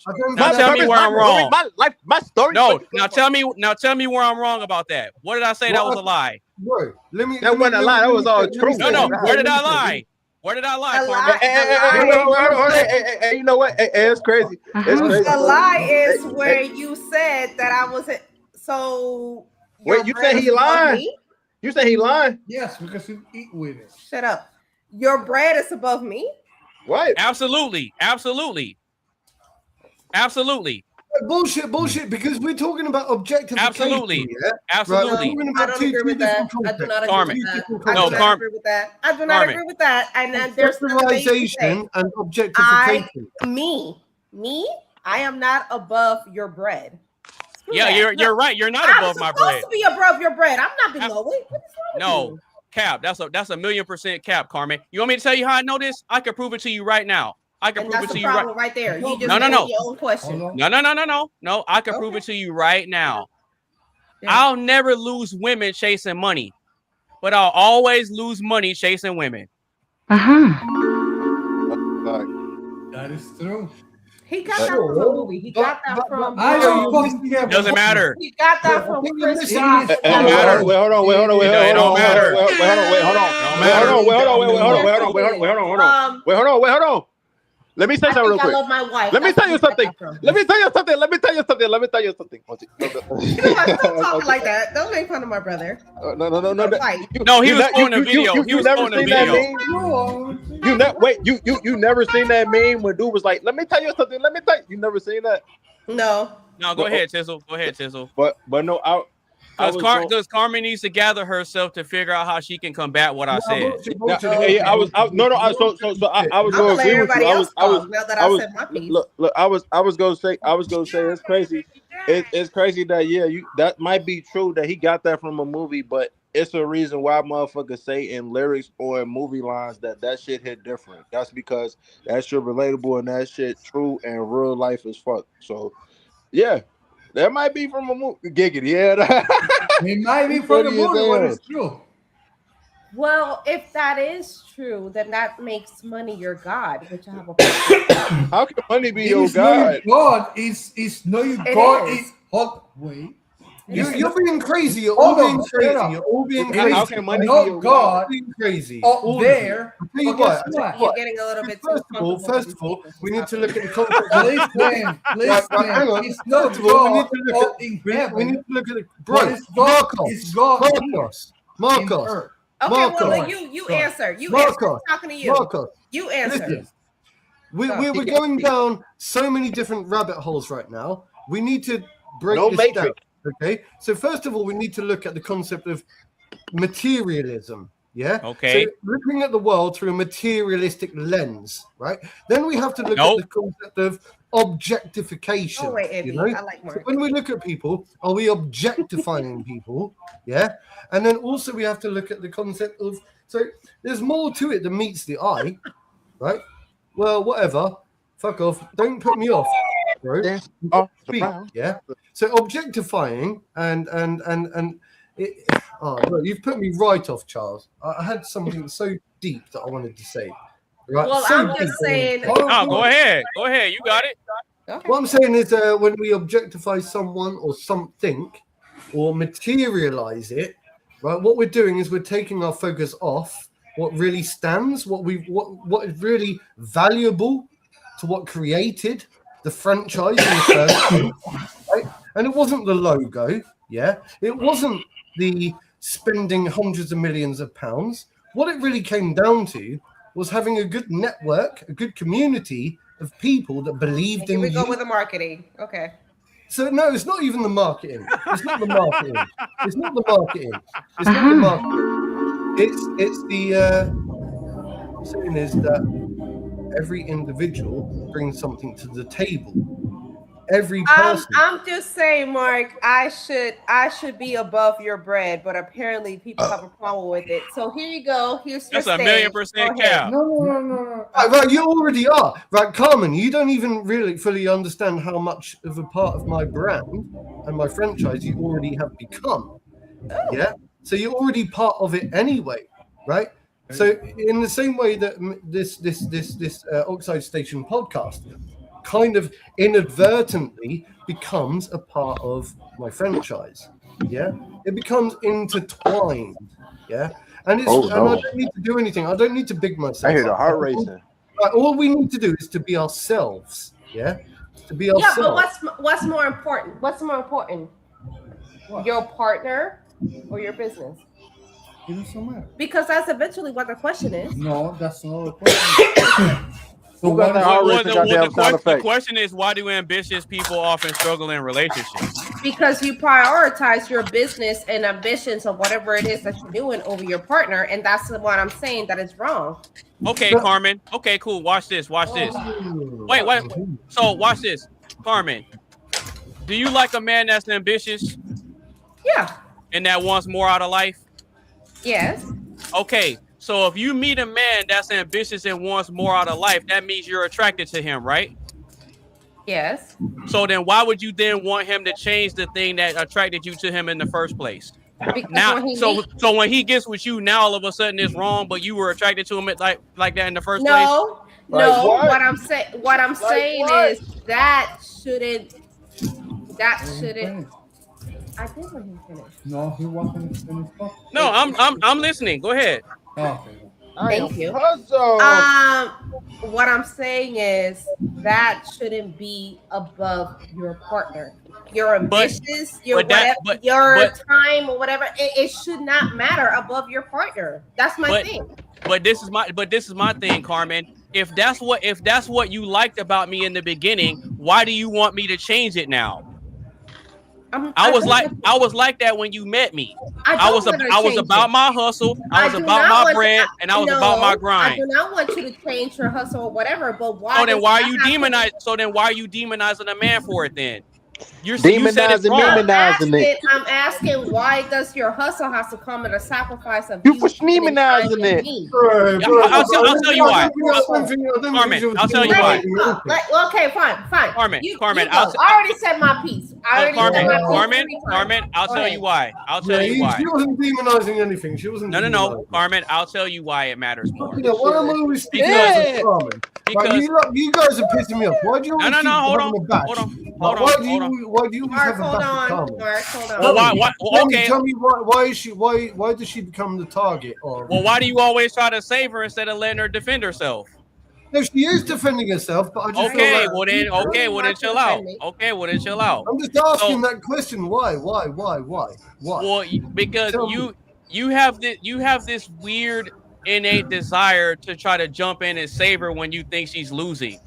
Like let her speak for herself. She's a big girl. She's a big girl, Mark. She can speak for herself. I think she's winning, and I think it's the let me come through and clutch tactic. Okay, Carmen. I think you are losing. Okay, Carmen. Carmen, you lot are losing. No, because she hasn't been able to refute anything I've said. I did just say that. Okay, Carmen. Carmen, ask me your question again, and I'll answer it. Why does that come at the expense of my time? So your hustle and your drive and your ambition, why does that come at expense of my time and my time for you? It's me. It's us. Okay. Not your product, not your client, not your money. Okay. It's us. So why does that matter? I should not be below your bread. I'll tell you why. Go ahead.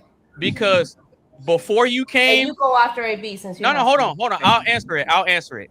Because before you ever came into my life, I was responsible for my own livelihood. When you come into my life, I'm still responsible for my livelihood. And if you decide that you ever want to leave me and think that you can find a better man than me, then guess what? I still gotta be responsible for my livelihood and not you. But when you come into my life, I'm responsible for your livelihood because I'm the leader and the provider and the protector. Now tell me where I'm wrong about that. Bro, what did I say? That's a lie. No.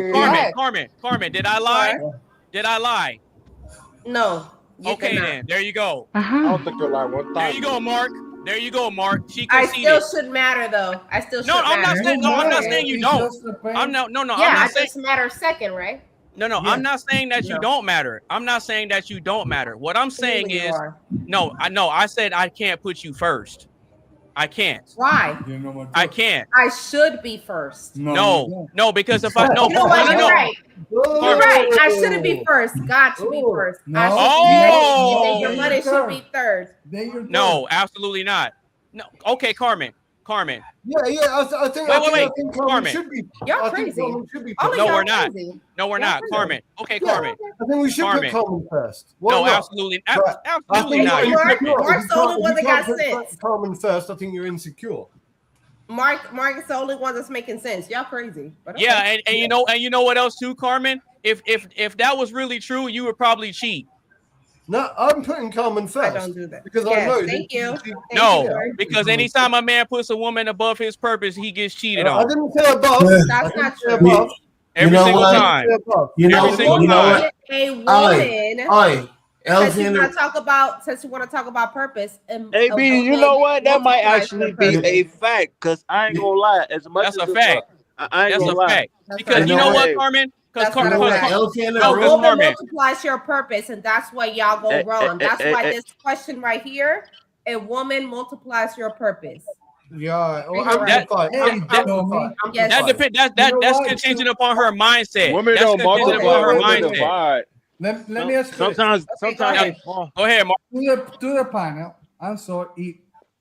If you are in the hospital. Sorry, bro. I'm flirting with your sister. I know she's married, so it's fine. See, like I said, he's trying to save her. See, you are in the hospital. Okay. And the doctor tells you, "Hey, we have a choice." Mark, you been drinking? Yes. Yes. I don't drink. Drink kicking.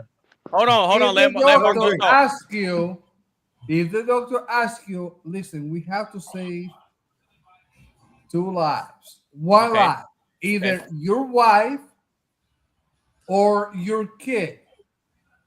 Who are you gonna choose?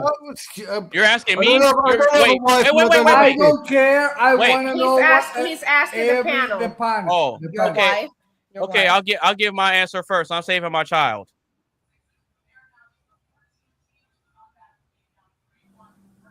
The rest? I'm saving my kid. It went quiet as hell. What the fuck going on? You haven't even got a fucking kid. I'm saving my kid. No, I he mean, posed a hypothetical. He posed a hypothetical. Why are you answering a hypothetical later, then? But I will You don't give even the have rest a of the kid. panel. You don't have a Who would wife you or a save, kid. your So why wife would or you your answer child? a AB just said the child. Who else? Why are you answering a hypothetical? Oh, that's a panel question. I didn't know I was still here. Child, my child, absolutely. Your child. saving Okay, my you child. got 2 for child. Okay, 2 for child. Mark, who you saving? A hypothetical question. No, I'm not answering it. Wait. It's a Why? silly question. It's No, a silly see, why don't question. you want to answer? Because I don't have a wife and I don't have a child. I don't either. Right, so how can I answer Me either. None of us up here do. None of us up here do. So what's I your don't point? know what I would do in that position, and I don't want to put myself in a position where I'm trying to Mark, imagine. it's okay. Just answer. No, Yeah. I'm not Go saving ahead. anyone. They can both die. I'll fuck them both off and look after myself. Yeah. Oh. Okay. They can both fuck off. I'm annoyed because they're pissing me off. Tizzle, who you saving? No, of course not. Look, I'll do anything in my power to try to save both people. This is one of those awkward situations. This is why I don't answer hypothetical questions. Yeah, because what it becomes is very entrapping. If I not really. Yeah, because if I had it in my own way, I would save both people, wouldn't I?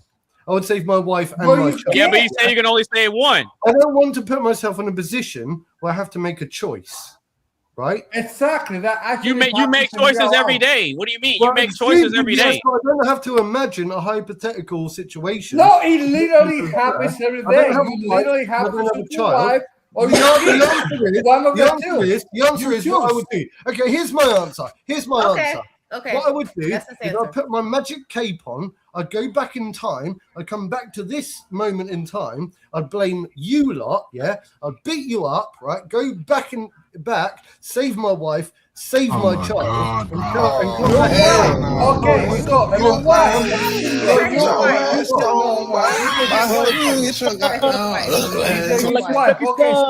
wife. Go ahead. Fine. Next person. He said his wife. Tizzle was the next person. 2-1. All right. Big boy shit. What? What? Oh, Okay. hell no. So Tizzle. Hey, Tizzle, which one are you saving? I'm not answering that stupid question because look. Wait, hold on. What? Hold on. What am I saving? Wife or child? Neither. Fuck both of them. Fuck. No, I'm saying both. See? I'm saying Either you both gotta pick one or the other. What? Both die or one of them lives. I'm saving my child. They both not going. I'm playing. I ain't gonna lie. It's definitely. No, you ain't. Okay. Okay. No. Hold on. Hold on. Hey, look. No. So look. Okay. Realistically, Well, I'm gonna tell you why all of y'all are wrong. It should oh be your my wife. god! I say realistically. Are you serious right now? All of our answers are wrong. I said You're realistically. wrong. AB's I wrong. would save my child. Okay, no, wait, hold on. Let I got Carmen hold on. Let Carmen elaborate on why what we said is wrong. Go ahead. Why all of y'all wrong? I want to hear this. Yes. Well, Mark didn't pick. So technically, he's not wrong. You're right. Mark didn't pick. Well, I boycotted. Yeah, because Mark wants to be an asshole. Go ahead. All of y'all are wrong, and this is why. Because Okay, go ahead. Come on, ready. I'm ready with it. Go ahead and tell us. I'm trying. Go ahead. You can always make another child. And even the church say this. Even the church say you should save the woman as opposed to the child because you can always make another child. What is wrong with y'all? Well, then okay. Wait. Y'all would rather your partner. No, you would rather your partner, your wife, your person who's supposed to love you and put you above everything else die. But what if the woman is no longer interested in us anymore? Then what? That wasn't the question. The question. You're changing it. No. You're changing the stakes, and that wasn't the question. The question was your partner, your person who loves you above everything else, and you are choosing the child, which you can make again, over your person. Okay, cool, Carmen. So, absolutely not. No, but watch this though, Carmen. By your logic, if I could just go make another child, I could just go get another wife. Well, Charles, who that wasn't the question. No. I'm using your logic. I've seen this before. I use your logic. I've seen this before, mate. I've seen this before. I use your logic back on you, and now it doesn't make sense. Besties with AB. See? I've seen this before. Look, all I did was take your idea and your logic and your framework, and I used it back on you, and now it doesn't make sense. It does make sense. It still does make sense. So if it makes sense, how did you say we're wrong then? How can you just go and pick somebody else? Because the same way I can just go and make another kid. No, the same way that y'all will put a bag over a woman, which is wrong as well. There's like 5 billion women in the world. It okay, well you find 5 billion women. Okay, Carmen. Yeah, okay. You okay, Carmen. How about that? You can find another sister. Okay, Carmen. You're there. I'm here. Carmen. You can find another sister, and Brian can find another wife. Okay, Carmen. Carmen, I got a question. I got a question for Carmen. So, okay, Carmen. Wait, hold on. So, you say that if I put my money first, that's a bad thing, right? Correct. Okay, cool. So, how can I take care of you and provide for you and the child if I don't have money? You can still provide. They don't have money. No. But I need money though. You said that me putting the money first is bad. So if I put you first and put the money second, when am I gonna ever have time to make the money if I always have to focus on you? But then that means that no. That's not. Listen to the question. Listen to the question. You said that me putting the money first is a bad thing. Okay, cool. So if I switch the roles and put you first and put the money second, when am I going to have time to get the money to do what I need to do as the man of the house if I'm always prioritizing you? I can explain it though. I can explain it. No. Let Mark explain it. No. Because he's going to try to save you. It's directed at you. He's not saving me. No. Shit. I can't answer my own question. Okay. Go ahead. Matter of fact, where's the button at? He's gonna be the big stage. No, hold on. That is bullshit. I can answer my own question. Okay, I'm just going along with what you said. That's all I'm doing. I asked you to clarify, and you said that the man prioritizing the money first is bad. Okay, cool. What? Huh? No, hold on. So I'm saying, okay, cool. Who said that shit? So if I put you before the money, then when am I going to have time to focus on the money so I can be the provider and help out with these bills? Bro, you can't. Oh my God. When? That shit makes no sense. What you mean? After me. And then I think that y'all saying that everybody needs like a mansion and cars and all of that. I didn't say all that. I just said money to help with these bills. No, how you framing it. No, I didn't. Yes, you are. That's how you're framing it. You're not gonna have enough money. You're not gonna have enough money for bills. Carmen, I never mentioned anything about materials or a lifestyle. I just said he really didn't. I said my ambition. Right. I said my ambition to get this money so I can take care of everything like the man is and I said supposed after me. So that's the answer to your question. After me. Yeah, but I should be first. But God should be first. But listen. But if he puts you for hold on a second, AB. I do not care about stuff, and a lot of other women do not care. Okay, that's fine.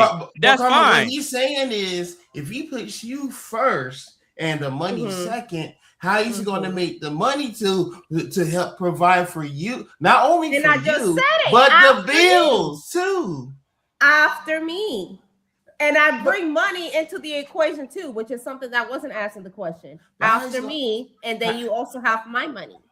No, because so you gonna bring money into the equation? How is he gonna pay bills? Because you know, men have that pride or whatever to where they want to bring home the bacon and pay bills too. You know what I'm saying? So with that said, he puts you first on the pedestal or whatever, right?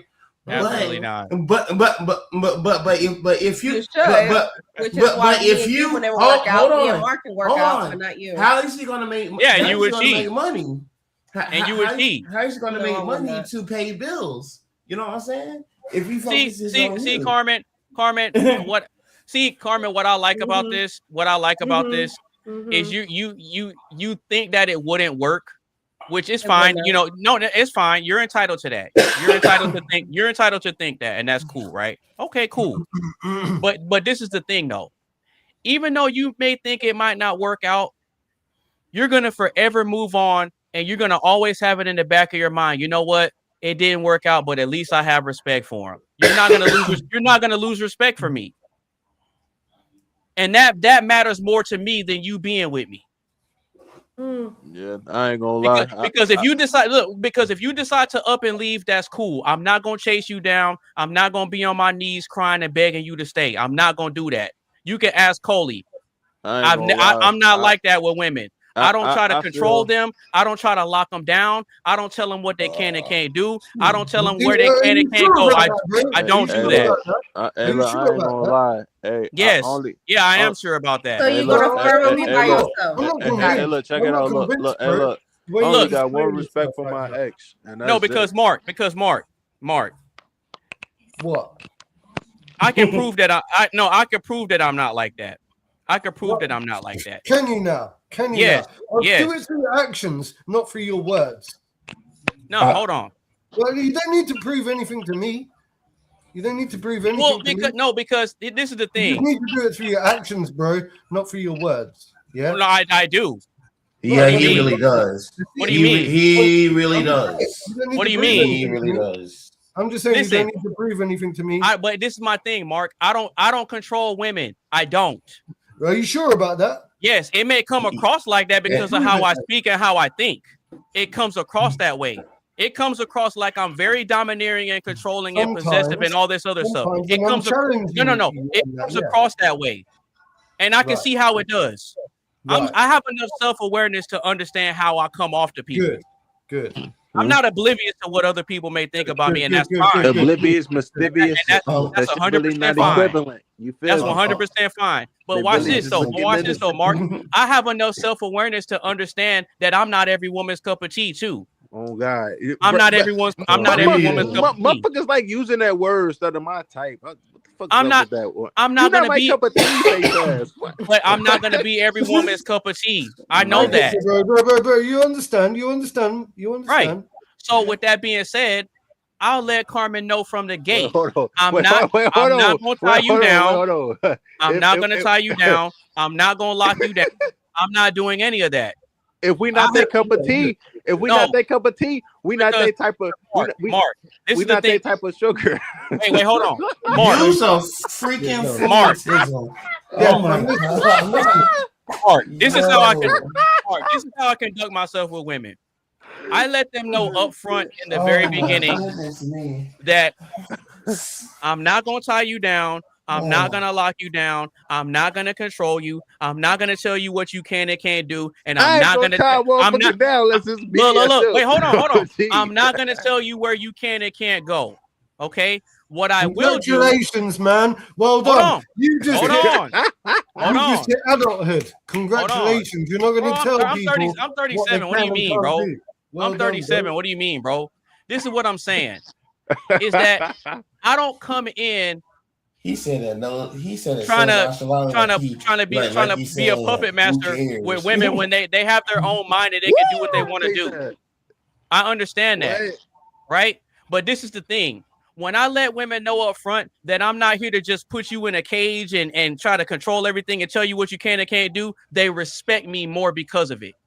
But do they? Yes, they do. Because do you think so? They do because the same freedom. No, wait.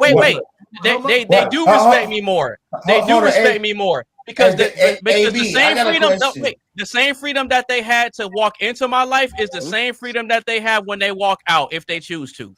Is it respect? Mark, I got a question. Mark, I got a question. Why are you so hell bent on thinking that women don't respect AB if he does the way that he does? Oh, I'm not. I'm just playing my game. I don't know. That's what I'm feeding. That's what I'm feeding off of it. Mark ain't slick, goddammit. He pulling the Jedi mind trick. That's what I'm feeding. Because every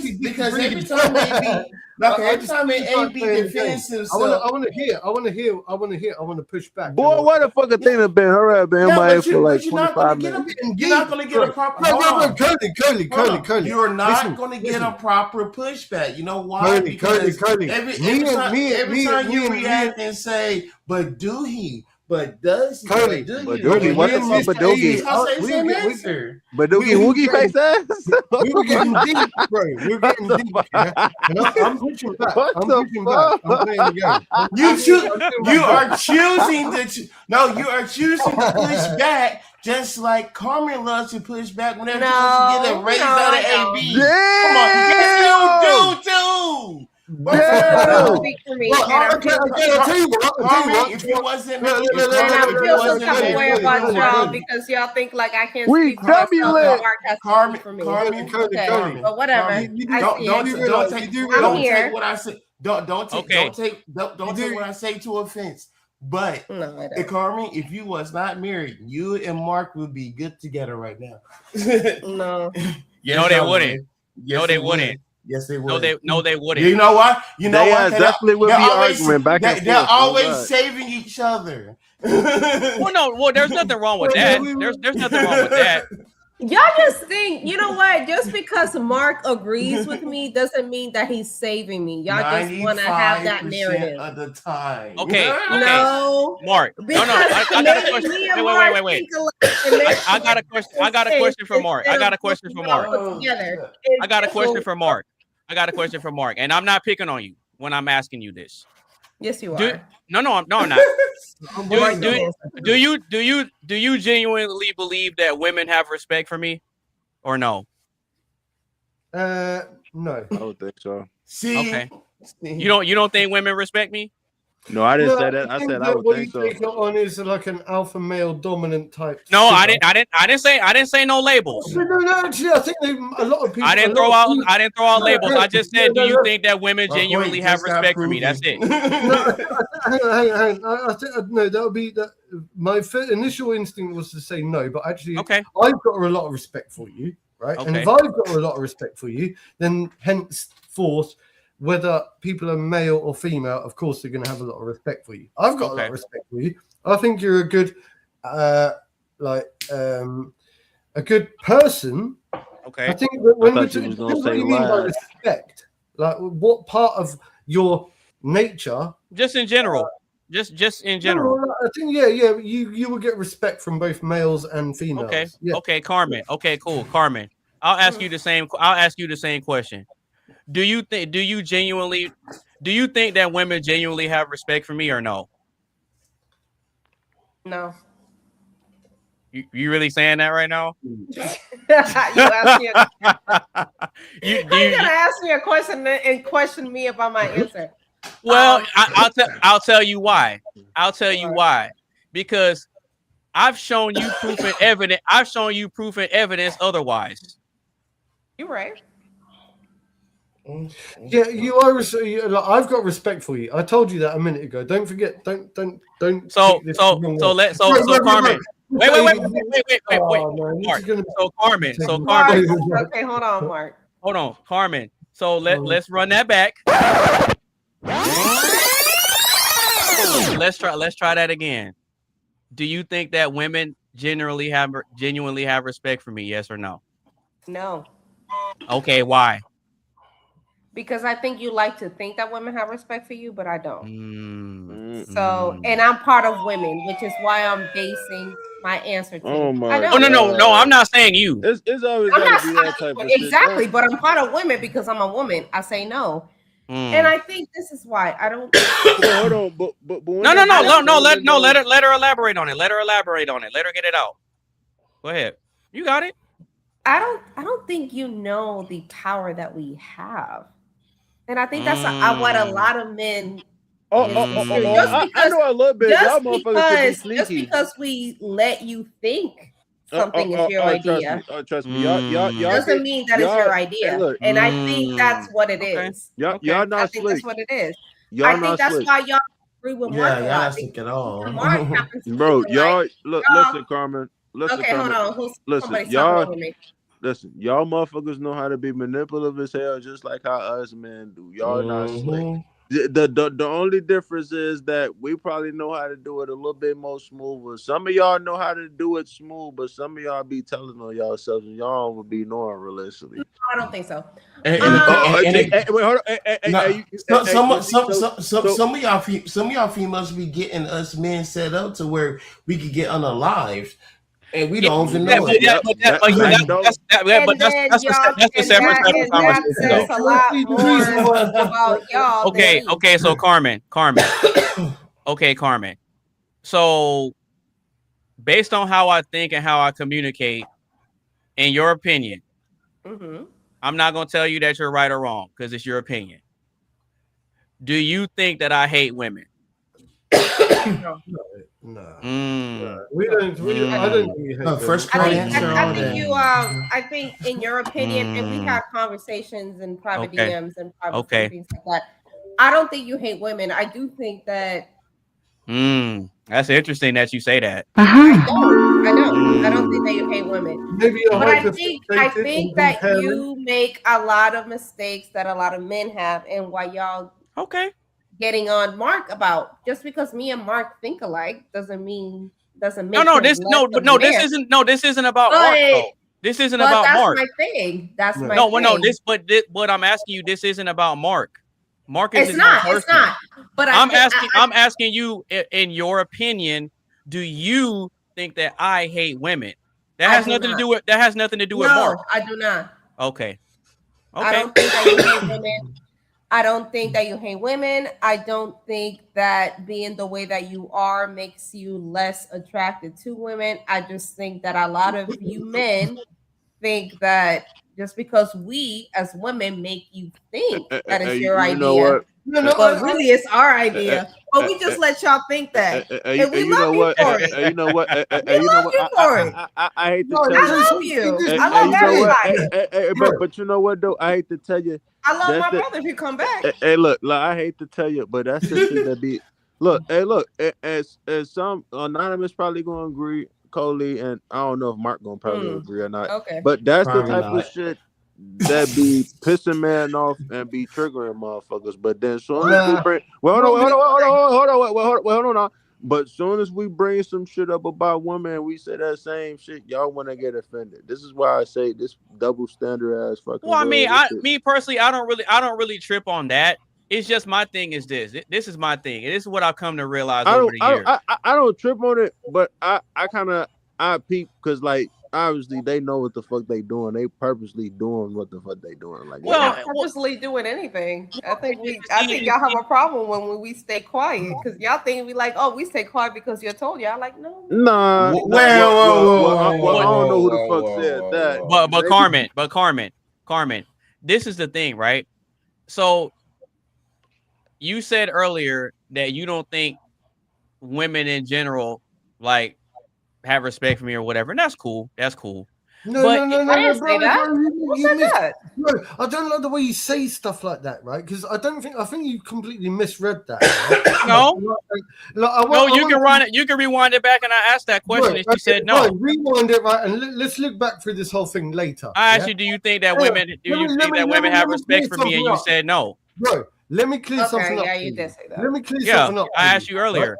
I think. Wait, damn, you forgot? What's happening? What the fuck? What's happening? Right. What's happening is. Go ahead, Mark. Right. I think that you're a very nice person. You display very good traits of caring and boosting people up. And they are very good traits, and people will be very much attracted to them. You've got a lot going for you. You're very much of a people person. Yet at the same time, right, I think sometimes in certain podcasts, you may display traits of trying to compare masculinity versus femininity, right? Which is great, which we did like on day one, which is fine. Well, I didn't do that here, though. I think what happens is, to a degree, what I think some people pick up on is like a bit of a hyperfixation. And I'm just saying this to be your friend, bro. Yeah, go ahead. I'm Go ahead. saying You this got to it. be your friend, okay? Your friend. Because I fucking love you, mate. I really do. Yeah? I love everyone in here. And No I'm homo. just here, right? No homo, the Boondocks. I'm trying to dig deep. I'm trying to actually get to the core root of what people are actually trying to say. In a very respectful way. I think you're a nice guy, man. Don't stop doing pause, God don't stop damn it. being you. Yeah? Wait. Let him talk, Tizzle. Let him talk, Tizzle. Don't stop being you, right? Don't stop being you. Take this, what we're saying, right, as like, let's say, like a form of maybe approaching women in from a different angle.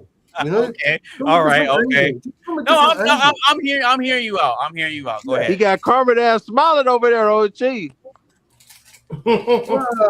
No, Carmen started smiling because I started laughing. She started smiling because I started laughing. Yeah. No, but I'm genuinely hearing you out. Whatever. No, but I'm genuinely hearing you out. I'm sorry, I can't help it. I I have to call it. Totally, that's you, isn't it? That's you. Yes, it is. It's all jokes. All jokes. Yeah. No, go ahead, Mark. You said something about an approach or something like that. Well, I think the way we approach women, there's multiple angles. I mean, there's the direct approach, you know, and of course, you know, it's good to be direct. And of course, once we establish a good communication and relationship, I ain't gonna lie, I love when you ain't gonna start then what do you call it? Like bashing constantly on. Oh, look! Now that we're together, let me continuously maintain this relationship through bashing on you and telling you how much more superior I am to you. I don't think that was it. I just had I don't think that was it with today's channel. I think what I had a problem with is I should not come below your bag. I don't think so. I do not. Based on the conversation that we had, I don't think I should come below your bag, which is what AV said. AV said, because that goes along with the question. That goes along with the question: why do ambitious people struggle with relationships? And I think the reason why ambitious people struggle with relationship is because of that, because you prioritize your bag, your time, your whatever it is that your purpose above me. And I have a problem with that. I think I shouldn't be below your purpose. I think I should be part of your purpose, which puts me right there. But this is the difference though. I'm part of your purpose. No, wait, hold on. Hold on. Oh my god, I can't even say it. I was literally just about to tell you that you're right to a degree. Damn. See why you have to fuck it up? Why you have to fuck it up? Agree with me? Oh my god. No, wait, hold on. To a degree. Me and AB agree. To a degree. I said to a degree. That means we don't agree. Yeah, don't. That means we don't agree. To a degree, that means 1, 2, not 3. Look, you see that Tizzle? You see that Tizzle? She's trying to jump ahead. She's trying to jump the gun right now. I know. Hey, look, hold on, wait. Okay. Anonymous. This is what I meant earlier when I said motherfuckers be sneaky as hell. They know what they be doing, bro. I told you what I tell you. Yeah, but see, I don't be letting it fly though, and sometimes they don't like that. Why? Because you putting them in their place? What the fuck? It's certain ones. Certain ones don't like that. Certain ones. I'm over here smiling. I'm smiling. Tizzle. I'm smiling. Would I lie to you? Hey, Tizzle. Would I lie to you? What's up? I said this before. Would this face lie to you? Yes, it would. Yeah, No, it would. I will make you think. I need to pull up that look, song. AB, bro. I will I make ain't you gonna lie. think Hey, that I look. lie to you, but I would never lie to you. That's cap. That's definitely You're cap. right. That's big cap. Oh God. You know what? Hey, look. I'm gonna tell you. Yes. Poppy? So, hey, look, real You're shit right. though. You're woman, right, baby. Some You're look, right, some, Poppy. You're absolutely some right. look, I'm hey, wrong. look, some There you women go. need to be learned and be You're put in their absolutely place. right. No bullshit. Hey, there you go. There you go. Like, look, sometimes they can say some And shit. I know you're not. And I know you're not lying when you say that. Oh yeah. Yeah. Look, See. hey, look. Uh-huh. Hey, look. Sometimes they can say some shit that piss you off, or it could be like something that's bothering you, and it's an avoidable argument. And you be just sitting there, you be want to tell them to shut the fuck up so bad. You be like, oh my God, like, gee, like, why? Well, like, you know what I'm saying? Yeah, but I was with you for a minute, and then you said shut the fuck up. I'm like, yeah, but I'd have to be super irritated to even say that though. What? Hey, look, And I don't even let myself get. I don't let myself get up there like that. But Yeah. I get what you're saying though. Yeah, I ain't gonna lie. As much as a nice person as I am, you're not finna make my damn blood pressure go up high. You get what I'm saying? Oh yeah, absolutely not. Absolutely not. Is it not finna tell you when to shut up, or I'm either finna talk to you about it, and you finna stop arguing with me? Oh, I'm finna leave your ass alone. Oh yeah, Carmen. Tell me to shut the fuck up. Yeah, tell me to shut the fuck up. Oh yeah, just do it. Carmen. Just say it. You know what I'm saying? Just say it. Yeah, so yeah, old girl updated her picture in my phone. I'm not even slide on that. He said, "I'm on it." Wait, she changed her hair. Hold on, let me see. Let's see it. Let's see it. Let's see it.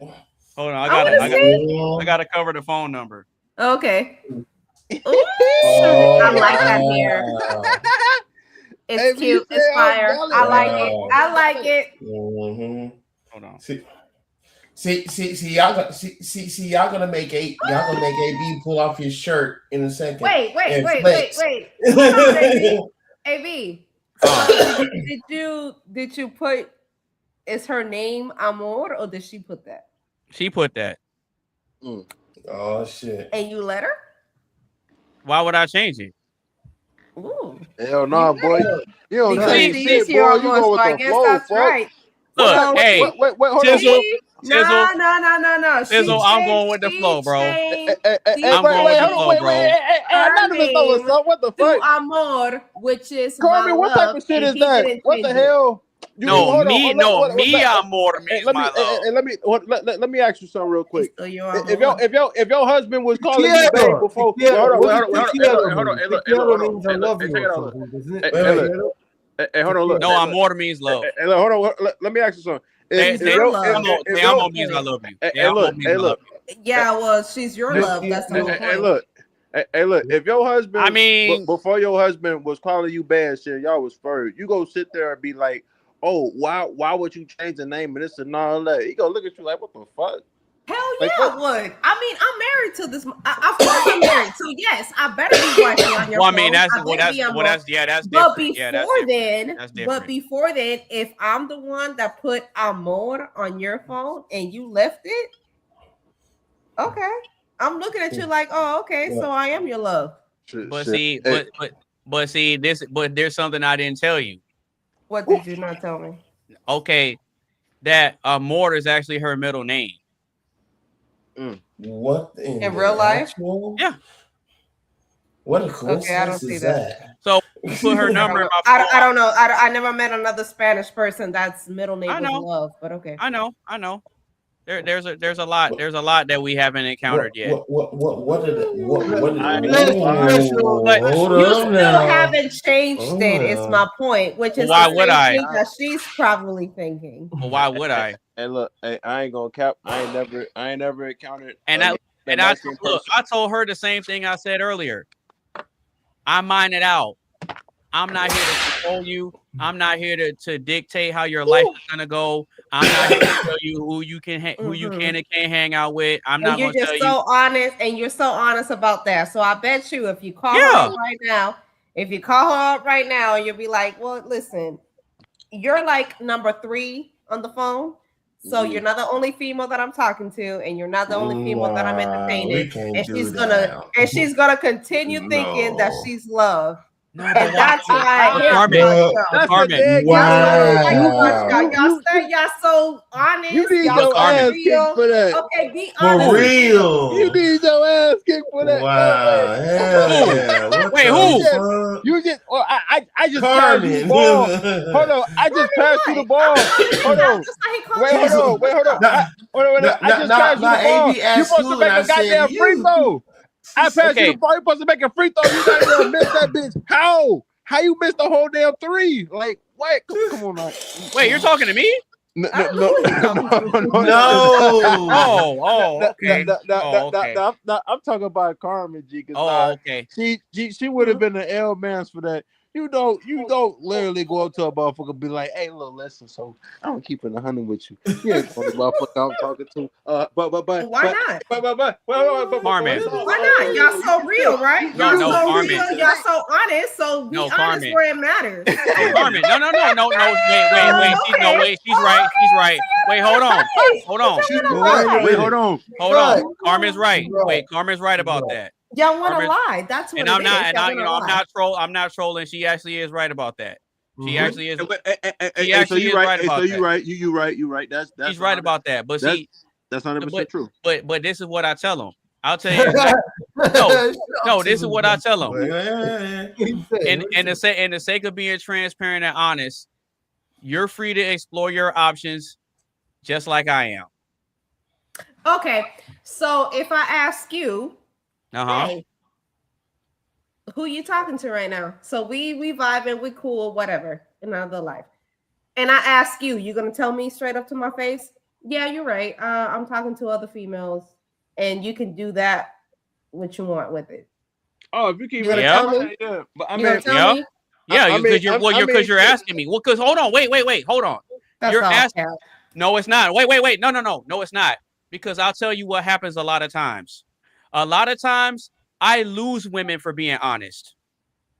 Yeah, I lose. No, I know. I lose a lot because of that. That kind of takes me back to what I said I actually lose when I do that. That takes me back to what I was saying about the angle. It's a small number of women that you'll encounter where you can be open and honest, and they're like, okay. Hey, hold on. Hey, hold on. AB is 100% right on that because I know a little bit. I said that a minute ago. A lot of them walk away. Because look, they will be honest with you. Wake up, huh? Wake up. Huh? What you mean? I'm not asleep. I'm saying to Mr. AB. I'm saying to Mr. AB. Yeah, bro. Yeah, on see, bro. What do you mean? Because I said this a minute ago. Yeah, we were talking about the angle of the dating, right? Yeah. And the whole fact that the way that you approach people and so on and so forth, and then of course, absolutely. when it comes down to holding down a relationship, if you're going to continuously be hyperfixated on the differentiation with the man versus the female constantly all the time, then you're not going to be able to hold down that relationship. That's all I'm saying. And you just admitted to that. You just literally just said that. That's all I'm saying. No. I said I lose a lot of women from being honest. Well, exactly. That's the I think y'all men will have a lot better chances if y'all were honest and actually gave us the choice. But I think y'all. But that's what I do. But I think you know. I think a lot of y'all but that's hold on. But you just answered that question though. That's the thing. Y'all will give us a choice, and we'll still be honest, and y'all still will leave. So even if y'all gave us a choice at the end of the day, they leave when I'm honest. Yeah, even if you gave us a choice at the end of the day, it wouldn't feel like a choice because even if we telling you, you might not be able to handle the truth. Okay, Carmen, I'll say it like this. If I had 10 women and I told them the exact same thing, wait, hold on, wait.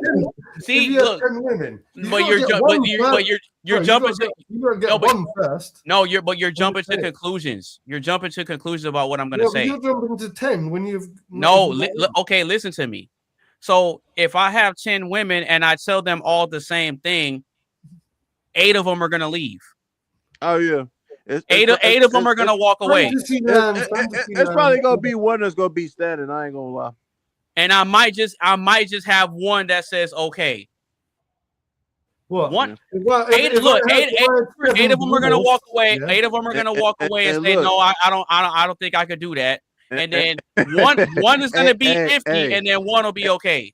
But look, I will tell you the reason why they all will leave. That's the reality. Look, he ain't lying. You lose a lot more when you're honest. He ain't lying. That's what I'm trying to tell Carmack though. But look, that's why in society, the truth hurts people. Yep. So the alternative is to lie. But look, that's But then you get mad if I lie too. But exactly.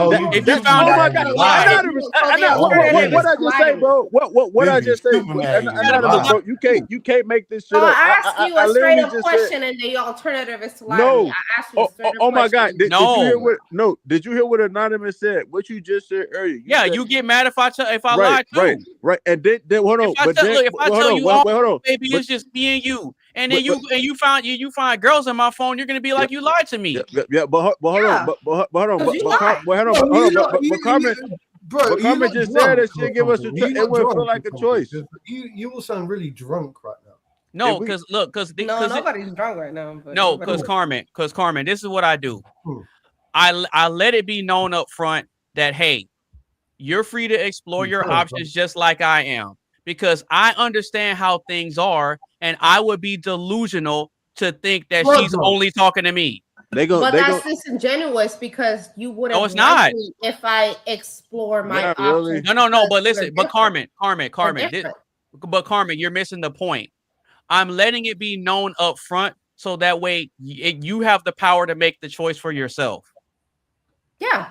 I'm not making the choice for you. I'm just letting you know, hey, this is what I got going on.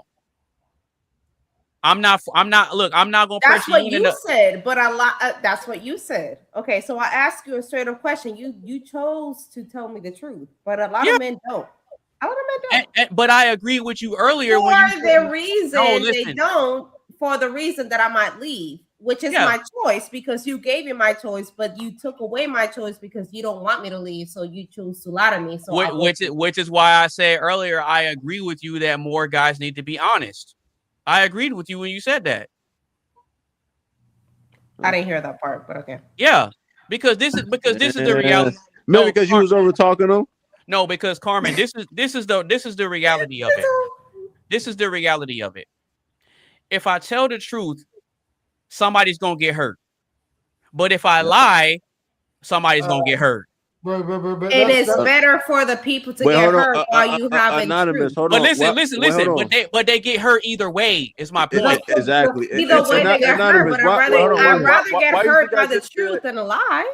Right. I know. I agree. The truth, whatever. A lie can hurt 1,000 times, and the truth may only hurt me once. Facts. No, you're absolutely right. You're absolutely right. So it's safer.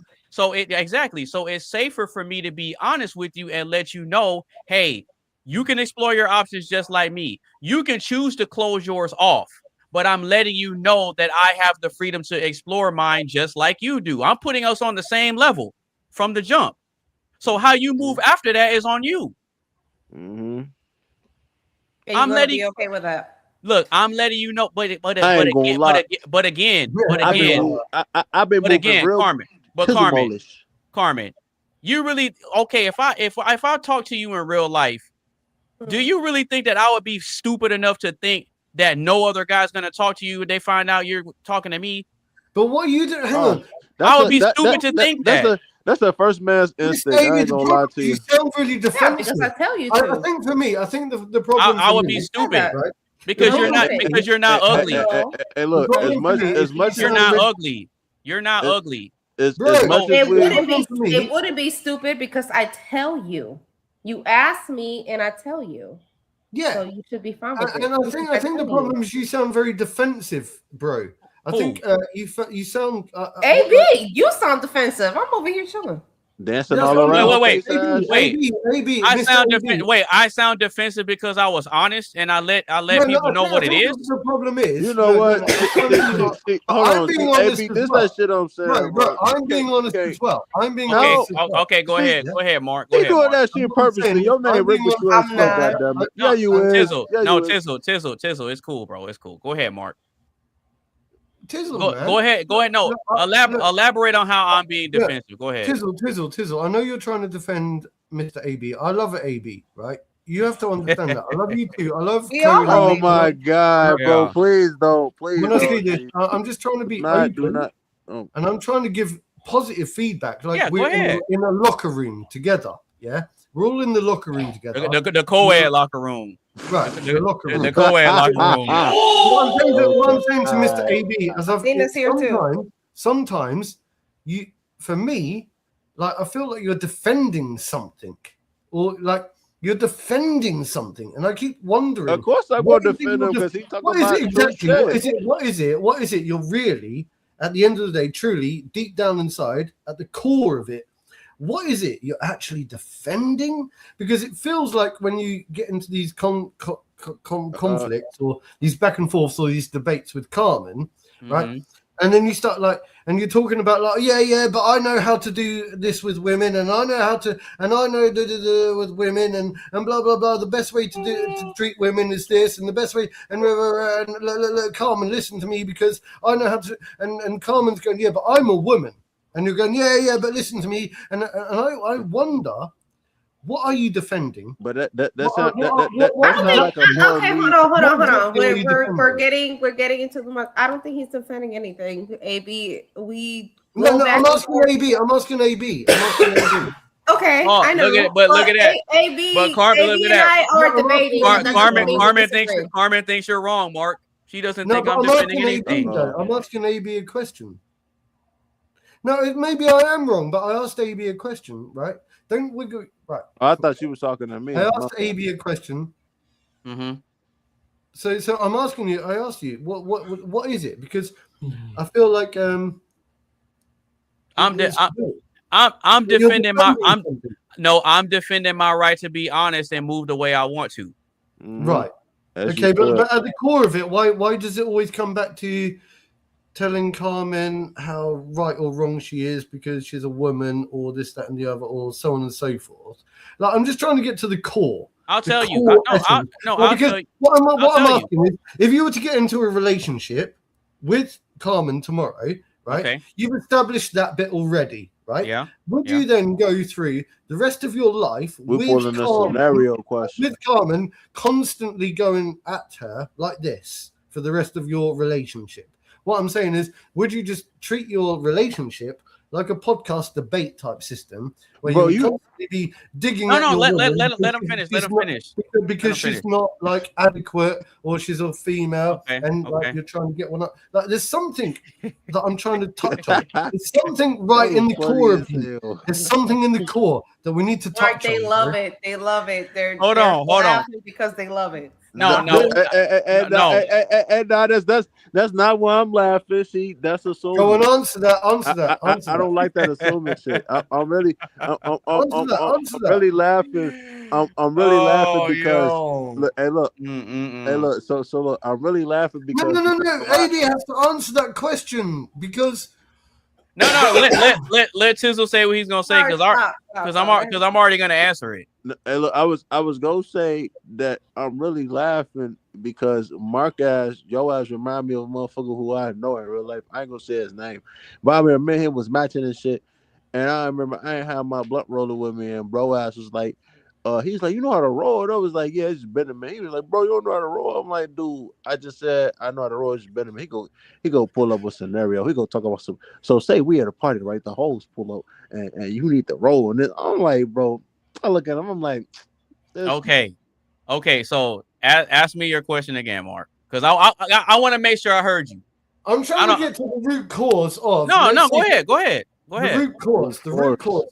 For me, so run your scenario. I'm trying to feel like you have some type of chip on your shoulder, or some kind of root cause. Right. Look, type of what? Look. That's what I'm saying. What the fuck? I never heard I've already asked you the fucking question. I ain't going to ask you again. Your ass talking well, hold on. I'm listening to you now. Hold on. Look, fuck it. Look, you're either listening or you're not listening. You're either listening go ahead. Or you're not. You're listening or not. Go ahead. Calm your ass down and ask the question. Look, run the scenario. Run the scenario. If you get said mad, I get mad too. Wait. You said if Carmen and I were in a relationship tomorrow, ... Right? No, I didn't say that. Not the ... part, but I'm going off of what you led with. That's how you started it. No, what I specifically So go ahead and lay out the was, scenario. Go ahead. I said when my observation of you as an individual seems to be that I was psychoanalyzing you as a person, bro. Right? Okay. Had nothing to do with what you said. So I psychoanalyzed you, and I was. Well, I'm asking you about the scenario. You posed a you posed a hypothetical scenario with me and Carmen. The scenario then would be, okay, if you and Carmen, for example, got together today, right? Okay. Being the way that you are, right? You've already hashed out all of your thoughts and feelings, right? Because we've done it on the podcast.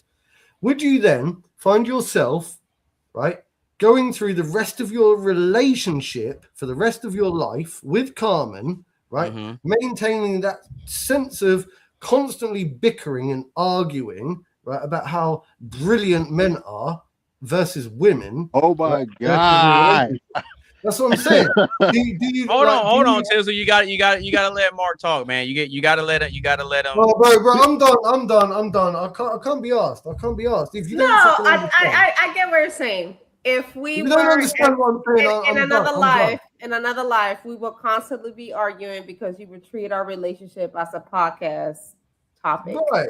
Like we're doing now. So, Mark. Come and understand. I understand. Why don't you understand me? Let him talk and answer. Well, here's the thing with that, Mark. Thank you. Based on how you frame the scenario, I already won because we're in a relationship to begin with. I already won. Stupid answer. I already won. So she that's an answer. That's an answer. Could you repeat that a little bit louder, please? No. So if she decides that she wants to leave at any given point, I'm not going to trip about it because, like I said earlier, I let it be known up front that I'm not here to tie you down. I'm not here to control you. I'm not going to tell you where you can and can't go. I don't lead with the controlling stuff. I don't do that. I don't be giving a fuck. I swear. I have an open door. I have an open door type of relationship structure. Oh God. Okay. Don't open whenever because it's like this, Mark. It's like this, Mark. The women have a choice of whether or not they want to entertain the idea of a relationship with me. I don't pressure them into it. Right. I agree with that. If your heart and your emotions are drawing you to me to say, you know what, man, I don't, he kind of get on my nerves sometimes. I don't really like how he be saying stuff, but man, I do like him though. If that happens, I don't have any control over that. I'm just being me. Damn. Now, if she finds herself drawn to it in some kind of way, I mean, I ain't gonna tell you to get away. Right. I'm not gonna push you away and deny you. But then, how do you maintain that, like, continuously moving forward, right? In I'll tell you how. I'll tell you how. Are they gonna get bored and sick and tired of you constantly bashing? No. What I'm saying is, I'll tell you why. I'll tell you why. Sure. Mm-hmm. Because women don't want to be in a relationship with a man that's never right. What? I'll say it again. I'll say it again. Because you asked me, would it get bored and would we get tired of each other? And I said no, and I'll tell you why. Because a woman is not going to be with a man long term who is never right. Okay. Yes, that's true. That's true. There you go. There you go. But I will say there's a caveat to that. Just like a man is not going to be in a relationship with a woman long term, that's never wrong. That's true too. See? But there's a caveat. So There you there's go. there's always room for somebody No, to I be. ain't gonna lie. And I do have a question for the. Well, it's separate. So never mind. No, go ahead. You got it. No, because I Look, want to finish the topic. Because the topic said why Carmen, ambitious people Carmen, often struggle with dale. Let Carmen speak. I want to hear Carmen speak. No. This has something Mark, you know, and AB knows, but Okay, I'm not good. gonna say any names. And the topic is ambitious people, so I want to be respectful and just have everybody be done with the topic before I bring in my personal. Well, us going back and forth, that kind of brought all of our perspectives out on it. It really did. It was a Yeah. good conversation. Yeah. No. So for mine, then, I think I have a "Am I the asshole?" conversation. Is everybody present? Am I the asshole? I'm open to An conversation. asshole conversation. That kind of No, go ahead. Present the scenario. Coley, you being quiet. I don't know. Coley doesn't. For obvious reasons. Well, if you're gonna say what I think you're gonna say, then Coley and Tizzle are gonna agree with you. Okay. Well, okay. I have a whole completely separate topic about the ambition. That's why are we all done with this topic? Okay. Am I the asshole for ruining my friend's chances with a guy? Yes. with no goddamn hesitation, I ain't gonna lie. That's like me ruin my boys. Hold on, but you gotta let her give you the context. Okay. Okay. You're right. Go ahead. You gotta let her give you the context. Right, go ahead. So that's the question. Am I the asshole for ruining my friend's chances? Keep that in mind. The concept is we went on a double date. Me and hubby, her and her new beau. We have a good time. We go to a restaurant at first, and then we go out to her place for like a nightcap. It was just like, hey, we're not done having fun. We're just gonna chill out with drinks. I make martinis. Everybody's cool. Well, the conversation got kind of weird when. Don't say too much. I know I'm not. When old buddy, we were talking, and all three of us had a moment because we were talking about the Hawks and the Knicks, and then we also talked about WrestleMania. Whatever. It was like a conversation that was had. Mm-hmm. Well, she felt out of place. She felt like, well, y'all started talking and y'all left me out of the conversation. Old buddy, the beau, made a gesture that was a little weird towards my hand, which is weird. But anyway, hubby stands up like, hey, there was no words exchanged, but there was a gesture. There was like, my husband stood up behind me and he kind of made a look. Old buddy made a look. It made everything weird. So I was like, okay, I'm gonna leave.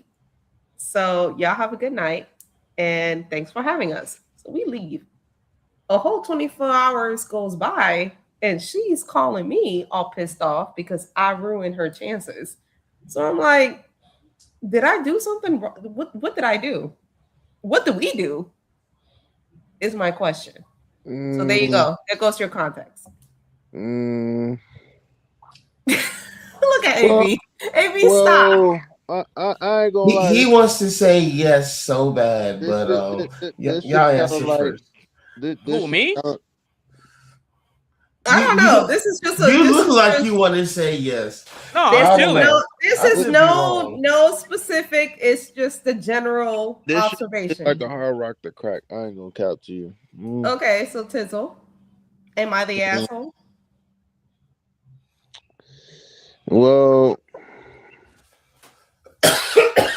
how you explain it? I mean, because what I said in the beginning was, if you're gonna tell them what I think you're gonna tell them, then Tizzle and Coley are gonna agree with you.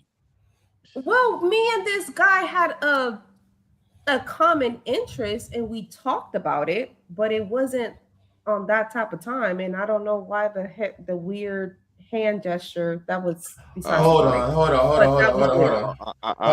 I got a question. I see it now.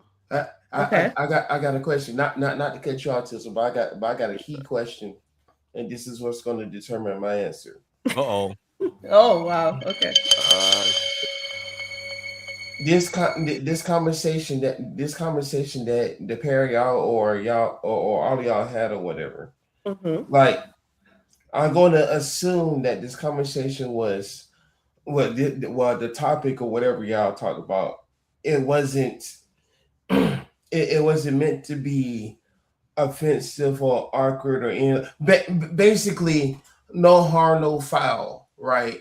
But the other person took it the other way, and then plus to add to that the weird gestures that you just mentioned or whatnot, right? The conversation happened because me and the new beau, let's call him, I don't know, example Jamal. X, Jamal, whatever. Jamal and I had a Calm down, comment. Jamal. Don't pull out the knife. Sizzle. If you know your boat. Jamal and I. They said. Jamal and I had a common interest, and there was an exchange. I guess that exchange turned into this weird hand gesture thing, which triggered my husband to be like, "Okay, we're laughing, we're kikiing. I don't know what y'all doing, but this has nothing to do with that." Which turned into the whole foursome. Hey, Sheila, I'm gonna tell you. So anyway, that's the gesture code. That's to answer your question. The conversation went there just because we had a common interest and turned into a little thing, which triggered my husband to turn into a little thing. Which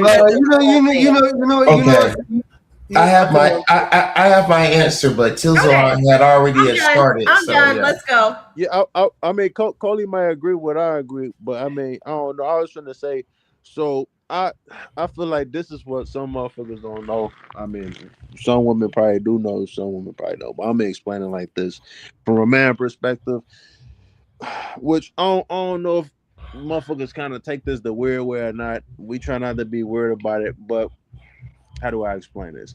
When a woman, especially like if it's your wife or something, and another motherfucker kind of like, how do I explain it? Not even getting more attention from you than the husband would. Well, there was no words exchanged, Tizzle. There was no words exchanged. It was a gesture.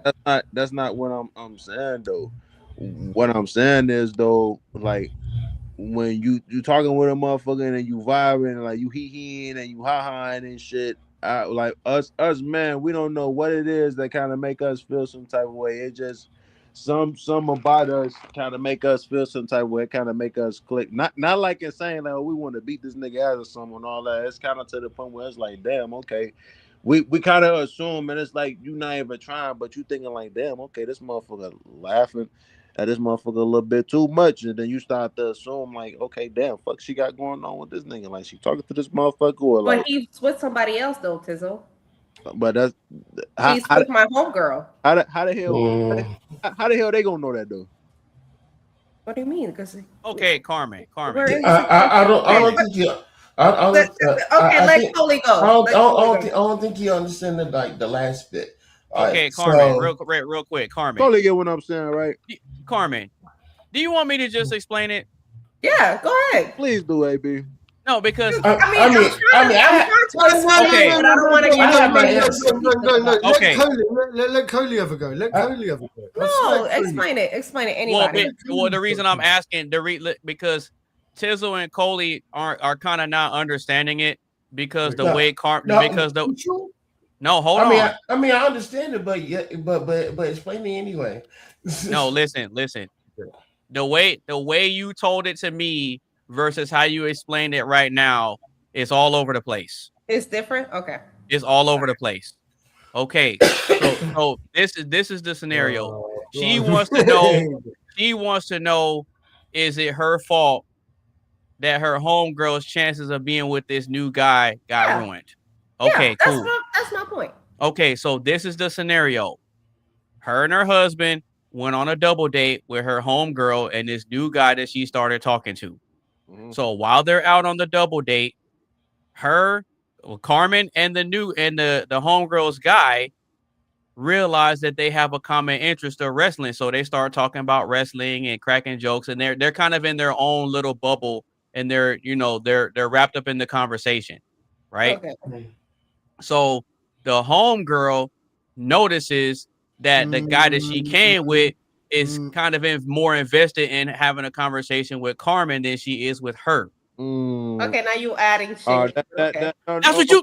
Okay, if you would have explained it like that, that makes No, but he's adding more stuff to it because now he's making it. No, that's No, not.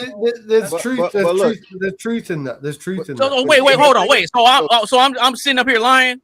No, No, hell that's no, true. you ain't lying Wait, because hold on. You're not lying, but my defense, the whole bubble moment wasn't intentional.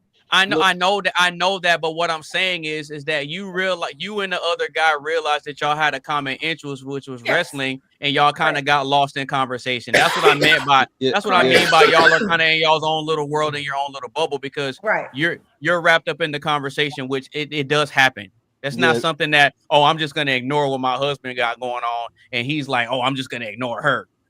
That's not what it is. So you just get lost in the sauce, right? They get lost in conversation talking about wrestling, and the girl that he came with, which is Carmen's friend, is noticing, they're kind of talking and laughing and all this. They're having a good time. So it's like in her mind, she sees it's like they're having a bonding moment. It's called right. insecurity / jealousy. That's right. That's right. That's so, what I said. Right. So Carmen said. Right, so Carmen said there was a seemingly inappropriate gesture made on the guy's part. Husband stands up, he feels some kind of way about it, but it doesn't escalate and get anywhere. Yeah, okay, yeah. When so fast forward 24 hours later, the girl that was there with the guy still felt some kind of way about Carmen and the dude being wrapped up in conversation, and it's almost like she felt left out of the interaction, and she's blowing her up and trying to blame her for why the dude don't want to talk to her no more. Correct. That's the gist of it. Yes, correct. Yeah. Thank you. Thank you. A story. He connected the dots better, but essentially yes. And you tried to say I was lying. So anyway, am I the asshole? So based on that scenario, is Carmen in the wrong? No. See, I told you. No. If you I told you they were gonna agree with you. If you would have explained it like that, if you would have explained it like that, I would have said no. But how you explain it? I already knew. When I asked Carmen the question that I asked her or whatever, I have my answer then because I was about to say the same thing that Tilson started his answer with, which is basically insecurity, jealousy, and all that shit. How normal? This is what I don't get about dudes these days. Why is it that when a common topic of interest, it could be wrestling or hell it could be game shows or music videos, whatever. Y'all talk about hell, we talk about Total Request Live or whatever. You could talk about anything with Carson Daly. Yeah. Like when Carson Daly was fat. Yeah. He still is. No. Carson Daly's super skinny now. Oh, he's skinny now? Yeah, that dude lost a lot of weight. But anyway, go ahead. I don't know, but anywho. But point I'm making is those two are having like some sort of a friendly bonding moment or whatever. It doesn't mean that they're sitting here flirting with each other or whatever. Right. But especially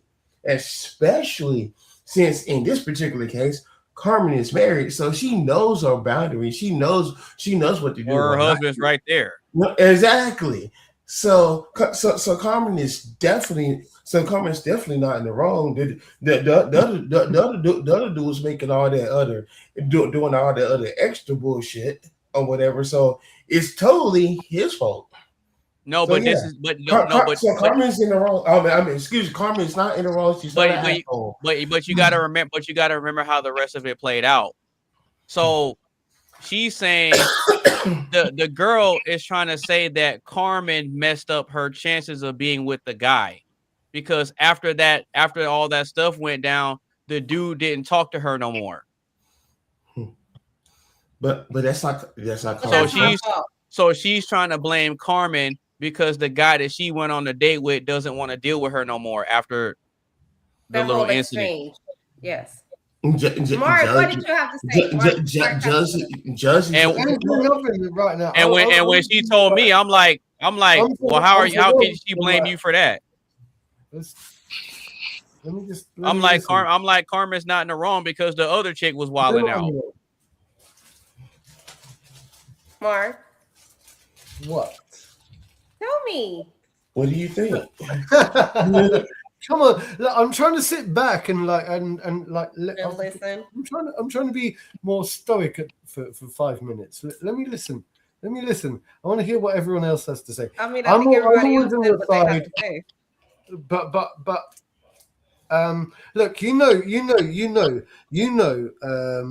look, I just can't say anything right now. Just give me 5 minutes, please. Just give me 5 minutes. Stupid. Just give me 5 minutes. Okay, so I'm not the asshole. That's what that's all. You're not the asshole. Look. You're not the. Okay, You're great. not the asshole. Hey, okay. That's all I want to know. Well, I told you, Carmen. I told you that if you're gonna tell them what I thought it was gonna be, that they were gonna agree with you. You did say everything. You rephrased it. Well, no, because the way you told it had everybody all over the place.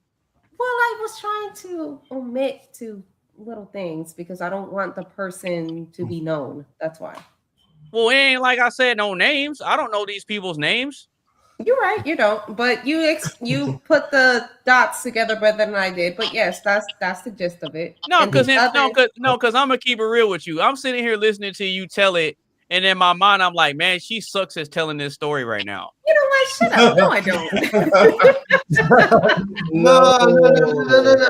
It's not that. It's like. That's why I came behind and said, do you want me to just tell it? Yes, go ahead. You told her way better than I did, but I don't think I sucked at it. I just was trying to be respectful. Whatever. Anyway, I said in that moment you did. In that moment you did. Trust me, I get it. Like, well, that's the other half of it. So I'm not the asshole, but was it a problem where the gesture was made? Because that's another topic about it. Well, I mean, if it didn't escalate into anything, then no. No, because we exit stage left after that, but it came to my attention that I'd be like, well, he was acting aggressive. I'm like, well, how was he acting aggressive? I don't know. So that's neither here nor there. The reality is homegirl tried to blame you because dude didn't want to talk to her no more. True. Like how can she try to blame you for how she acted? How she acted led to a consequence of saying, I don't know about this. Well, yeah, she acted the way she did, but she also said, in addition to what I did, I'm like, okay, so we have a common interest, whatever. In addition to that was, well, your husband stood up and there was like a tension and it was nothing said verbally, but that was also a part of it. So I was just like, well, for us guys, okay, I don't see what that had to do with it. He wasn't aggressive. We were laughing and kikiing, but obviously he saw something. So I was like, all right. Well, because this is the thing, the way men assert boundaries and assert themselves and establish boundaries is completely different from the way women assert themselves and establish boundaries. It's not the same. And the reason why is because with us men, we only gonna have very little words. And if those little words, that's what I'm saying, like, little to no words. And if it's not understood, then we're gonna have to take it to the next level. It didn't escalate to the next level because we left. That's what I'm saying. I'm like, okay, so him doing that also contributed to the point that he doesn't want to talk to you no more? Like, I don't think so. But okay. I mean, but see, this is the thing. I understand both sides as far as the guys concerned, that as the men are concerned, and then I understand the other girl's side, but she's not in the right because she didn't conduct herself like a lady. That's why she lost. That's why she lost. Then on top of that, looking at the future or whatever, what he's thinking is, oh, if she's acting like this now, I wonder what this means. I wonder what this means with every other interaction. If you happen to go on another double date, Carmen, or if I happen to run into another female, you know what I'm saying? Carmen, just to be friends with them. Carmen, did I not tell you that exact same thing word for word? That Cody just said. I said that same thing word for word, bro. You did. He did. So yeah. And quite frankly, and this is just me from personal experience. If I see it, like first impressions are everything. If I see a female that I fancy or whatever, but she's acting like that, that's an automatic no deal. Feel Carmen, me? I literally said that word for word. That he's paying attention to how she's acting, and I said we don't care how fine the chick is. Once we start seeing her wilding out and acting out, we're already making a note in our mind, like, yeah, this is probably gonna be a problem, and we're gonna try to get our nut and bounce. You did say I literally said that word for word. Yeah. Because we're already seeing, like Coley just said, if you're already showing us in the beginning and we ain't even your boyfriend yet, how you act in public and how you conduct yourself, we're already like, man, yeah, this is gonna be too much of a problem for me. Let me just get what I'm here to get and dip. Bullshit. Speak for yourself. Carmen ain't too much of a problem for me. I'll tell you that much for nothing. I wasn't even talking about Carmen. Like, see. In general. I'm saying. It was just a separate conversation. I want problems always. I'm just saying, in general, right? So I'm looking at like the female in the room. That's why I'm saying that. Yeah, I get it. But see, watch this though, Mark. But watch this though, Mark. I understand 100% where you're coming from, right? When you say that you think I approach women and things in a certain way that may or may not work out a certain way, I guess, if that's what you're trying to say. Yeah. But this is right. I know. But this is, I'm operating. I'll tell you something. I move, think, and operate based out of understanding. Sure. Right? And I respect that. Right. So if I understand how women are and how they think and behave in a general sense, not all. Let me make that distinction very, very clear. Not all. But if I have a solid understanding of how women think, move, and behave in a general sense, then it gives me a higher level of understanding and awareness if I were to engage and entertain the idea of a relationship with a woman. Sure. You see what I'm saying? So I'm going in with a baseline set of information, and it can either get confirmed to be true, or I can find out that, okay, this one doesn't fit certain criteria of what I typically see. Right. And I agree, bro. I completely understand that, and I agree. All I'm saying is that, like, it's good to understand that and know that. I think you've got a high level of understanding when it comes to, let's say, psychology. It's just how I think and how I communicate things. It just comes off aggressive. Yeah, it can come off aggressive, and it can come off aggressive and abrasive. I get it. Yeah, and that's it. You know, that's not a horrible thing to say. That's just like a. Oh no, I know. I know. That's why I said earlier. That's why I said earlier that. But see, that's why I was asking the questions I asked earlier, because I know that how I think and how I interact and how I word things, it I guess it puts out a certain type of demeanor. Yeah, absolutely. Where it can get read a certain way. I get it. That's why I asked you and Carmen. I asked y'all, do y'all think I hate women, and do you think they respect me or not? Well, do you know what? I think it's great that you don't take when I say these things, you don't take it as an insult. No, absolutely not. No, because this is the thing. Part of developing self-awareness and taking accountability for your choices and your outcomes requires you to put your ego and your feelings to the side. If you're telling me something and it's true, it doesn't matter how I feel about it. If it's true, it's true. It doesn't matter if Carmen says it either. If she's telling me the truth about something, then it is what it is. I can't get mad at her for being real and keeping it real with me.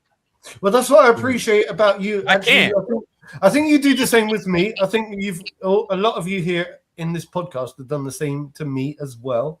You know, there's been a lot of times where I've gone away and reflected and self-reflected on my own character, absolutely, and said to myself, "Oh my God, perhaps I should change this about myself, or do something better." But it's good. Anyway, I like the way that you approach that, because absolutely. I like I was coming across as digging. Oh no, you good. But this is the difference between me and most people, Mark. So when you move through life only prioritizing truth and understanding, then you don't have a problem when people disagree with you and push back on how you think and what you say. Does that make sense? But people that move through life in a state of delusion and lies and misunderstanding, those are the ones that always get defensive when you ask them things about what they say and how they think. Are you sure that's always the case? Because yes. Yeah.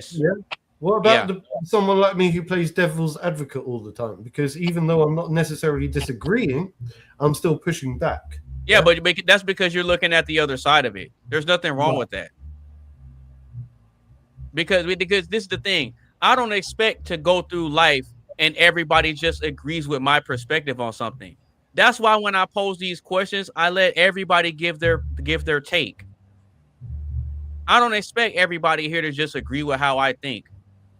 That's why I give you guys the opportunity to voice your honest perspective on things, and I give mine last because I don't want what I say to just automatically influence people.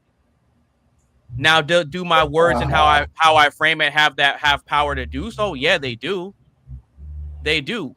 Everybody's words up here has the power to influence another person's thinking and decisions. That's just what comes with it. But what I like about this is that you can speak from how you honestly feel and think. And yeah, we clown you because it seemed like you try to save Carmen a lot. Yeah, we do clown you. Yeah, we roast you. It's fine, bro.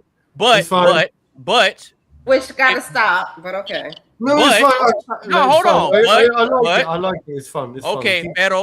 pero. If what you're saying, but if what you're saying is coming from a place of understanding, and you're trying to put yourself on the other person's side, then I can respect it. I respect it. There's nothing wrong with nothing wrong with playing devil's advocate and trying to argue for the other side. There's nothing wrong with that. No, I think it's fun. I think it's good fun, actually. Because if anything, what you do and how you approach it, I think it'll give you an edge in certain topics if you ever decide that you want to debate people. Yeah. Well, no, because no, I'm being real. I'm being honest. Yeah. Because you can go into a topic and you already have your opinion on it, right? You already have your perspective locked in. But at the same time, you could argue the devil's advocate side of it just to see and confirm if what you're saying makes sense or not. Right. Even if you're not doing it intentionally. You see what I'm saying? Because you could play devil's advocate with a person that you agree with, but still just want to argue the other side just for the sake of arguing the other side. There's nothing wrong with that. That's exactly what I do, bro. That's exactly what I do. See, look, bro. I see. I told you, I'm in tune with people, man. I'm in tune with people. I'm in tune with people, and see, that's why how I think, how I move, and how I operate. I always try to my best to put myself in position to where people can't run game on me, and I can't get got.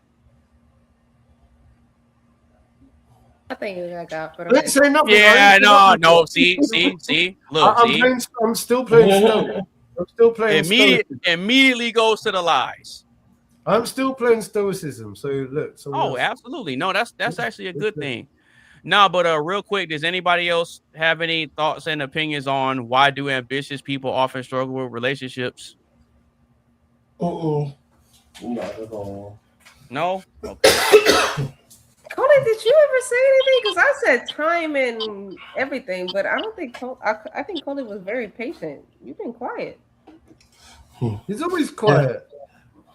I don't have an answer for that question for real. Like y'all basically covered all the bases and shit. So yeah, nah.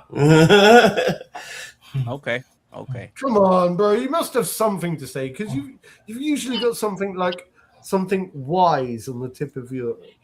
You know what I'm saying? Like there's always something there. After everything we said, there must be something.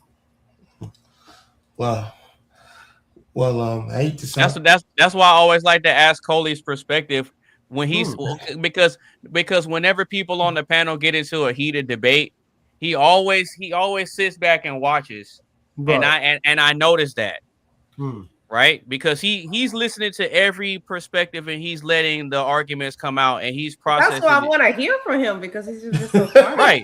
So and that's why often at times I'll ask him, hey, so Coley, what are your thoughts on what you just heard? I do that all the time because I know him. He sits back and he observes and he's analyzing the whole time. But that's all I know. But this is the rare time that I have to disqualify myself. because you don't have an answer? Well, you thought I was bugging?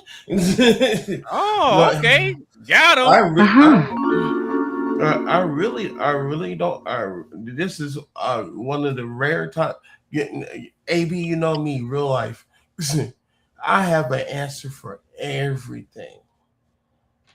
Well, apparently not. But that one question. So he can tell you like I give you an example of how talkative I can be, right? I did a segment called Coley D Rants years ago. Oh, I remember that. Yeah, and it was about Plan B. and yeah. Wait. The singer, Plan B, the singer. No, the pills or the skate. The pills or the skateboard. The singer, Plan B. No, the pills. Oh, okay, the pill. Okay. Well, he could have been talking about the skateboard too. Okay. But not at the time I was working at Walgreens and I was working there both Valentine's Day and the day after. Mm-hmm. But now my main station is photo. Wow, he said Walgreens and Valentine's Day and then Plan B. So I'm just like, I think you know where I'm going with this. So, that's why there's so many Scorpios. Mm-hmm.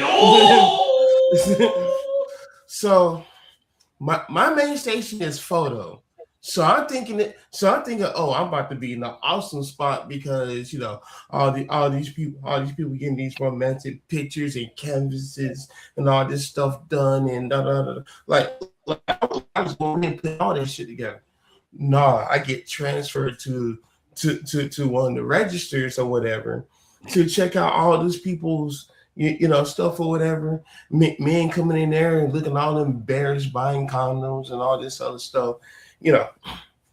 Then comes the next day. you have these couples coming in left and right. For like 5 hours straight. Coming to the line with the boxes of Plan B, and I'm like, so y'all either A, y'all have terrible pull-out game. B, she poked holes in your shit. Or C, Gotcha, bitch. Or C, she convinced you to take the shit off. Either way it goes, that's why y'all spending $54.95 plus tax on a fucking pill. You know what I'm saying? Should do stand up comedy. Seriously, you should do stand up comedy. Seriously, I just going off real life shit. Like, what? Like, what was the whole purpose? What was the whole purpose? You be just doing basically a whole Super Bowl of, of affection of love, and then you go in there and buying Plan B. I mean, come on, brother. This is stupid. I'll tell you why, because they were too busy shooting up the club. Oh yeah.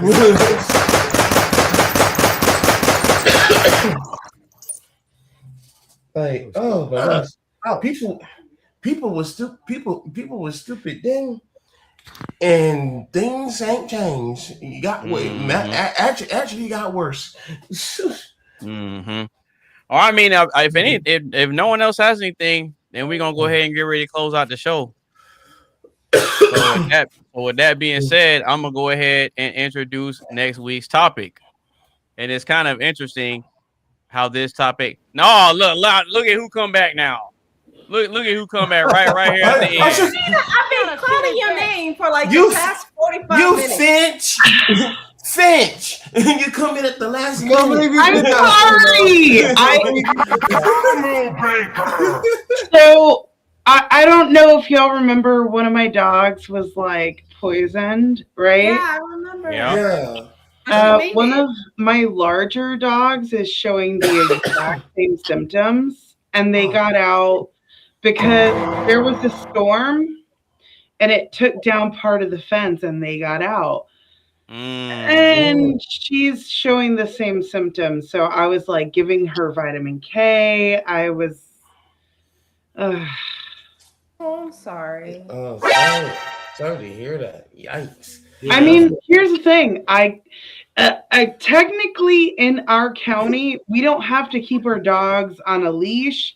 They can go wherever they want. According to our county, it is not illegal for our dogs to run around.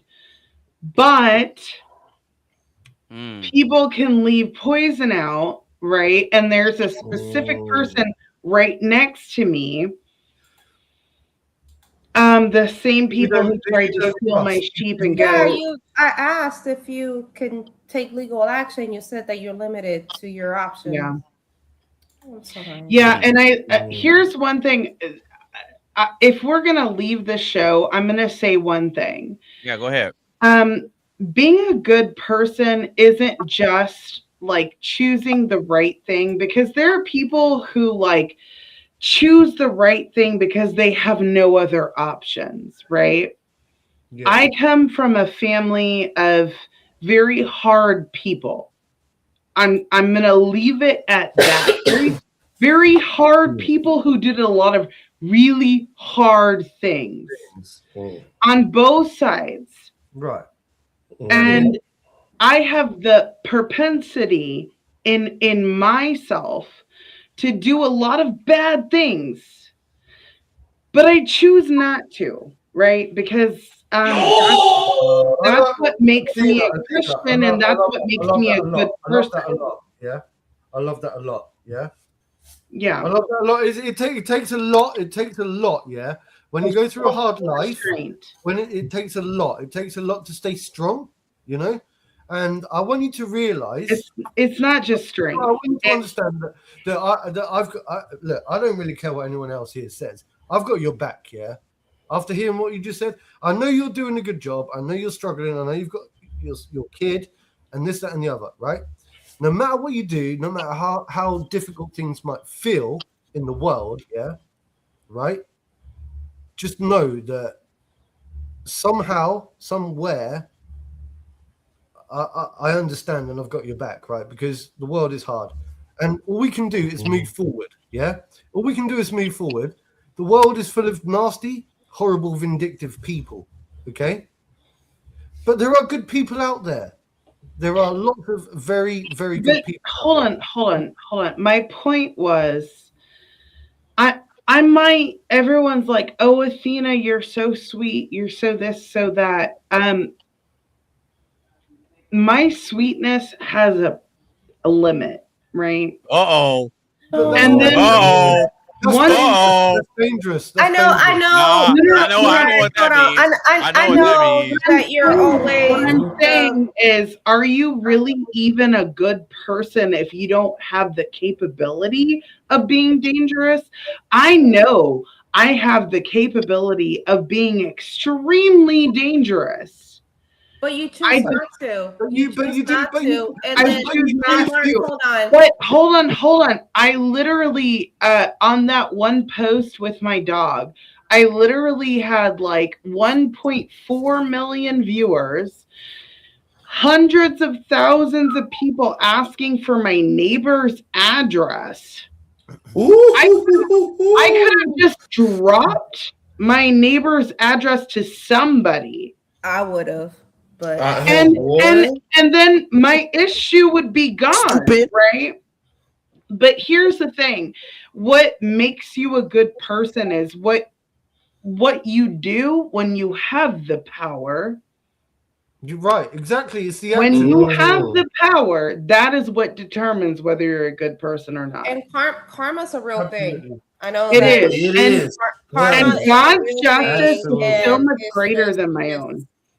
I mean, honestly, I don't show a lot of grace for the human kind. I don't. I've seen people who have. I don't show a lot of grace for humans. Grace, no. Forgiveness is for us. Human grace is for God. I'm okay, but Carmen, when you if it were up to Carmen, she would do this. So you wanna pop that shit, get your motherfucking cranium crack, nigga. Step on up. Oh, trust me. I will guillotine everything. If I was Marie Antoinette, everybody would get a guillotine. Save the world from me being a dictatorship. Believe that. I don't have a lot of grace. My question to you, the times that you've taken things in your own hands, right? And you sought revenge and you got whatever it is that you wanted, versus the times that you stepped back and said, you know what, I'm going to let God do it. The times that you step back and you let God do it, I'm asking this because in my experience, when I sought revenge, I got my revenge. But when I step back and I let God do it, God wrecks their entire life. Athena, my answer to that question is sometimes. And oftentimes they can't recover from it too. Exactly. That's what I'm saying. So I'm like, my answer to that is yes, I understand, and it might not be the best Christian answer, but sometimes God takes too long. Okay.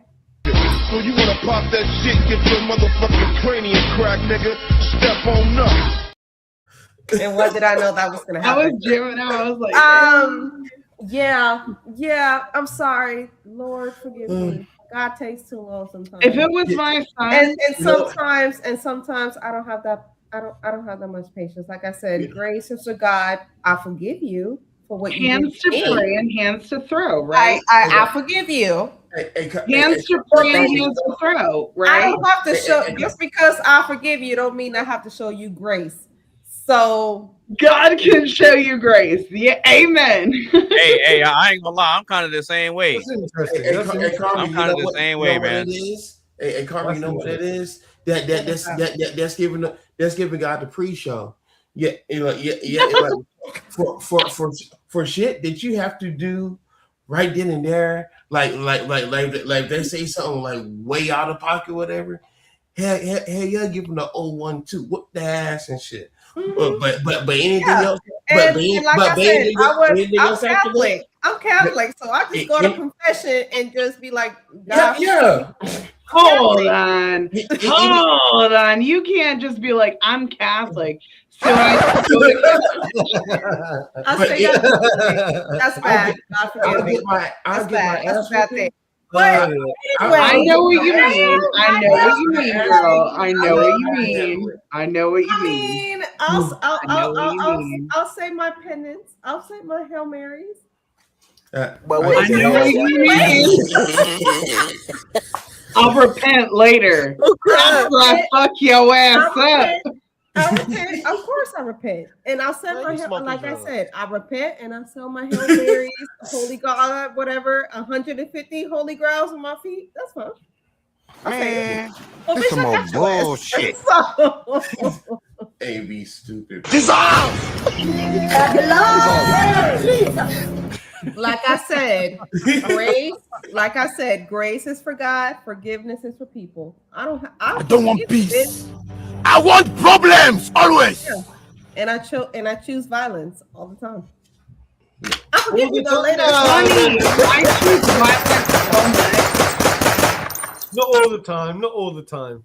I have a question. No, I have a genuine question. Like Yeah, y'all have gotten to know me for a pretty long time, right? Decent amount of time. Do y'all think I always choose peace? Yes. What? Do we think what? You really think I always choose peace? No, wait a minute. Wait, hold on. Wait a minute. Wait a minute. No. I've seen Wait a minute. the other side to Athena. I think I've seen. Wait a minute. Something's off. Two sides. I'm noticing something. Wait, something's off. Something's off. Something's off. Two sides. There's two sides. No. Athena, something's off. What's off? You were drinking, weren't you? Oh yeah, Ben drinking. I knew it. I knew it. She is the same that I seen Athena, and this is why I said that you always choose peace, because in every panel that I've seen and your reels and your lives, you always put your Christianity, your beliefs up first, and you on the forefront, on the forefront. So that's what drives you. I do feel like you're the type of person who, hey, I choose peace, but if you cross me, I'm gonna show you, bitch. And I feel like you're getting and I feel like you're getting to that point. I feel like you're getting to the neighbor, whatever. If y'all knew who my family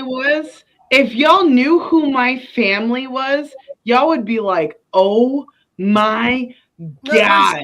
I'm talking about people who could decimate. I'm sorry. I love you. No. I love you, but you don't seem like the type to intimidate me. I feel like you could get there, but I'm like, no. Let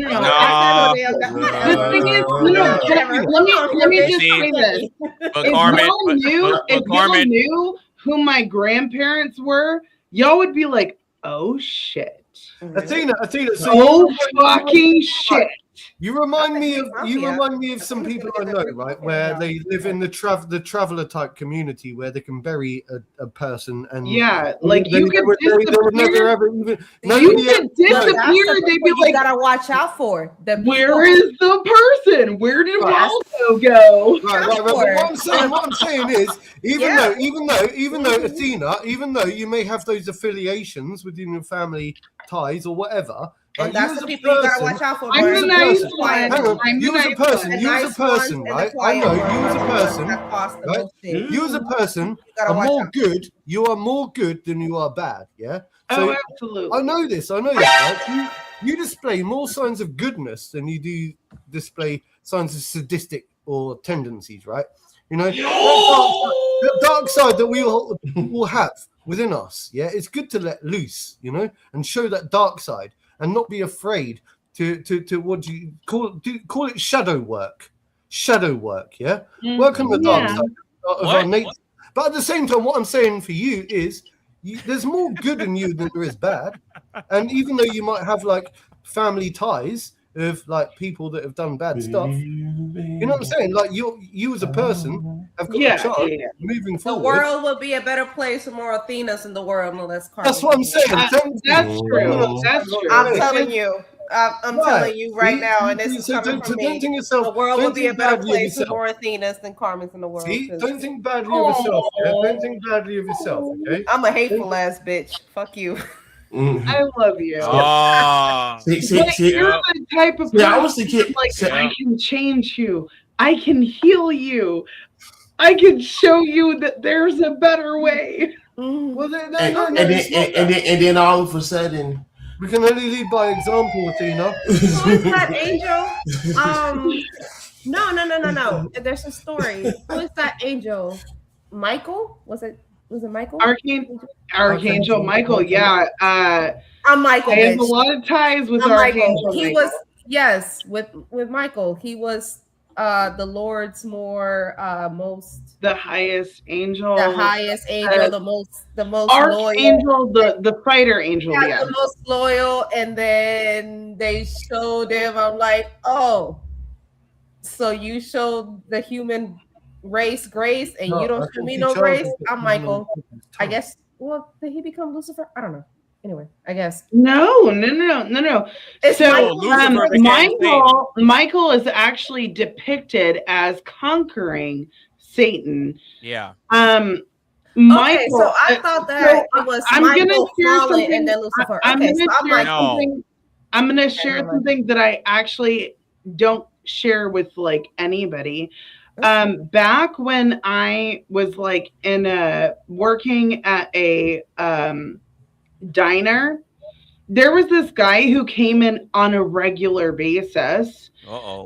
And there was a lot of people who were like complete degenerates, and I served them, and I was like, hey, but like this is a better way to be. But She belongs to the streets. they didn't want to hear it, right? And then one day he was like, do you want to have mind you, I smoke cigarettes. And so I was talking to him. His name was John. And I went into the booth and I was smoking a cigarette and we were having a conversation. He said, and I was telling him about all my spiritual experiences. And he's like, Athena, do you know what angel is watching over you? And I was like, what does that mean? And he's like, there's a very specific angel watching over you. And I was like, what does that even mean? What does that mean? Tell me. It's a Michael. And I was like, please tell me. And he's like, do you want to know? I was like, duh. I want to know. And he said, Archangel Michael. Yeah. But right after he said that, he turned his head to the right and he goes, and this is before I learned the name of God. The name of God is Yahuwah or... I don't like that word. Hold on. He turned his head and he goes... I don't like that word. Like that. And I felt a gush of wind. I felt my baby hairs being like pulled back. I got chills all over my body. And I was like a ghost, like what just happened? That is a and I creepy asked him, I was like, what just happened? And he was like, I called upon the Holy Spirit because the moment I told you that Archangel Michael was looking after you, demons were coming to attack you. And here's the thing, the people sitting in the other booth did not notice anything. And when I say it felt like a gush of wind, it felt like a tornado. Here's the craziest part. My godmother, may her memory be eternal. She 3 days after this happened, 4 days after this happened, I received a gift from my godmother, which was an icon of Archangel Michael. And she was put up in the Orthodox Church, possibly a woman being essentially for a saint. Like they're considering to make her a saint. Yeah. Yeah, you have to perform miracles though. Yes. And she's the one. It was like 4 days after or 5 days after that happened. I did not tell a soul what happened. I did not tell anybody. And I get this icon from my godmother of Archangel Michael. After this guy, Athena. let me finish. After this guy said, Archangel Michael is looking after you. And here's the crazy thing.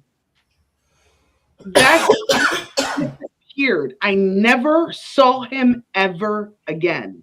Athena.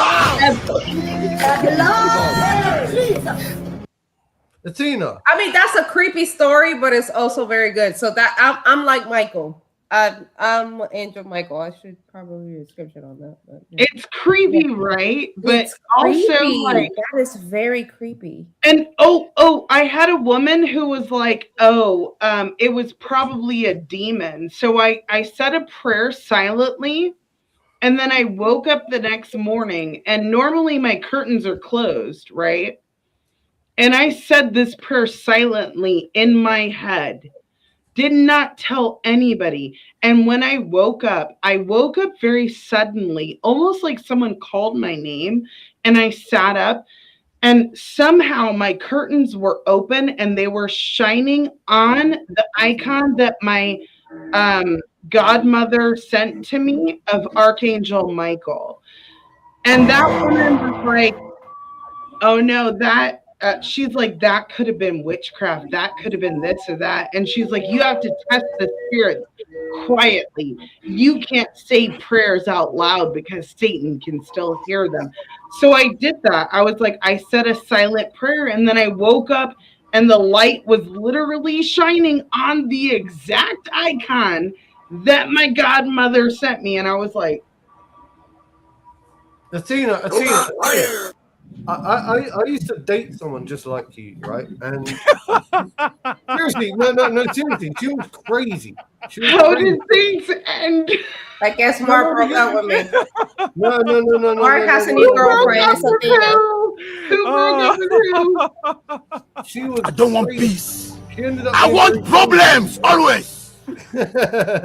So look, she started spiking her pet's food with salt, yeah, because she would turn around to me and say, well, because adding minerals and salt to people's food and their water and so on and so forth is good for them. And I was like, yeah, I understand that because it's a natural mineral, but you're doing it to your kids and your baby.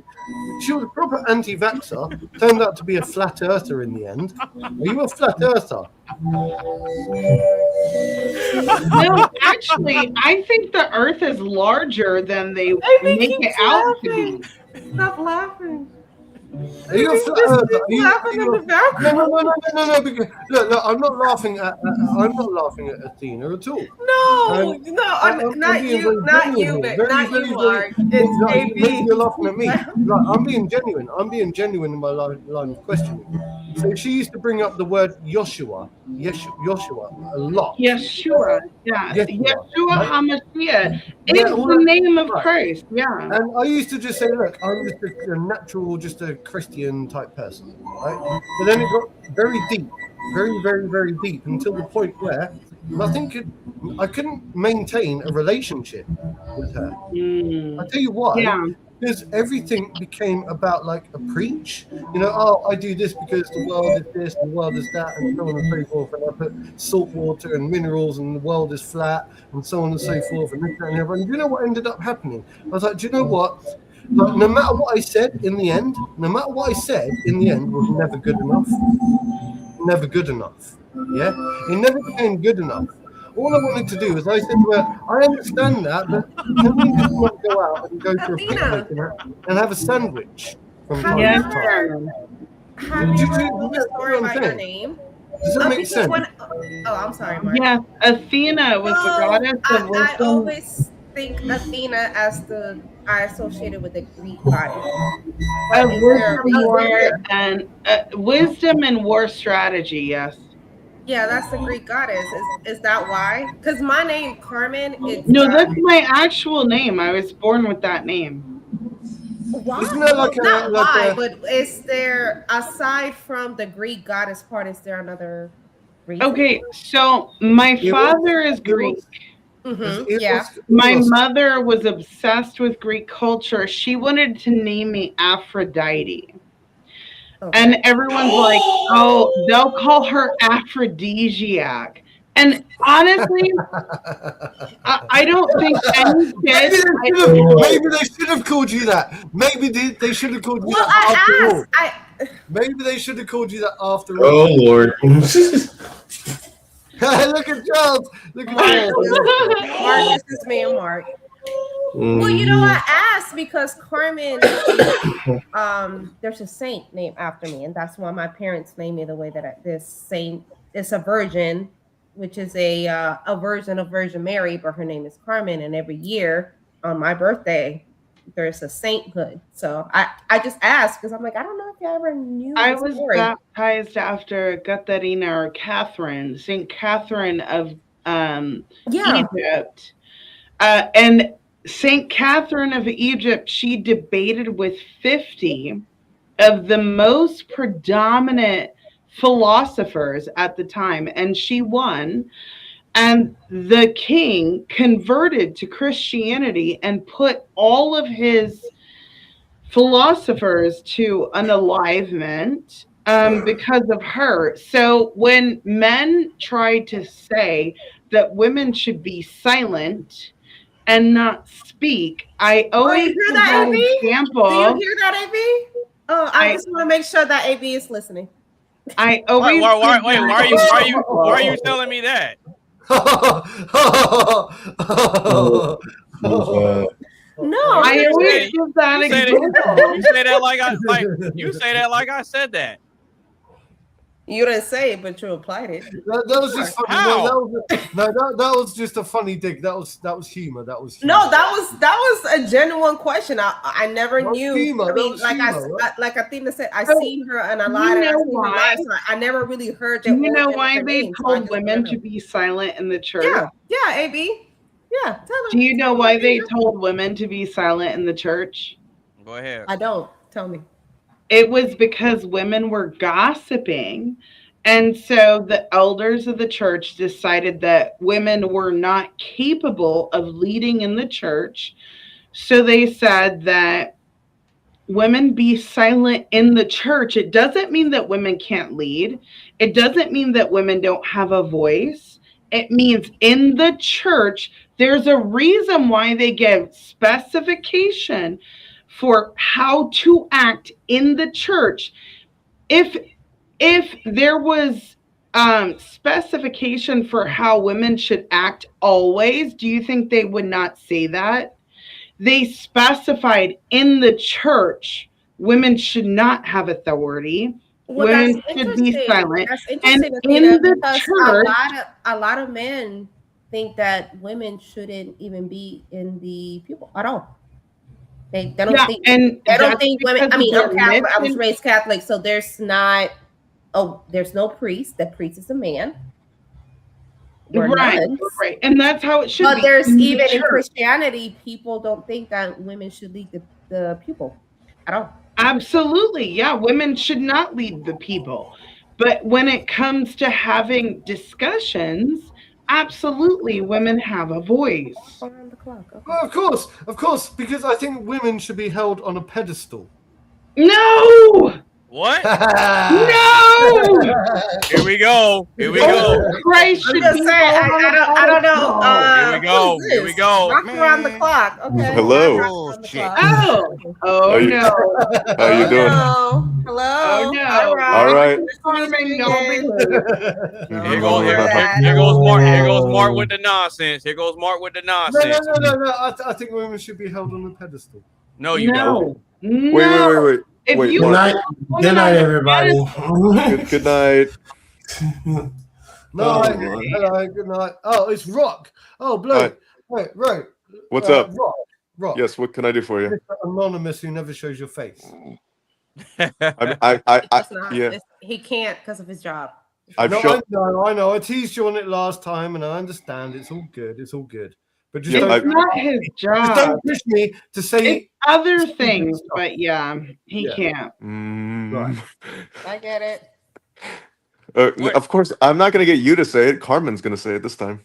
As if. As There if. we go. Bro. As There we if. go. I don't use that word. Let's stop it. I'm over it. We all over it. We're all adults. We had a disagreement. We're all here. Hold on. Hey, I did. Wait. So, like, when him. you and your husband I are getting scold him, and I having said, "Hey, a romantic evening at the park, do you get, you guys don't ever like say like, oh, hello, Mr. Black Man.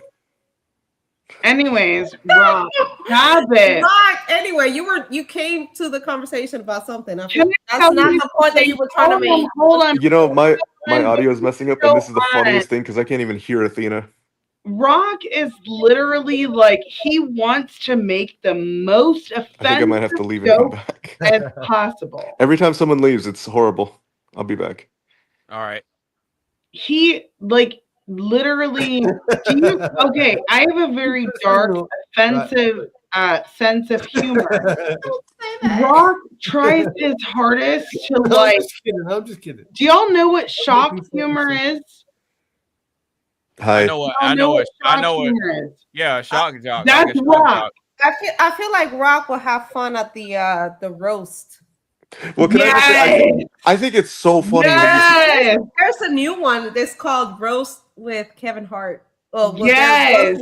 Kevin Hart. Wait, what's the roast? To Netflix. So Okay. I feel like you, Rock, will love that. That is your audience. You like That's to awesome. roast. Okay. He likes to insult everybody, and it depends on who's around him. If you can be offended, he will offend you. That's the thing. If you are capable of being offended, Yes. he's gonna make Yes, sir. sure that you're offended. What can I do for you, Mark? That's why you got under my skin and you like that. You know I'm what? telling you, thank you. You caught Oh, I don't like you because I gave you what you wanted. You know what? Right. So it's round two. It's round two, right? It's round two. Gotcha, bitch. Don't let him get you anymore. Don't let him the get whole you time. anymore. Oh, you know what? No, I'm mad. No, I'm Yeah, really mad. gotcha, Carmen. Thug nigga to the end. Tell a friend, bitch. Yes, sir. Yes, That's sir. what he wanted. That's Yeah, why. yes. He wanted to make me mad and he wanted to. He's done that to me a million times. Aren't you? You're a heel. I hate you. I don't like you. I know. Okay. I know. Okay, Oh, so right. You've made I a very wanted- good. You've already made a very good first impression, Rock. I did. There you go. Look, let's go. Okay. I wanted to address two things. Yeah, go ahead. Okay, so I love how Carmen calls you AB because like on TikTok, AB means abortion. So every time she says that, I'm just like, it's just so funny to me. Oh my god. Yeah, but bro. Okay, well, that's not what I meant. Oh my god. See, there you go. He's a heel. bro. I gotta remember that. He's a heel. AA also means Alcoholics Anonymous, yeah, but it also stands for Athena Asteria, right? Oh. MF also means Mark Fowler, but it stands also for motherfucker, yeah. So don't play that What game. does CD stand for? I don't know. Somebody tell me. Well, CD. Wait, what? Cognitive What does dissonance. CD? What does CD make? You know what's really funny? CD Alcoholics Anonymous. CD's nuts. Alcoholics Anonymous. CD's nuts. How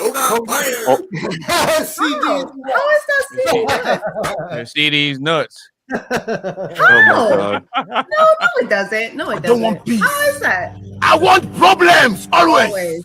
Always. I choose So look, we problems. can all play that game, bro. I don't know what CD stand for. Everybody has a little. I told you. It stands for it stands for compact disc.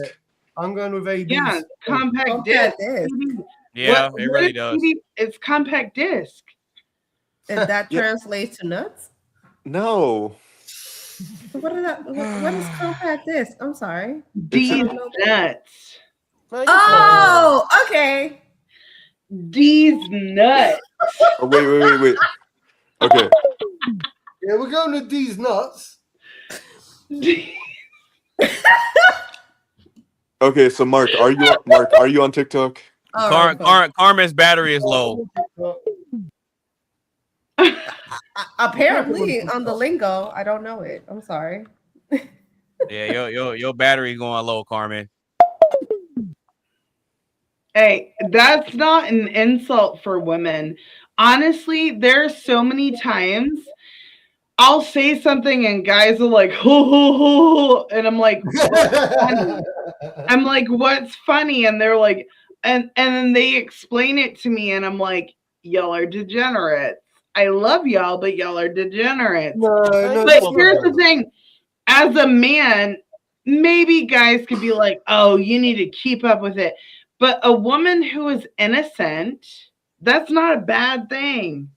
It's not a bad thing. It's not an insult. See, AB, you talking about me? Would I lie to y'all? I would never lie to y'all. See, No, Athena sleeps with stuffed animals. She's a sweet baby angel. I love it. I am. You I are. I will love you forever. Hey, I see you. Carmen. I'm not the best say that I'm the bad guy. I'm not the bad guy. Hold on, Carmen. Athena, put your titties away. Carmen, I see you flexing your titties and your stuff while you're cooking. This is the thing, Carmen. See, Carmen. Hold on, I only have two hands. Not my cooking videos. Yeah, Carmen. Not my cooking videos. Carmen, I just did a bottle girl gig. Look, Carmen, you doing all that? I did a bottle girl gig. That's how you manipulate those guys to put you on a pedestal and put you above the bag. And we're not doing that. We don't do that over here. I think you should. I am above the bag. Wait. Carmen, Anonymous space. For you. Yeah. Anonymous space. Athena has a question for me. I have a question for you, Okay. Carmen. Yeah. I'm not hating on you at all. Actually, I admire your game. No. This is Here we go. I admire your game, but does your man not feel some type of way at all? Yo. No, he doesn't. This is why. Tell me why. Yeah, we have very strict rules about that. So yes, you all see my Instagram, and yes, I know that I do a lot of flirtatious. As long as I don't entertain it, he's fine. Okay. Really? So like you could be wearing a thong and everything? No, not that. No. I don't. Like, no, I ain't doing all that. Where does he draw the line?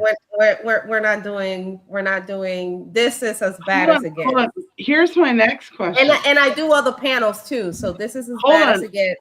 Here's my next question, because I know you get paid from the IG, and you like teeter, like you're like, I'm sexy, but I'm not a 304. I'm attractive and I know how to cook. So my question is, you don't have to give me a number, but is the amount that you earn from IG, is it enough to validate what you're doing?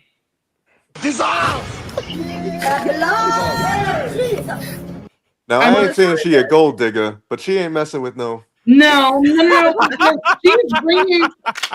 bringing women.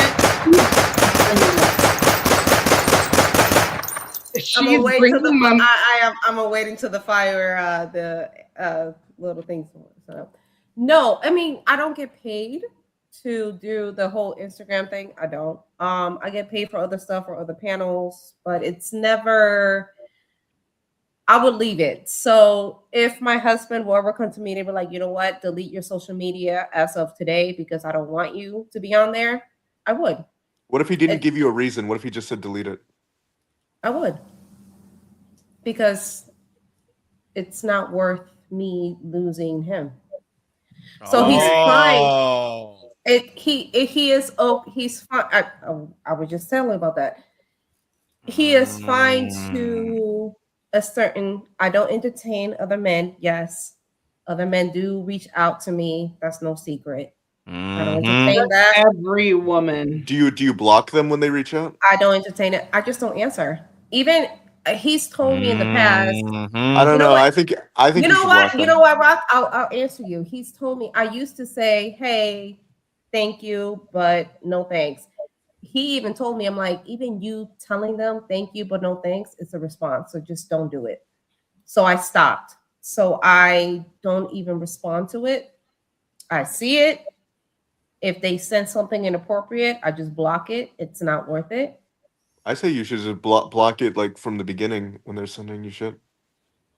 Well, her man is telling her what to do. So. I mean, do you leave the messages in the request, or do you move them in the primary? No, I just leave them as a request because I don't follow So you what back. is hang on, this IG thing? That's Instagram, yeah? Instagram. Yeah, it's just Instagram. It's just, yes, I do like little things, but it's nothing like you can't see What do you mean? It's not like that. You don't have an OnlyFans or nothing? I do not. No, I do not. But I get what Athena is saying. Athena is saying the same thing I'm hearing. It's fine. She just likes to look sexy while Nah, you better not get on OnlyFans. No, you better not. Don't do that. No, it's not worth it. But if I'm with a chick and she gets on OnlyFans, it's over with. Nope. Yeah, there is no OnlyFans. I agree. My latest post was I worked a bottle gig job here in Atlanta. It was a Atlanta truck show, which is a big thing. I've seen those some of those photos. It was a big thing. I had shorts on, and it was like, okay, yeah. What's a bottle gig? But you're very naturally beautiful. Like you don't need makeup. You're just like hanging out, and like it's more of a. And I just told Marcus, it's more of a charisma thing. See, no, shut the fuck up, Carmen. No, you're naturally beautiful. Yes, I'm pretty, but it's more of a charisma thing. And I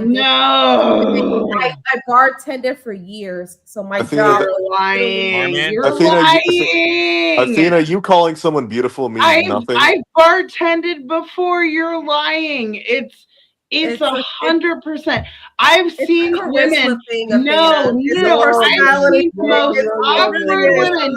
Let me finish. I've seen the most awkward women who are like, oh, and they're beautiful, but they're awkward as fucking. I'm awkward. These women make me look like I'm a fucking social butterfly. Yeah, but a woman that's awkward is hot. A man that's awkward is beautiful, but they're beautiful, and they fucking get every single anything. Carmen, you are beautiful. It's not. It's really not. It's more of a conversation. It's more of Athena, stop trying to get in Carmen's pants, okay? Oh yeah, because shut up. It's not even like that. But no, I want problems. Honestly, no. Okay, I gotta say something. If I didn't feel that way, I wouldn't say it because.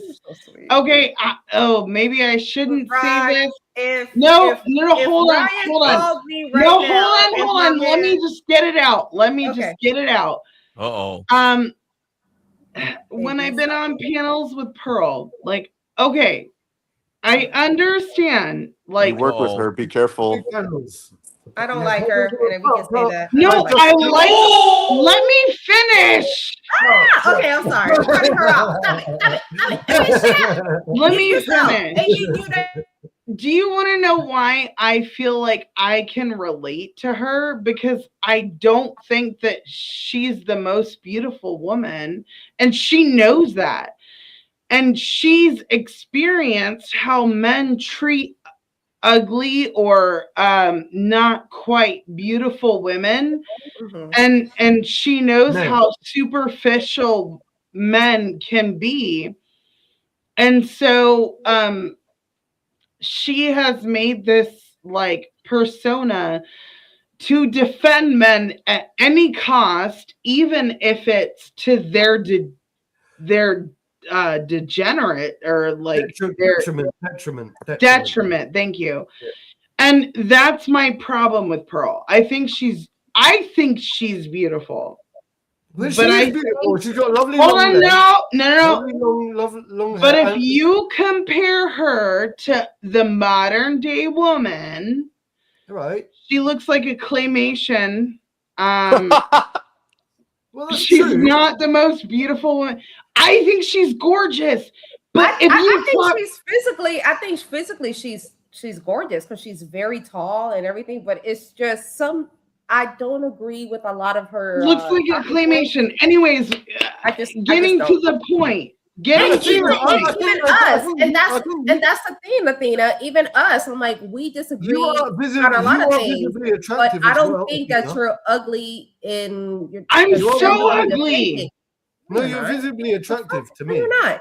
I look like Fiona. Like no, you don't. No, you don't. I mean, Fiona's kind of hot though. You don't. No, you're not ugly. I am. According to modern men, I'm ugly. No, you're not. I don't know which modern men you're talking to. Obviously, they're not men; they're boys. Okay, red pill men. Red pill. Okay, well, red pill men can suck a dick. They're probably all. I would love to see. They're probably all already. Carmen, would you ever debate Myron? Yes, I would. Oh, I would love to see that. And you know what? Myron's an attractive man. He really is. But really, would you ever call him daddy? He wasn't attractive when he first started. He's an attractive man. Myron? Yeah, he's attractive. He is now, but he wasn't attractive when he first started. Show me old pictures of him.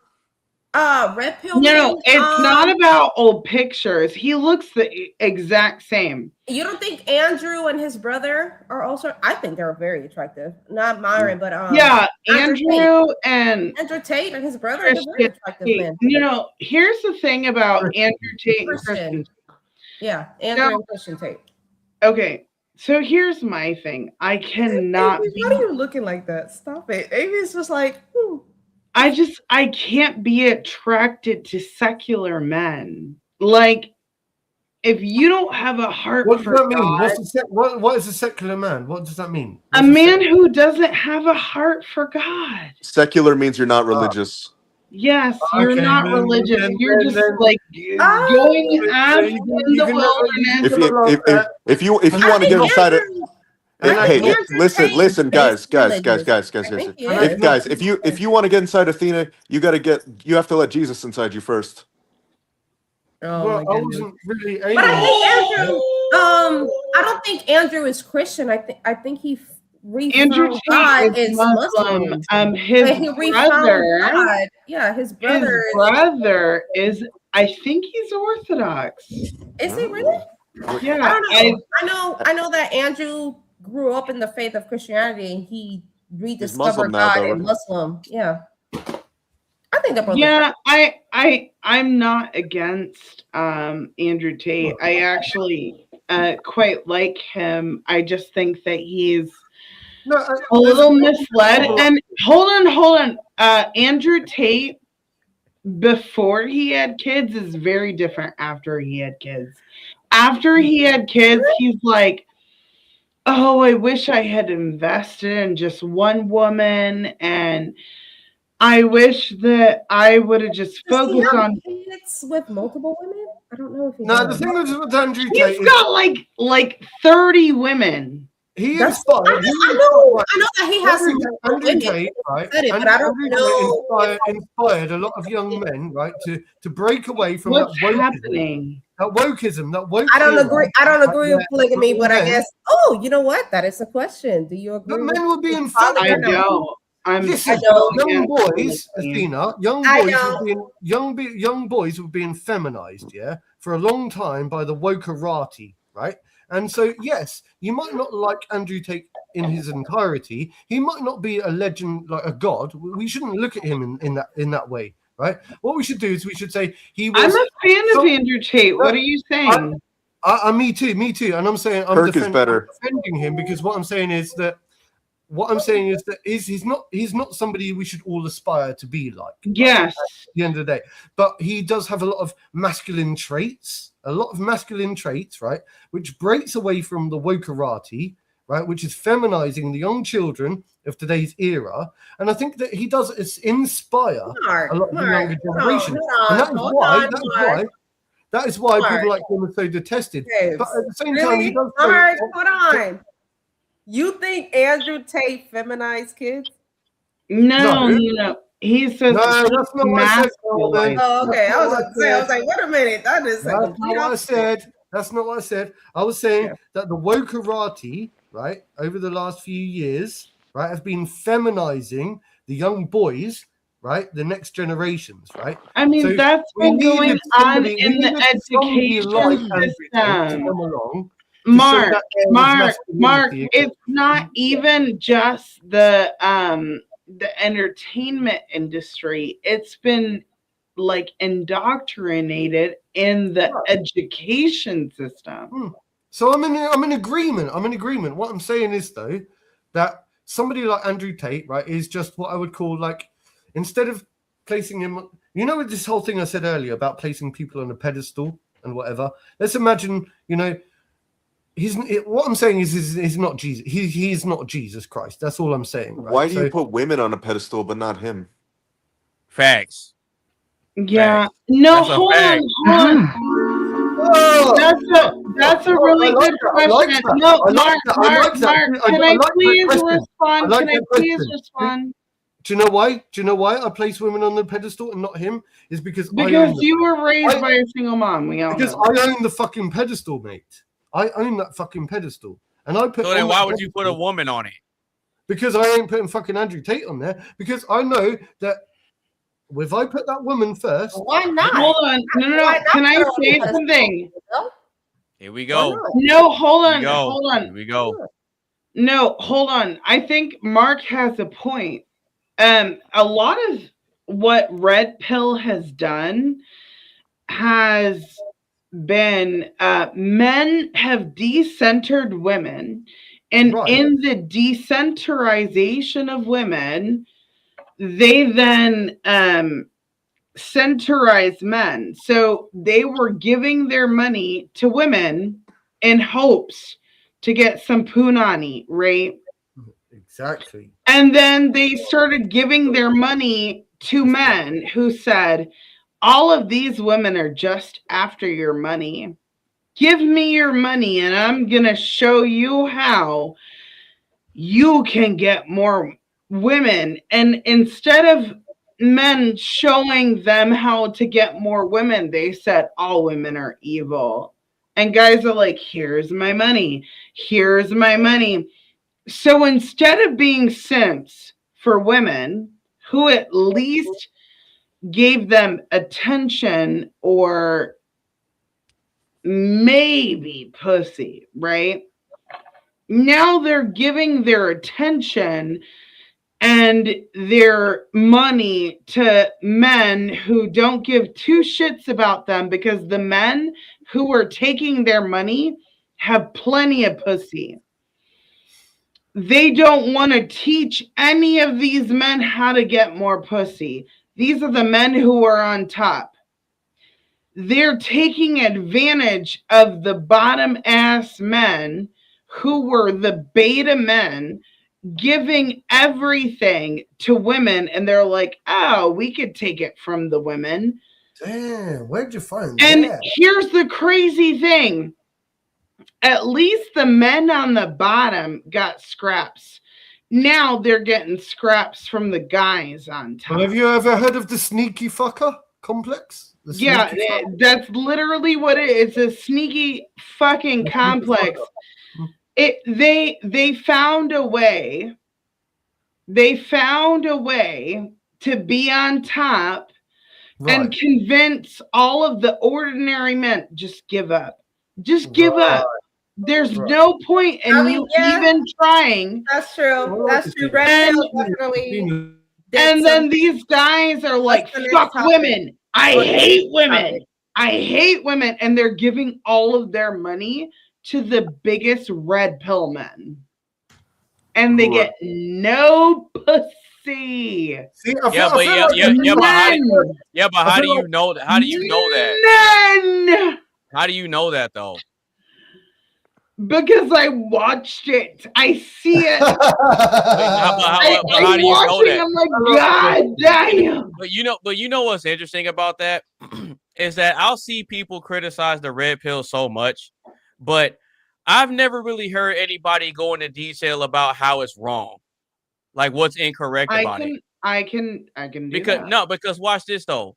Because what would people really think once they found out that the Bible itself is a red pill book? No. The Bible. The Bible is a red pill book. Explain your claim. Explain your claim. You're talking about original red pill, not black pill.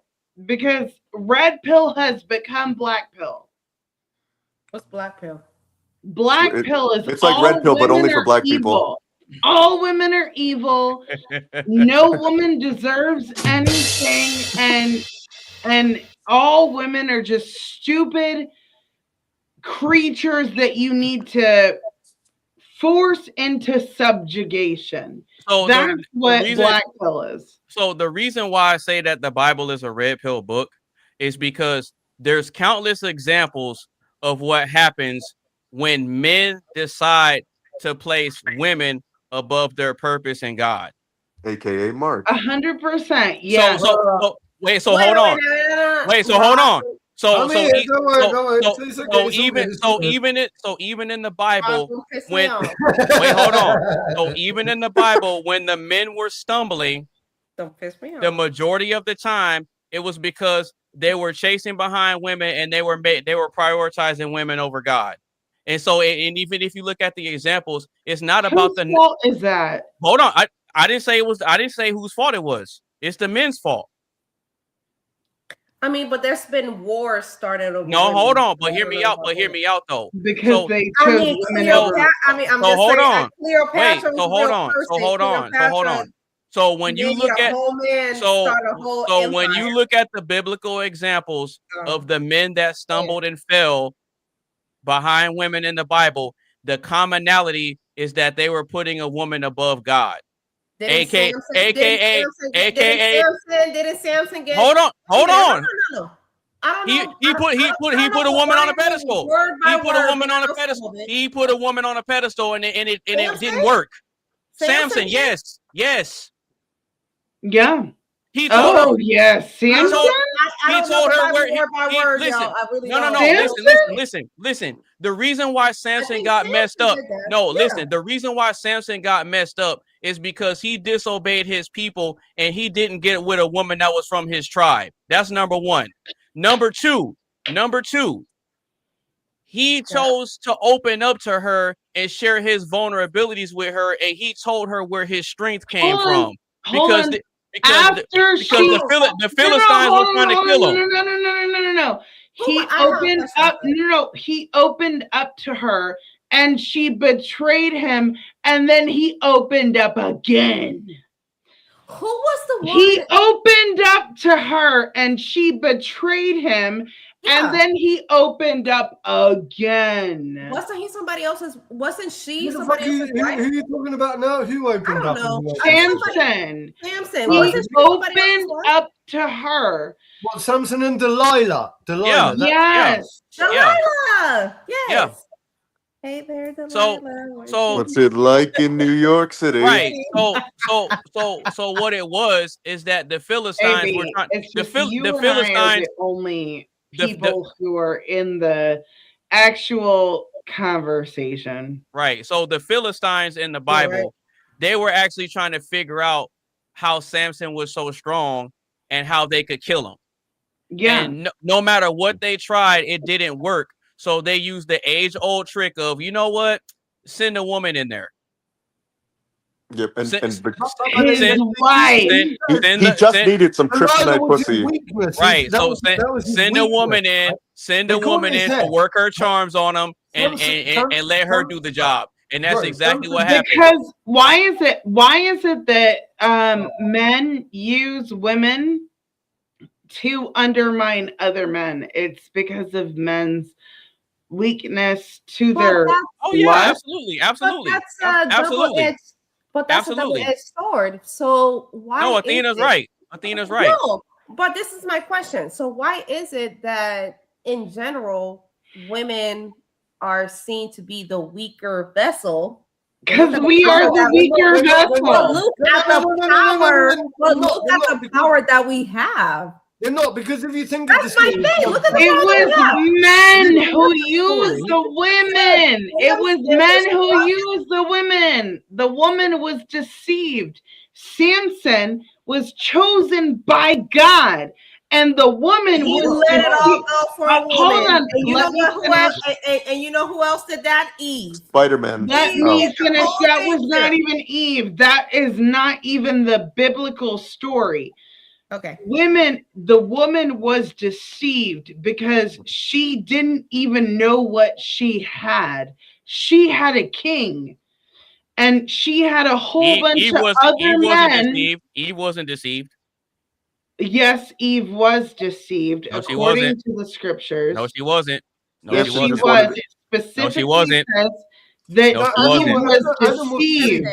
What is it? Why don't we just have someone read the passage? Eve was not deceived. Eve was deceived. It was Adam who was not deceived. No.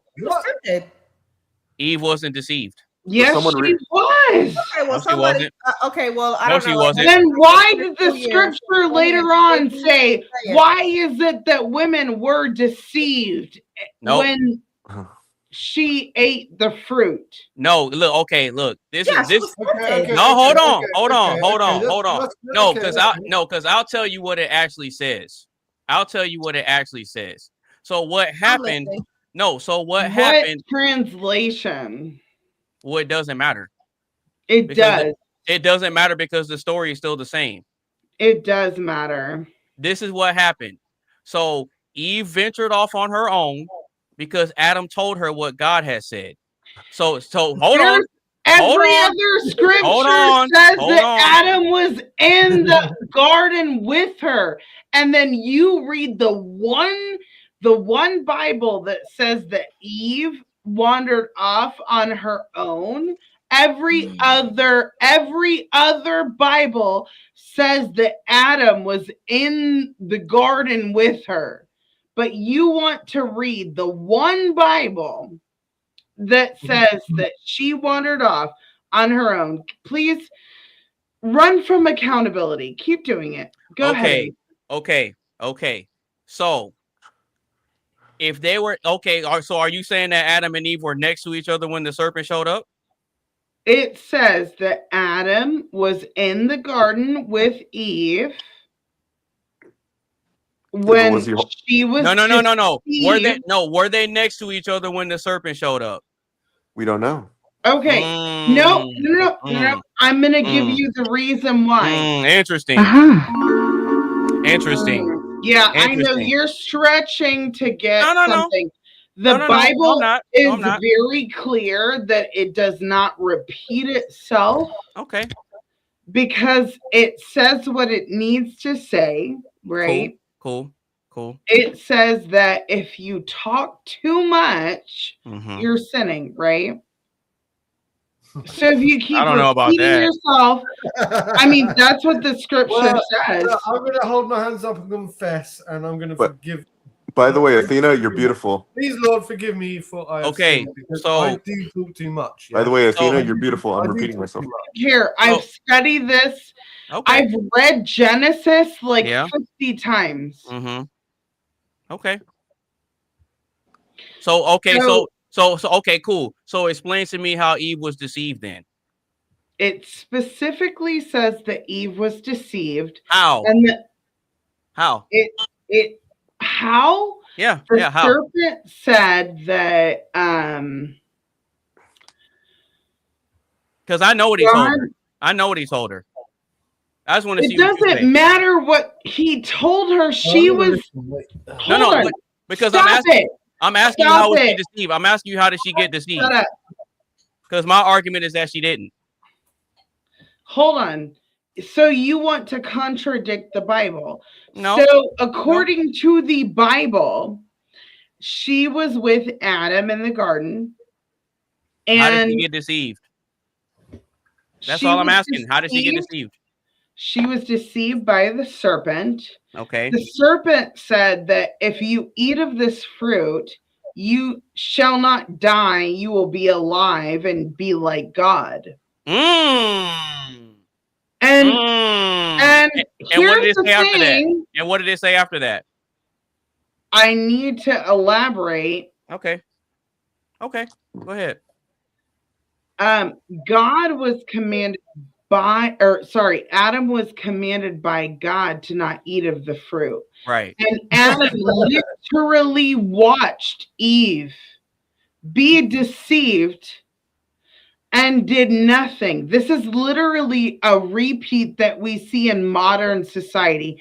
Guys want to blame women for everything that's happening, but it's very clear that women are very easily deceived. Why would you? Okay, if I have my son, he's very easily deceived. Why would I give him more than he can actually bear and then complain that he failed?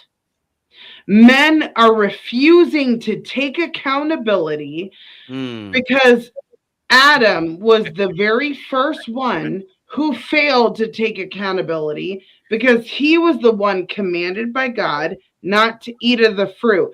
He told Eve to not eat of the fruit. He was deceived by the serpent and she ate of it. Okay. And when she offered it to Adam, instead of him saying, well, one, I should have stopped you before you did that. Or two, no, I'm not going to partake in the same sin. He said, I've been sitting back watching and I wanted to see what the fuck was going to happen. Give me that fruit. I'ma fucking take that shit. And he fucking took that shit. And then God came down and said, who's accountable? I got beef and God and God went straight to Adam. God went straight to Adam. God went straight to Adam, and Adam said, "It's Eve's fault. It is Eve did this. It is. You know what? Eve's the reason why I got a period, Athena. You know what's funny? You know what's funny is that I believe every that damn month. when I don't like her.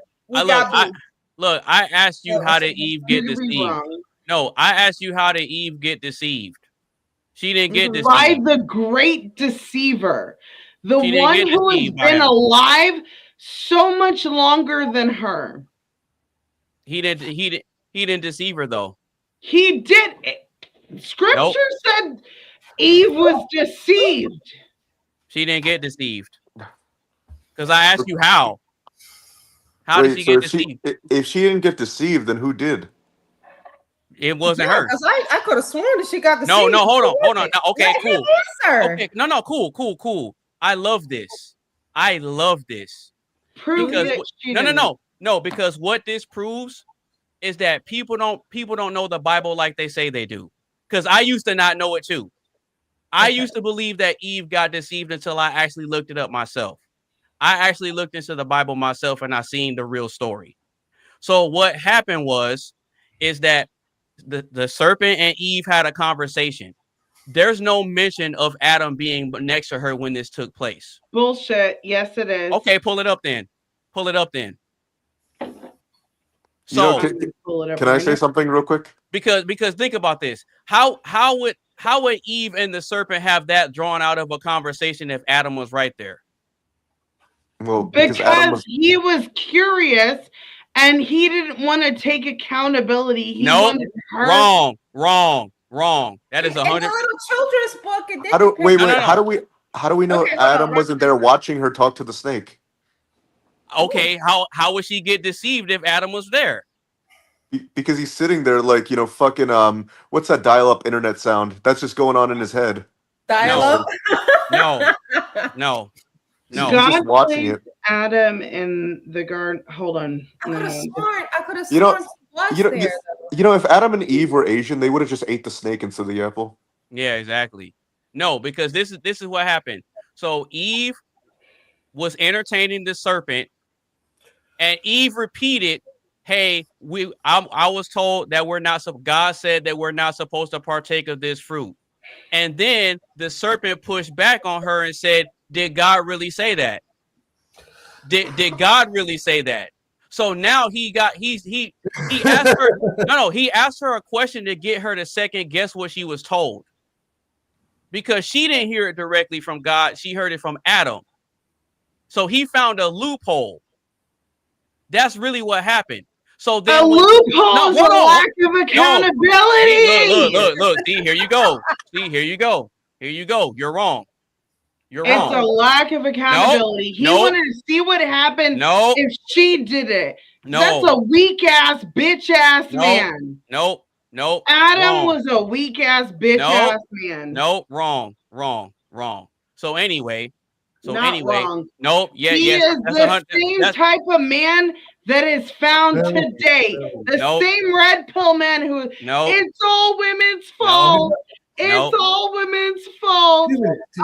We had nothing to do with sending our children to fucking public school to be in the slaughter. I'm still waiting. Look, women had no rights. I'm still waiting for you to pull up how Eve got deceived. Even though they had no rights and we were raping and murdering them. It's all women. It's all women. Women are the problem. Can I just say something real quick? Yeah, go ahead. Are we not even gonna address how baseball is mentioned in the Bible? I don't know anything about that. No, it says it in the beginning, big inning. Okay.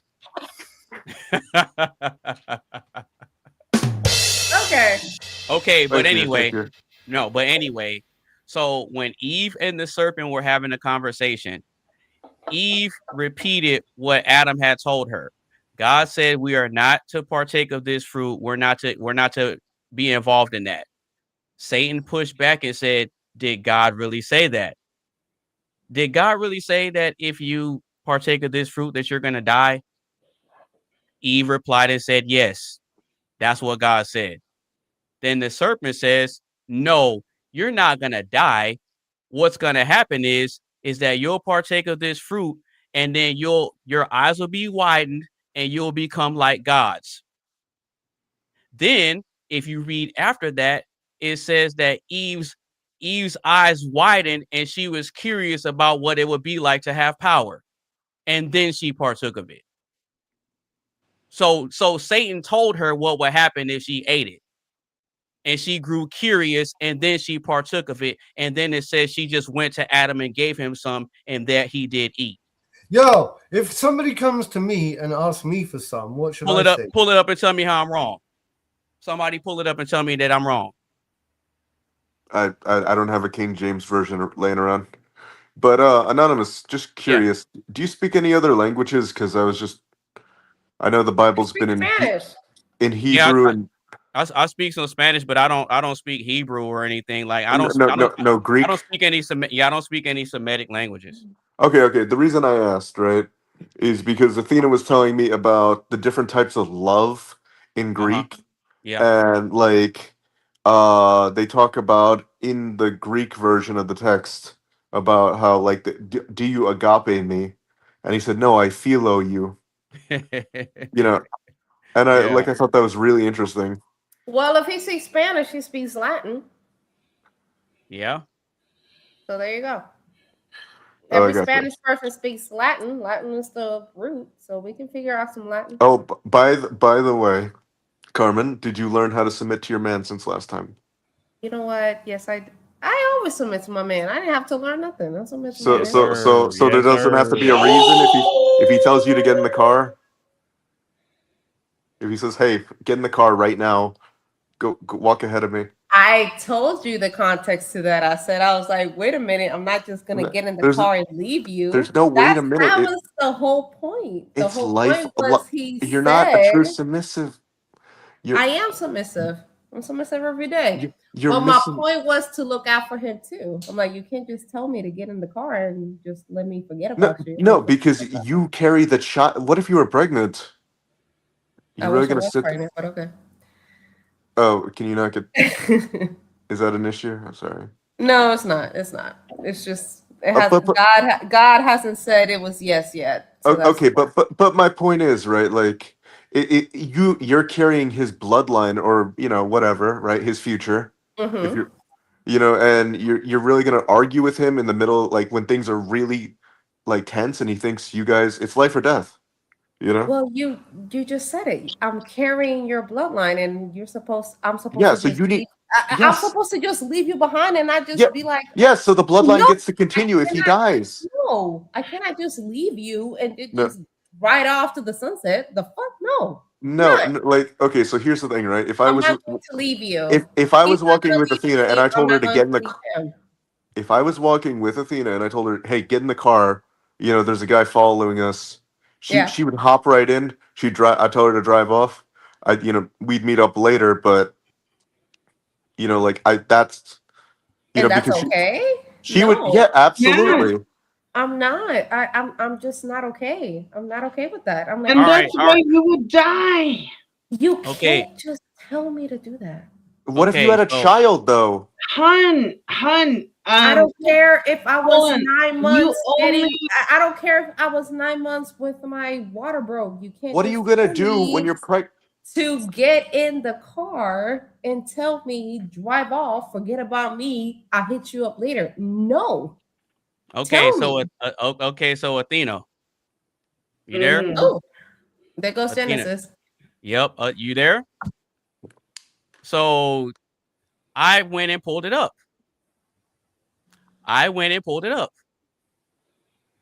And so I will be What reading it. version of the Bible? King James version. Yep, King James. Yep, I went to the right one. So if you look at Genesis 3, it says, "Now the serpent was more subtle than any beast of the field which the Lord God had made. And he said unto the woman, Yea, hath God said, Ye shall not eat of the tree of the garden." So he's asking her, did God really say that?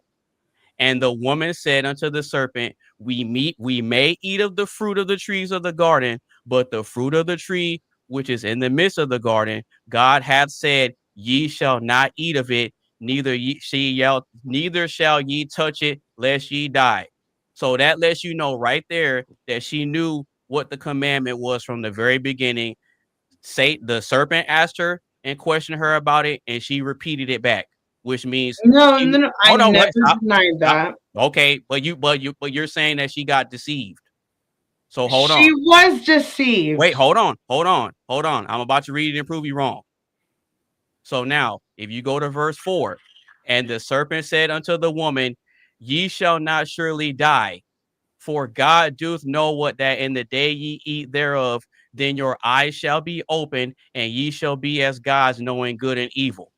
Right? So he told her what. Deceivement. That is Hold on. deceivement. No, it's Somebody not. else told her to do that. What are you No, talking? no, I'm stop. reading it just No, like you are narrating it. No, Carmen. He told her what would happen if she ate it. She told him what God said, and she repeated it back. God said that we are not supposed to do this. Okay.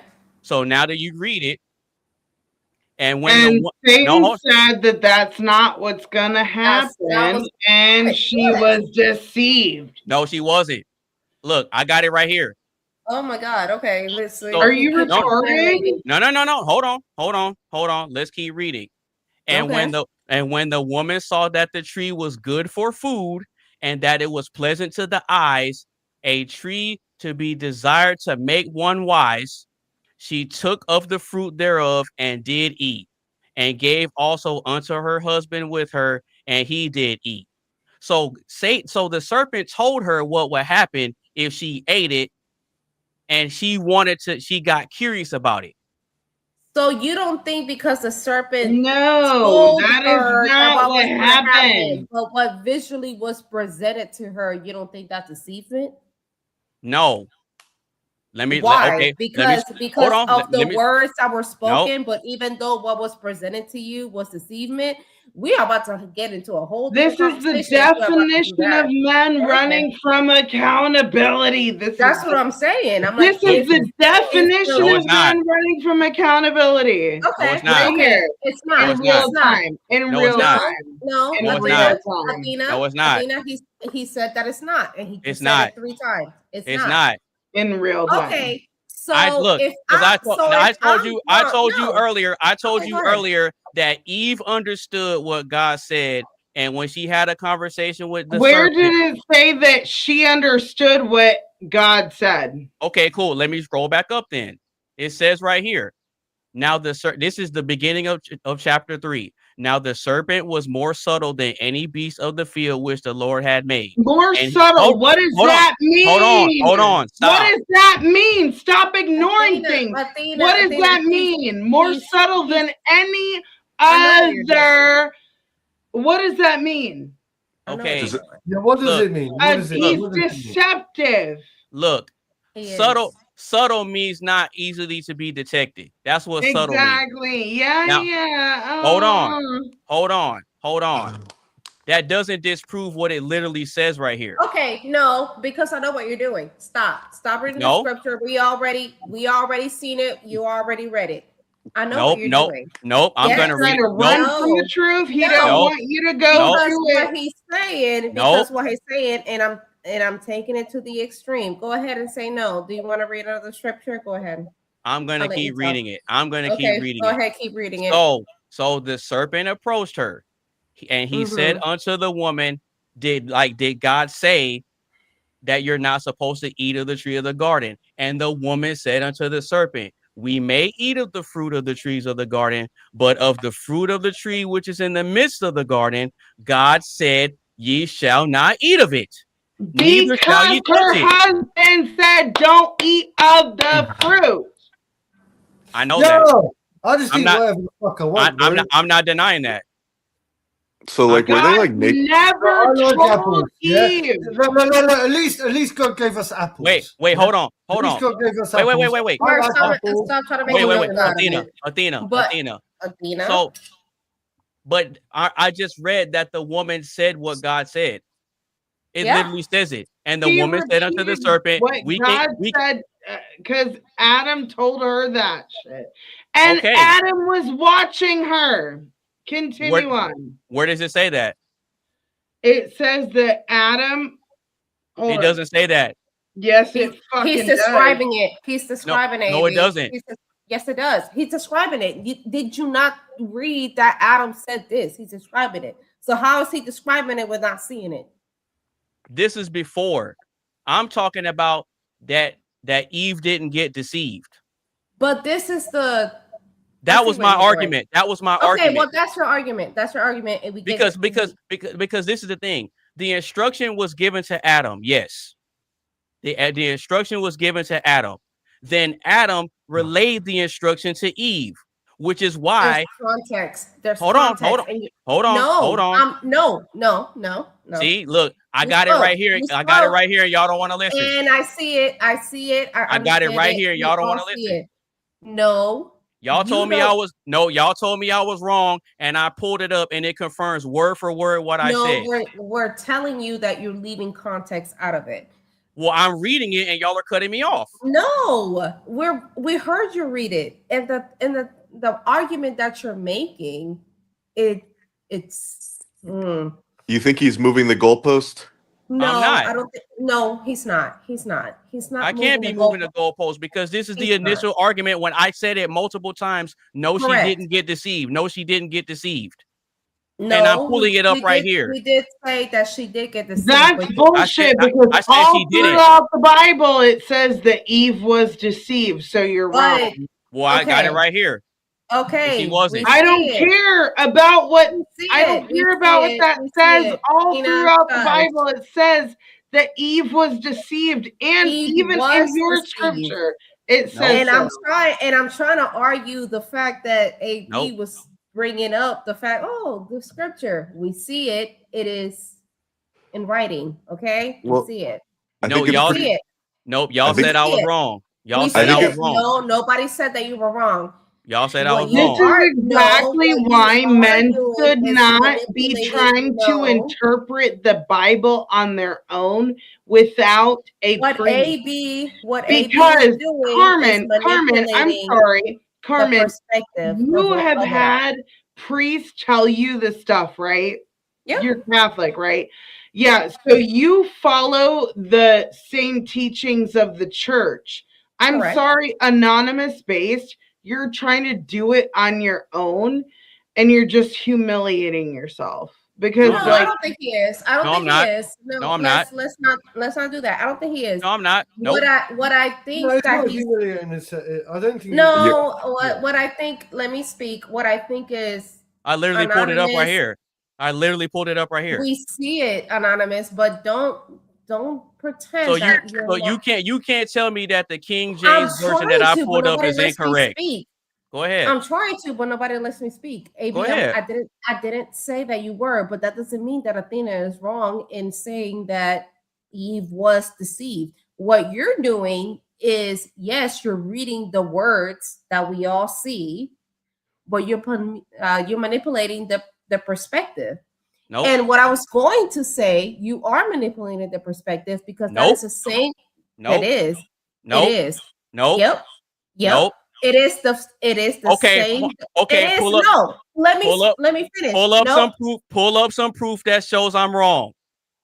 I'm not saying that you pull up the proof. If I'm wrong, pull up some proof that shows it. We're seeing the serpent was more crafty than any. You are, and this is the point. I believe this is the point that I'm making. This is the point that Athena's making. Okay. You're using it and manipulating the perspective because this is the same defense that people pull. No, this is the same defense that people pull when a woman is drunk on her ass and say, "Yeah, I want it. Give it to me, baby, and I want it." But as soon as she's drunk off her ass, you'd be like, well, she said she wanted it. But clearly you can see her that she is not in her right mind. But she's verbalizing the fact that, yeah, I want it. But you're clearly seeing the context of it all. Wait. The environment is wrong. Oh, that's a really that good everything. point. No, it that's is extreme. Wait, Carmen, what about you and your husband though? No. What about you and your husband? If you're drunk and he's not, yeah, she's not talking about loving her this. husband. Rock. I'm loving this. Well, I want to make sure. I'm loving this. This is bullshit. Rock, shut the fuck up. She's not talking to her husband. No, I want to hear what she has to say. Let her talk. She's a big girl. I am a big girl and I'm fine. So Athena, be quiet and let her talk. You be quiet. No. Stop it. Don't be disrespectful. Let's not anybody be disrespectful. Stop. I am bringing to that extreme because anonymous base is bringing up the context. We see it in writing, but what I'm saying is the context and the environment matters. And my point of the analogy was, yes, this woman is telling you, yes, go ahead, fuck me. But you're clearly seeing that she's out of her mind, that she's not fully in her right mind, and you're doing it anyway. And you're doing it anyway. Mark, I'm not saying Athena, I'm saying the analogy. And that's what I'm saying. Context and the environment matters. So let's stop acting like words on a screen and on a texture. It doesn't matter what the context is around it. Yeah. Okay. And that's what a lot of you men do. A lot of you men like to speak. A lot of you men like to stick with the logic, but you forget all about the context and everything that goes around that logic because all of you think is I read the context, but I read the context though, and you missed the context and the environment, and that's my point. So I'll shush. Okay, cool. Rock, okay, AB, cool. You got the floor. Okay, cool. So then tell me what's the context of the environment based on what's presented here. Go ahead. Based on the go ahead. Go ahead. No, go ahead. You said I'm missing it, so go ahead and point it out for me. It's right here. Okay, I'm seeing it right there. So point it out then. With the beast, No, I think and I'm some quoting, right? With the subtle, then the beast off the field, which the Lord God had made, right? Right. Am I reading it? Okay. Yeah, go ahead. So the beast, there's a beast. 1, 2, there's the unto what the woman hath God said, you shall eat from every tree of the garden, but every tree of the garden except for this tree, even though this tree and this apple was presented to her as God will, as good as it got. Yes, that's what it is. No. Oh, okay. I'm wrong. Nope. All right. Well, no, you're not wrong. Forget my whole argument. I'm just saying the context of it all matters. So y'all just seem to okay, be- so rock. Yeah. So no, rock. Fuck Hold this on. shit. I'm Hold about on. to leave. Hold on. No, why? Athena, don't This leave. is so Don't leave. disingenuous. No, it's not. It is disingenuous. It is. Oh, but rock. Athena, Oh, rock. got you. It's not disingenuous. It is so disingenuous because, Rock. like, the scripture is very clear. Okay, so rock. Let Earlier, Rock talk. remember when I stuck to my guns and I said Eve wasn't deceived? Yes, I do. And I said for somebody to pull up the scripture to prove it. Yeah. So again, I pulled it up myself, and it shows word for word that she knew and was told that God said, "Do not partake of the fruit of the tree what of did I knowledge." say? No, AB? stop. What did I say? Stop. And Carmen, what did I stop. say? Carmen, stop. I said that Adam was Carmen. not deceived, Carmen. but the woman being deceived was in transgression. 1 Timothy 2:1. Athena. Why can't we just listen to each other? Why can't we just listen to each other? That's what I'm saying. Because he just That's what wants I'm to saying. try to be right. He doesn't care about being right. He just wants to win. No, he just wants to think that everybody Well, manipulates the scripture. okay, It is. okay, so- And, wait, and hold I know on. what you're doing. No. No. In Charles's defense, he's doing a very good job as a podcast hoster, and I think Now in all look. fairness, even though he does, and I agree, he does take that stance where he does like to win. Yeah, he does. We know what he's like. I pull up the facts and the evidence to back it up. Right. But And also, my at the point, same time, you've got a job to do. You've got a job to do, and it wouldn't be the same without it. So we have. This is disingenuous as fuck because y'all How? putting the word. I just told you, I'm trying to put up the same words that you pulled up, and it's disingenuous because y'all not reading the context of it all. Just because it's not on fucking words on a piece of paper doesn't mean the context doesn't matter. And that's what we're trying to tell you. And you're not listening because you want to be right. Which is fine. So Carmen. It's fine. Be fine. Be right. No, wait. It's on the words of the context. Be right. Y'all making me mad. So go ahead. Go ahead. Go ahead, AB. Go ahead, Look, Rob. I never said anything about Adam. You said Adam wasn't there. Right. So what I'm saying, saying, you said how Adam cannot describe the scene, but he wasn't there. Wait, so does it say Adam walks away, or where does it talk about Adam? Adam is literally describing the damn scene. So how the hell can he be away if he's not describing? Can you please highlight where it talks about Adam? Okay. No, it doesn't highlight that where he talks about Adam said this, but AB wants to frame it as, oh, well, Adam didn't see just because the words weren't explicitly said. It's the whole point. Well, I just think we all need to stop cutting each other off. No. I have a question. How long have y'all been in your Bible? Has it been the past year? Not very long. Not very 2 long. years. Okay, exactly. I've been in my Bible for literally like my entire life. And I'm going to tell you, there's a lot of things that are changed throughout time. If you look at the Geneva Bible, hold on, I need to leave and come back. Stop it. Yeah, go ahead. In the 1800s, or actually maybe even the late 1700s, early 1800s, right? The Geneva Bible translation is very different from what we have now. Oh. If you're gonna do that, I'm gonna leave. I mean, well, so I'm just saying, but Rock, go ahead. Rock, we've been cutting off Rock all this time. No. Rock, I was trying to make a point. I've got to go. It's almost 6:30 in the morning. Look, we can't do that. It's And the almost reason 6:30 why, in the and the morning. reason why we can't do that is because when I made the initial claim that E was not deceived, the question I got was, what version are you reading?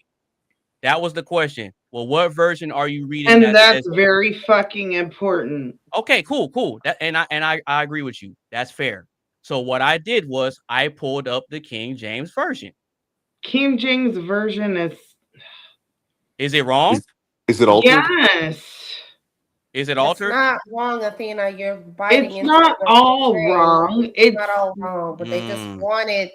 There are parts that are wrong. Yes. So that's all. That's really what it is.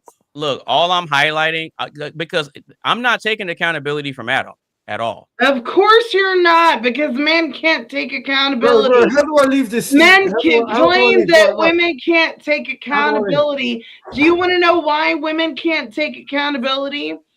Because women are multipliers. Whatever men give us, we multiply it. Y'all give us zero accountability, and we give you negative accountability. Hey, Anonymous, can I make a request? Very few women go ahead. that actually have accountability, we're like, gosh dang it, this sucks for everyone. Can you because can you pull up the Ethiopian Bible? Fucking take accountability.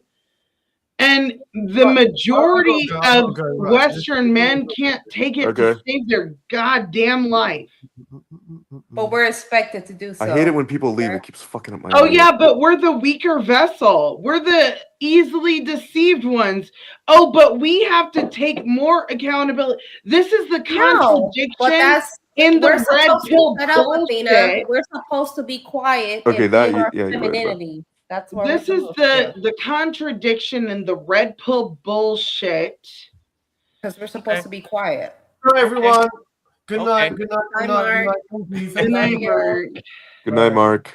All right, you take it now, easy. like, see, I can't hear Carmen now, so I guess I have to leave. Right? She's talking. I wasn't talking. Can you hear me now? She's quiet. I'm quiet. That's I'm here with you, Carmen. Look at that. Listen, Carmen, that's what they love. They love us being quiet. They love us being in our femininity. Fuck all that. Okay. Well, no, here, why would the church make Saint Catherine a martyr when she debated with 50 men and won? The greatest minds of her time, and she still won. If women were to sit down and to shut up and be quiet, why would that happen? Women are to be silent. Who were they? Who Huh? were they? Who were they? No, I'm curiously asking. You say Catherine. Who were they? Who was she debating? I want to know. Seriously, There were 50 men. It was a pagan king, and he had 50 of his most advisors. Yeah, but they were like the biggest philosophers at the time. I just want to know.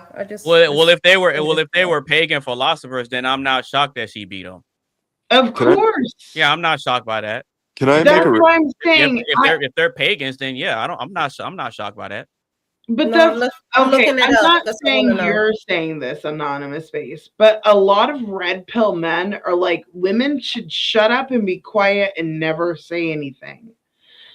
And they were hold on. They were Roman Emperor Maxentius advisors, and it literally said that. It said converted 50 pagan philosophers and denounced the well, Roman Imperior Maxentine. All right, what were you philosophers were put to death. Yeah. I was gonna ask him, since, like, you know, we're not getting anywhere with the King James Bible, why don't we pull up the Ethiopian Bible? Yes. Okay.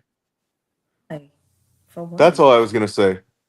I And mean, I've never read it, but I mean, I don't mind pulling it up. yeah, of course. Catherine, I just wanted to address Carmen real quick. Yeah, go ahead. Go ahead. So just to clarify, the whole alcohol thing, right? Okay. When I grew up, like you're not talking about your spouse or like if you were drunk and your spouse is sober, like is consent's already given there, No, right? because no, it's not. No? No. Just because you're my spouse doesn't mean I give you. See, I was right, Athena, to ask that question. No, that's The not flesh, right. the flesh becomes one. Hold on. No, Rock. No. Uh-oh. That's not what that means. Okay, can I say something? Normally, I would be like, no, two become one flesh. But I've seen, I was preaching that for so long, and guys were like, yeah. And then every time I kept talking about other circumstances, they were like, well, who cares? She's not important. I'm gonna do, and I was like, wait. Context, Athena, context. It's the context. Right. I can The still, context. Athena, okay. I can still get. I don't know if I'm allowed to say it. I can still get raped by my husband, and that's what you're alluding to, isn't it? Rock? So no, Just because you're my spouse, you're not allowed to assault me. Is that what you? It is possible. Okay, so this is the point. It's not It is possible. possible. It's not possible. It's a fact. How? Yes, but if you were passed I don't. out, Yeah, and because he was, because I don't even believe that you can. I am not your property. Just Yeah, because I don't. This is, I don't. Yeah, because I this don't is on my believe. finger doesn't mean that you. Yeah, I think I'm learning. I think I'm learning a lot about you and like why you wouldn't submit to him with the car analogy. Okay. But yeah, I don't even support the notion that a man can have sex with his wife without her consent and vice versa. I don't. Well, like, I don't agree with that. Your man can absolutely. Anonymous space. Anonymous space. If you woke up, my body is my own, and if if you I woke don't up, consent to it, Well, I mean, doesn't if matter. the consent is the ring. Well, Carmen, if you No, want it's to, not. Carmen, if you want to be technical, in the New Testament it says that neither party has authority over their body. it does. Yeah, and exactly. It also says that that both parties are not supposed to deny one another people unless evolve. agreed upon. Athena, you never gave the context though. If people evolve, and people also in the Bible also says you can't work on Sundays, and you No, it doesn't. It doesn't say that. It doesn't say that. We're not going to do that. People evolved, and my body is my own. And just because Carmen, you married Carmen, me, and just Carmen. because you married me, doesn't mean that I don't Carmen, have. So you don't submit over my Carmen, own body. No, Carmen, no, I do you're- not you're- submit. No, Carmen, you're Let me misquoting it answer again. him.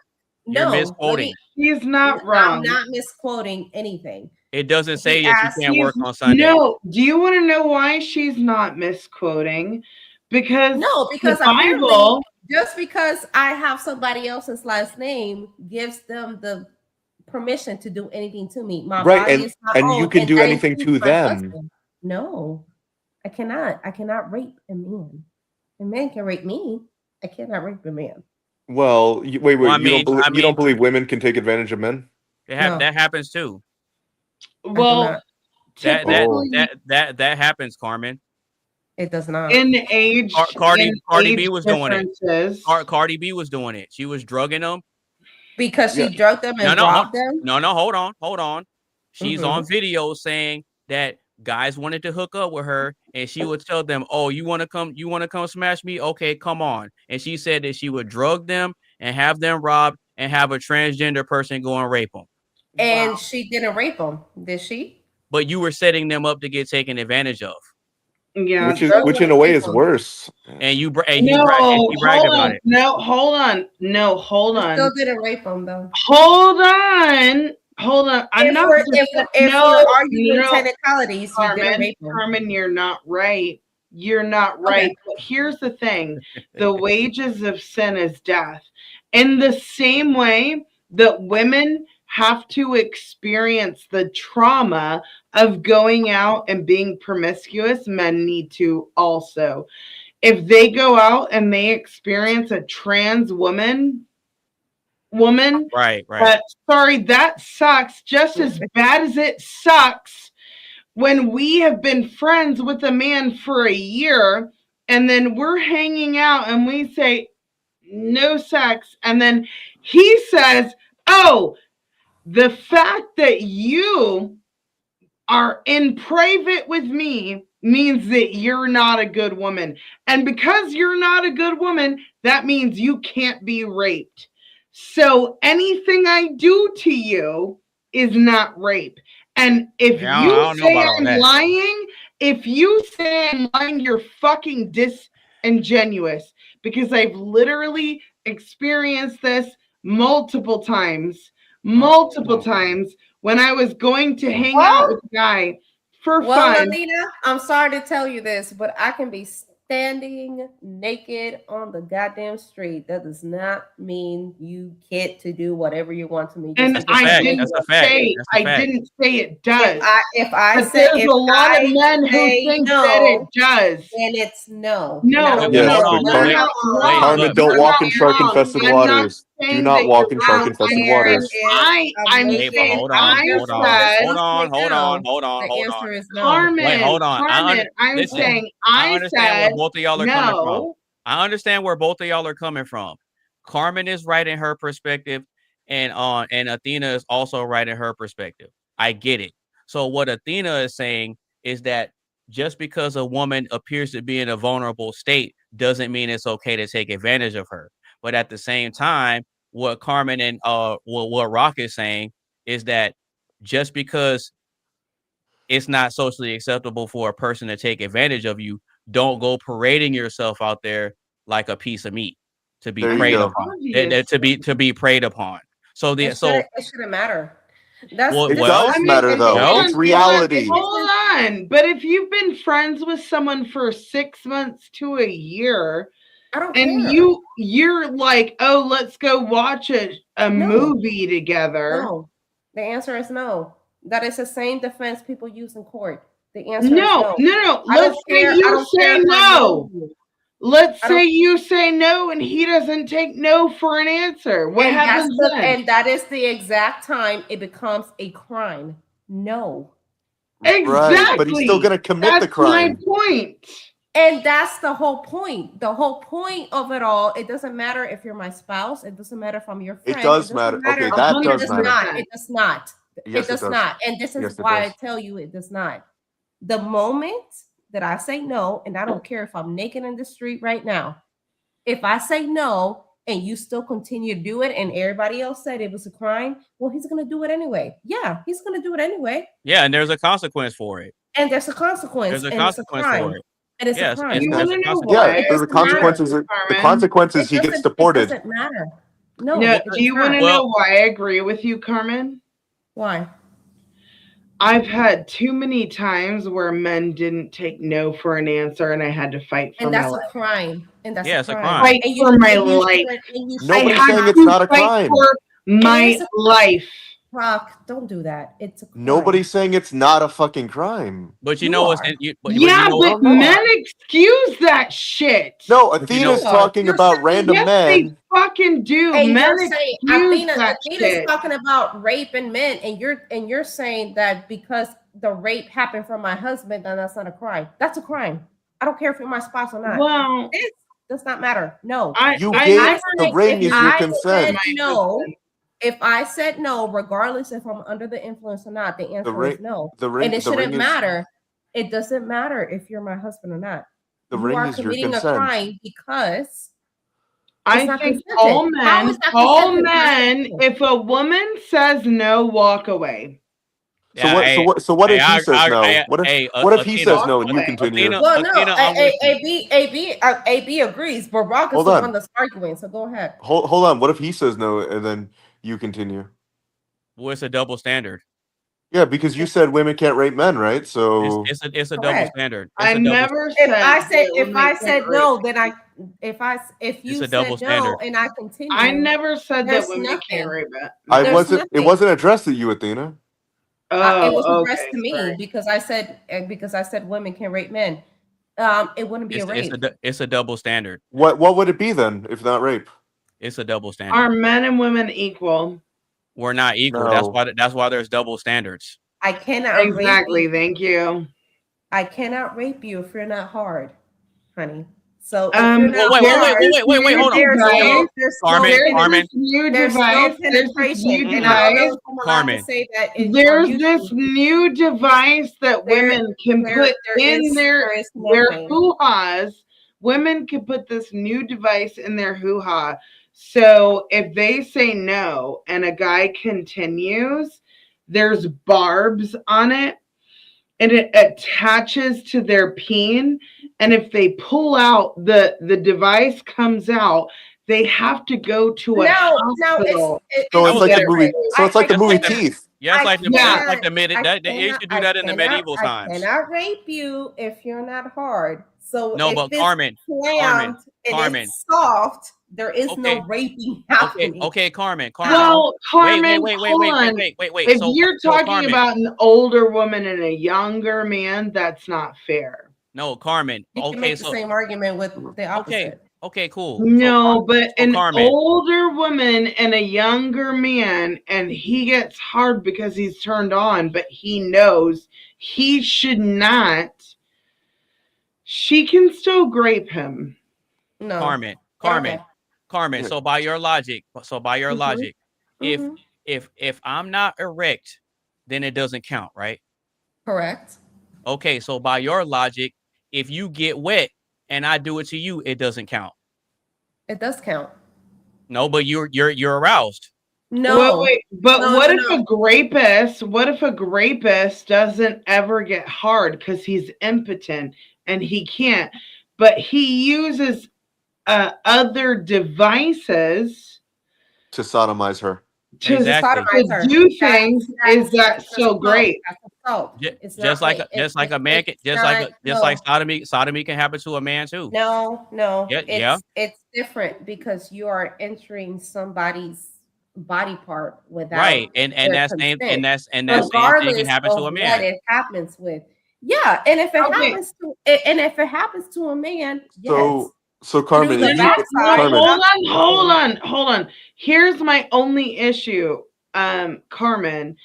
Do you think that boys who are 13 and they have teachers who are 27, women who are 27, do you think that's great? Yeah. I mean, I wouldn't have been complaining at 13. Okay, so you say that's great. It's not moral. It's not moral, just as the opposite would be not moral. Thank you. That's the most important thing. They're trying to catch you on like some.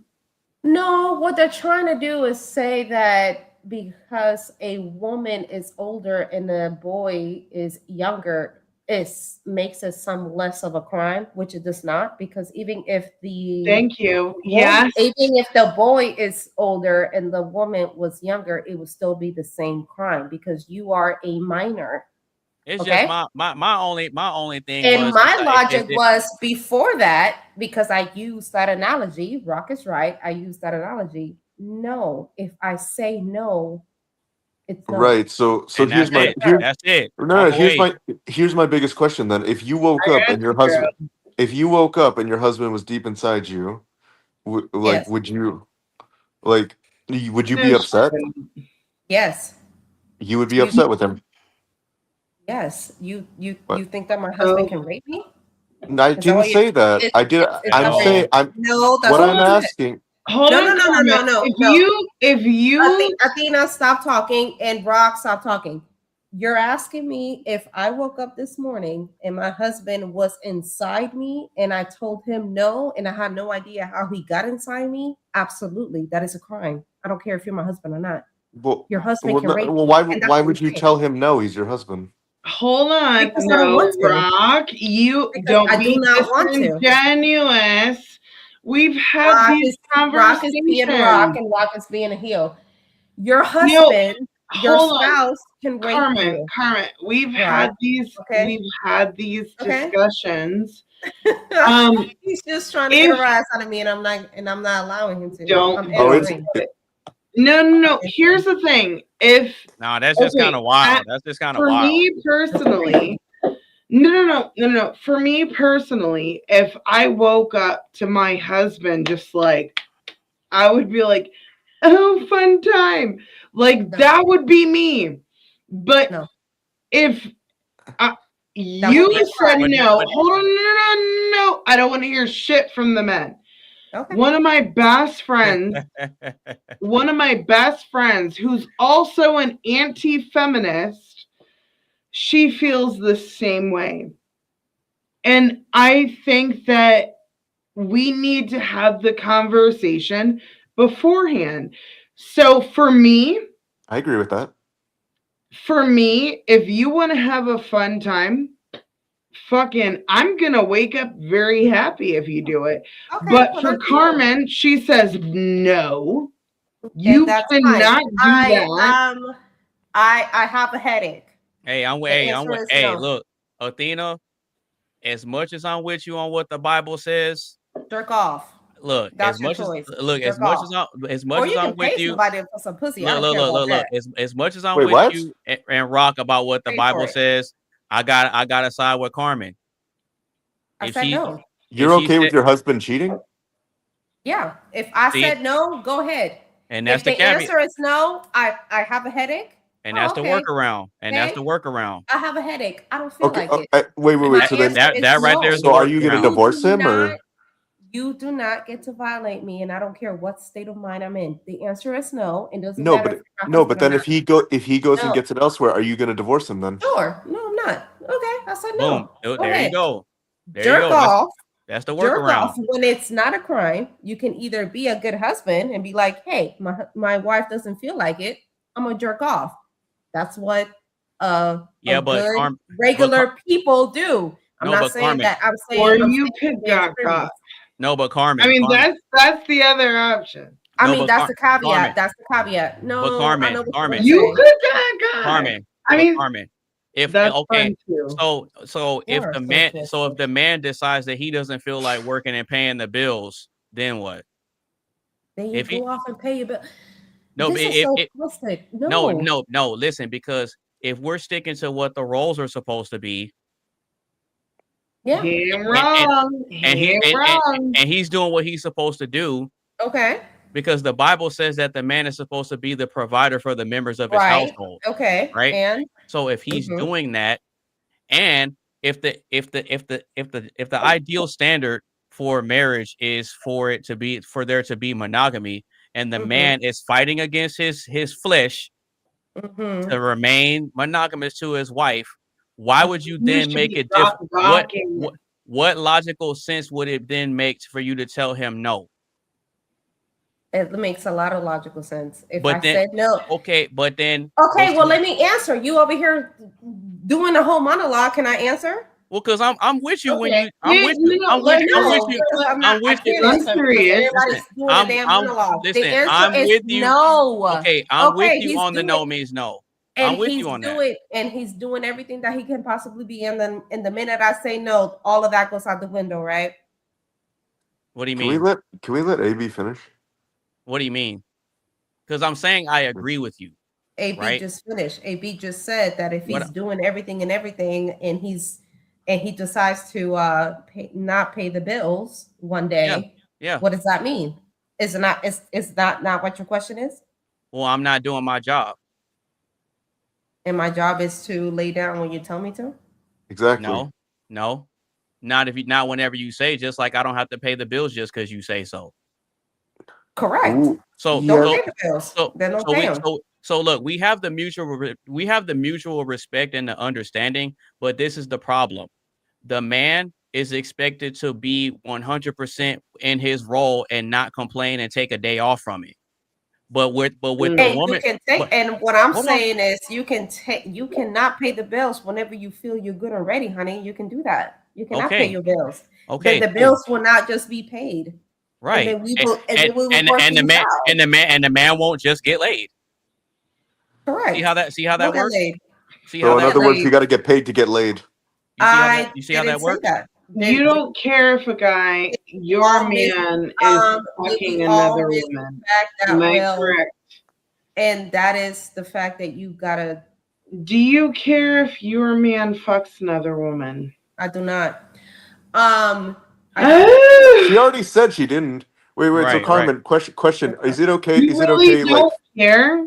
Carmen, is it okay for you to tease your man constantly and just like think that get him aroused and then Nobody's just teasing. turn him down? Nobody's teasing my man constantly. She I'm sorry. already said she doesn't care. Yeah, she y'all- already that's a answered. I that's already a mute answered that point. question. But I already answered that question. Okay, cool. The next question is, I would rather peel off my skin Okay, and that's cool. bathe That's cool. in vinegar. And salt. Just Right, so right, right. everybody, That's great. vinegar That's and good salt. for you. That's Right. good for you. No, So- what this we're is not missing- judgment. Hey, Carmen, this hold is on, no hold on. judgment to you. Right. No, it's not no joke, and I don't take it that way. But what we're missing is all of you are framing the fact that I'm just telling my husband no all the time. No. Hey, I accept what you said. Hey, and I Carmen. never do this. Carmen, I It's accepted. not- that's not the case. I That's not accepted the what you case. said, Carmen. That's I not the accepted what you case. said. What the case is, this is where discernment take a place. This is where my husband and who he is, and I am who I am. Y'all, no, it doesn't just because I tell him no once a month. If you want to put a number to it, once a month, twice a month, whatever the fuck you guys. Well, that's wanna- reasonable whatever, if you're not Yeah, but well. that's something that's whatever agreed number, upon. whatever number you guys agree upon, that's what it is. He's not just gonna go off and cheat on me. I know who I married. He's not just gonna just throw away everything. Am I okay? with Wait, him how would having- that be am throwing I- away everything if you don't care? No, let me speak, Rock. You're pissing me off. Don't piss me off. I mean, it's a little late for that. Okay. It's not late because I know what you're doing. No, it's the fact that you guys think that he's just gonna get up and cheat just because I tell him no once. That's not the case. Nobody's gonna get up and cheat on anybody. Not from That's getting what- told no one time. Not for getting told one time, and it matters. It Yeah, matters. it has to The happen over a prolonged period of time. The rest of it matters. Yes, you are men and you're going to get tempted. I'm not damning him to get tempted. Yeah. I would forgive him being tempted. Yes. That's fair. That's fair. You saw a good looking woman. Of course, I'm not gonna just leave my man and be like, "Oh, you fucked some bitch." Okay, so you fucked her. Good for you, bitch. You got some good day. And you know what, Carmen? I clap you for that. Look. Now Carmen. it's different. It's different when this bitch is to be like, okay, well, divorce your wife. No, he's not gonna leave me just because he gave you some dick. That's different. Yeah. We're not the same. No, but you know what, Carmen? I can respect It's you fine. but I can respect you for keeping it real and doing what you can to understand our side of it, because there is a lot of societal pressure on The fuck us. you do? Stop jacking off anonymous face. I don't think you can forgive a one night stand. I can forgive a one night That's stand. my Now, if you're job. having a full affair, That's emotional different. affair, Yeah, that's different. That's different. You're not. You're doing something. You're not gonna inten- leave me. Well, for you're some intentional random at that hoe. point. You're You're not. intentional at that point. So I mean, I get it. But I mean, I'm not gonna do that. Oh, God, Would I Athena. be mad? Hell yeah, I would be mad. Oh, but I'm God. not gonna But leave you.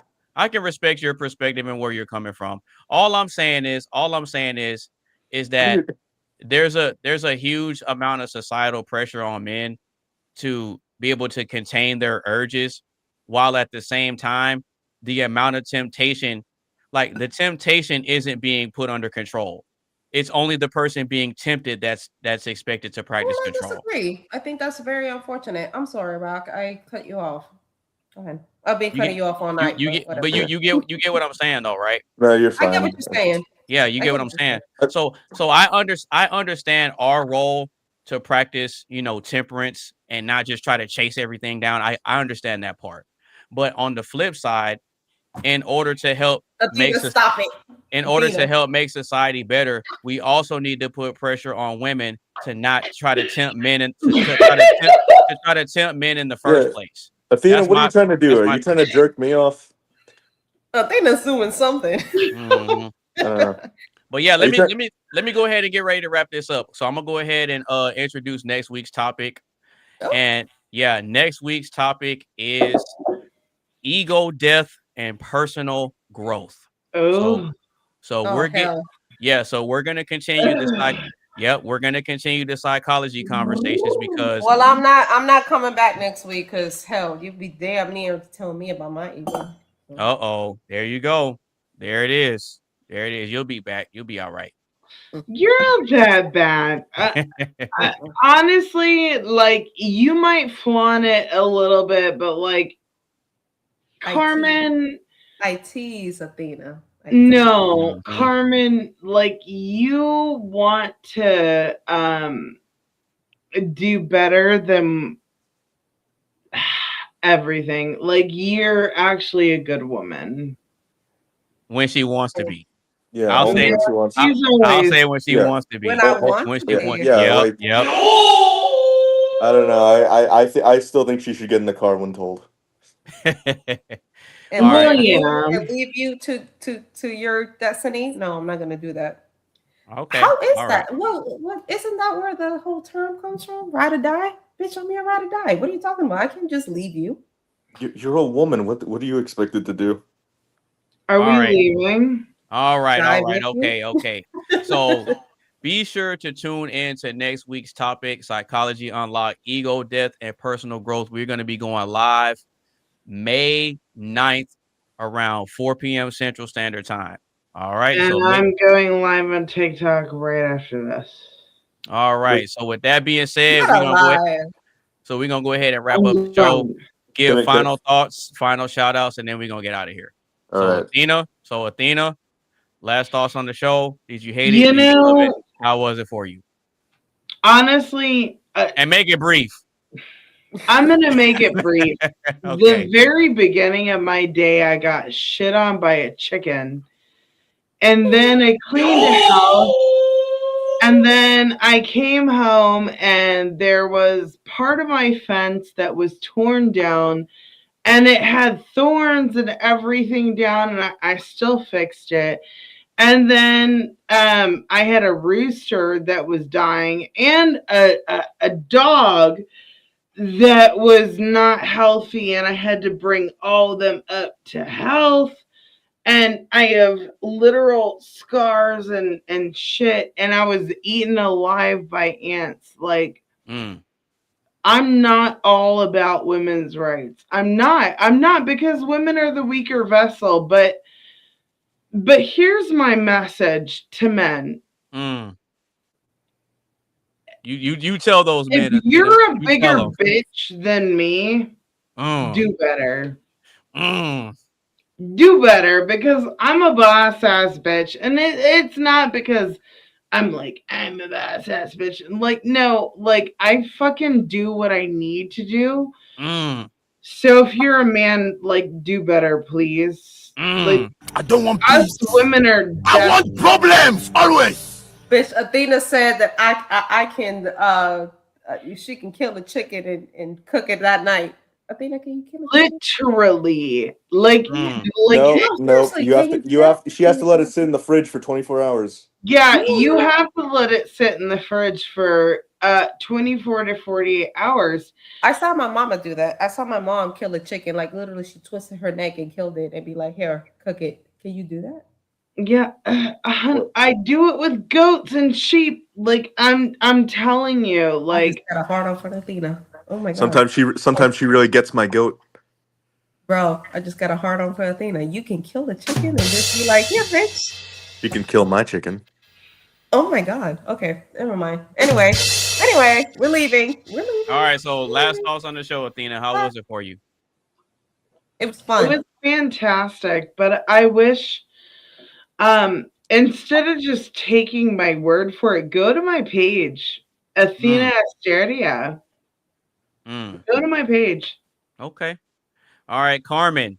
Last thoughts on the show. Did you hate it? Did you love it? How was it? I loved it. I loved it. I know it dragged on for a little bit. I loved it. You guys got to meet my brother. He's asleep now. So oh no, he's cool. Hey, Mark is cool. So white.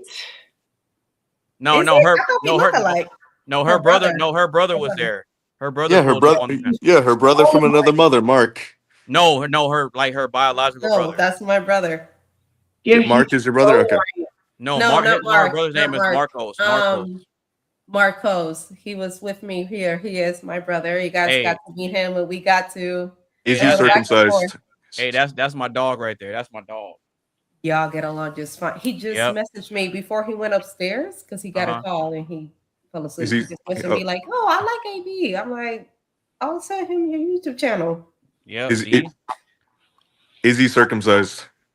You know, I don't know. He's my brother. I don't know how to answer that. Good answer. Good answer. I never you gotta- seen it, so I don't know. You need a Sweet Home Alabama sound. Yeah, for real. We're I might not have that to kind of incorporate brother. that on there. We're not that kind of brother. But anyway, I'm glad you guys to see my brother. He's cool. And I'm at his house right now. So Oh, that's cool. All right. Yeah, your brother's smart too. He's smart too. He's smart. He got a good head on his shoulders. And I'm not saying and I'm not saying that because we pretty much agreed on everything. I just like seeing the dynamic between apparently. Well, no, I like seeing the dynamic between y'all having the sibling back and forth. Rivalry. Yeah, I like seeing the sibling. Well, because I was like that with my siblings, so I get it. Well, he's my big brother, so y'all got to see when he told me like stop talking. I'm like, well, who the hell? Are you? Okay. Yep, he gonna tell you calmate y cállate. Yeah, he did say a little bit. His baby sis. But anyway, Cállate la boca. final thoughts. I thought the show was great. I know it Mhm. dragged on, but I'm glad Mhm. you got to meet my brother and Okay. All right. Cool. sibling rivalry, and it was good. It was Rock fun. around the clock. All right. I know you pulled up late, but Yeah, I last know. thoughts on the show. Did you hate it? Did you love it? How was it for you, brother? Okay, so I really liked it. You know, I'm glad to come up. You know, I'm glad that Carmen was the first person to address me. You know, it's just being like, God, I hate this guy, and just be like, the more she hears me talk, the more she laughs. Because you're a heel. That's why. I'm not a heel, whatever. You are. Anyway, and then I'm glad that Athena was really happy to have me on, and you, of course. Oh, absolutely, absolutely. Yeah, I mean, I love seeing you guys. I love joining the combos. I feel like I have a lot to contribute. The only part like that dragged on and I thought was annoying when you guys kept talking about the stupid garden. I'm like, guys, shut up. Like, there's better things we could talk about. It's all good. But I don't like when the conversation gets too churchy, though. yeah, it just gets annoying. It's just like we're not gonna agree. Let's just move on. But see, my thing, I don't mind it because I know how Athena is. I don't mind it. I don't like when the conversation gets too churchy. Yeah, Right. I mean, I get that. I get that. It's Too just churchy club. It's just I don't mind There's nothing wrong- there's I don't nothing mind wrong I with don't the mind two church entertaining it club. for a while. I don't mind entertaining it for a while because it's Athena. right, Like, right. like I Well, rock I have good I rock with Athena. That's why. Can I say like I my have last? good intentions. I do wish I met Carmen's brother, like I said, but I know I came in late. But I do need to call Athena out on one thing. Uh-oh. Yep. So last week and tonight, she was supposed to play video games. She has a segment on her show which she's not doing. It's the Button Mash Babe. She's supposed to be doing it tonight, but now she wants to go live on TikTok. What do you have to say for yourself? If you funded more money, I would. Name your price. $5,000, bitch. Look at that. Look at that. You know what? Now I ain't saying she a gold digger. Carmen. We're not providing. We're not paying the bills. I ain't saying she. Hey, but Carmen. Oh no, that someone fuck. No, I gotta read. Look, that means I gotta put the bag first. You know what? That means I gotta put the bag first. The bag first, and that means you need to put me on first. Nope. Wait, what? I can't do that. Yeah, because I'm along with your bag. I would say that you're more of like a byproduct of when I have the bag. And let me explain what I mean by that. Hold on. Don't take it personal and don't take it. No, let me sit back. I'm a product now. Yeah, you're a byproduct of what comes when I have the bag. Okay. And I'll explain what I mean by this. So even biblically speaking, and I hate to go back to it because I know it can get I don't drawn like out. the churchy conversation. I know. But even in a biblical sense, the men had to have resources in order to provide for the women of the family. It's just what it is. Like I didn't set it up like that. So my question is, what are you providing all of this for if I'm not in the picture? So what the fuck are you working for if I'm not in the picture? Well, I have to. Well, I have to making all this bag for what? For the bag not to be spent on me? But that's after I get it. Then I decide who I want to share it with. That's how it works. But you get it, and you don't have nobody to share it with, which was the whole point of the conversation. But that's my choice, though. That's above. But that's my choice, though. Your ambition, or me. Your question was, why do ambition men? Wait, don't you have a husband? Have so much trouble? Yeah, she does. We're just arguing a point. We're talking a point. Yeah, we're arguing a point. The question was, Rock, why do ambitious men get so much trouble into? No, it says why do ambitious people often struggle with relationships? And I said it's because the ambition men don't know how to turn it off. I said that you guys forget the fact that I am with you. Well, not me, but just in women in general. Women are with you, and you just like, I'm not your client. I'm not your product. I'm not your friend. I'm not nothing. I am your person. Turn it off. And I can't do that. When you come home, that CEO hat comes off. That's my point. And your point is, well, if I don't have the bag, then that's a problem. I'm like, well, if you get the bag, who is there to spend it on? Because I'm not gonna be there. No, I get what you're saying 100%. No, I get what you're saying 100%. But the point I'm trying to get across to you is that there's a lot of men out there that like to put the cart before the horse. They think that, I'll just get the woman, and then once I get the woman, then I'll be motivated to become better. And that's not how it works. You got to get the horse first. So once I get the horse, hold on, just hear me out. So once I got to get the horse before I get the cart. You see what I'm saying? So if I get the horse, now I have a vehicle to where I can move easier through life. Well, if you get the horse, you're not going to have a cart to begin with, which is my point. But if I get the horse, but listen. Hold on. But when I get the horse, I decide whether I want to attach a cart to it or not. What the hell are you going to attach if it's not a cart? Whatever I want. There is nothing. I can get, but at that point I can go and I can have 2 horses if I want to. And you can have 5 horses, have nothing to drag behind. I'll be right back. I can't hear Athena. No, but if I get the cart, well, now I have to figure out how to get it to move. So I have my priorities backwards. I got to get the resources first. I'm your priority. That's what you need to worry about. Me. I'm your priority. I am your legacy. My spring is your legacy. I am your priority. So to a certain point, yeah, I agree with that. I'm your priority. Is Athena muted or talking? There is no certain point. I am your priority. I should be your priority. She's not muted. You guys can hear her?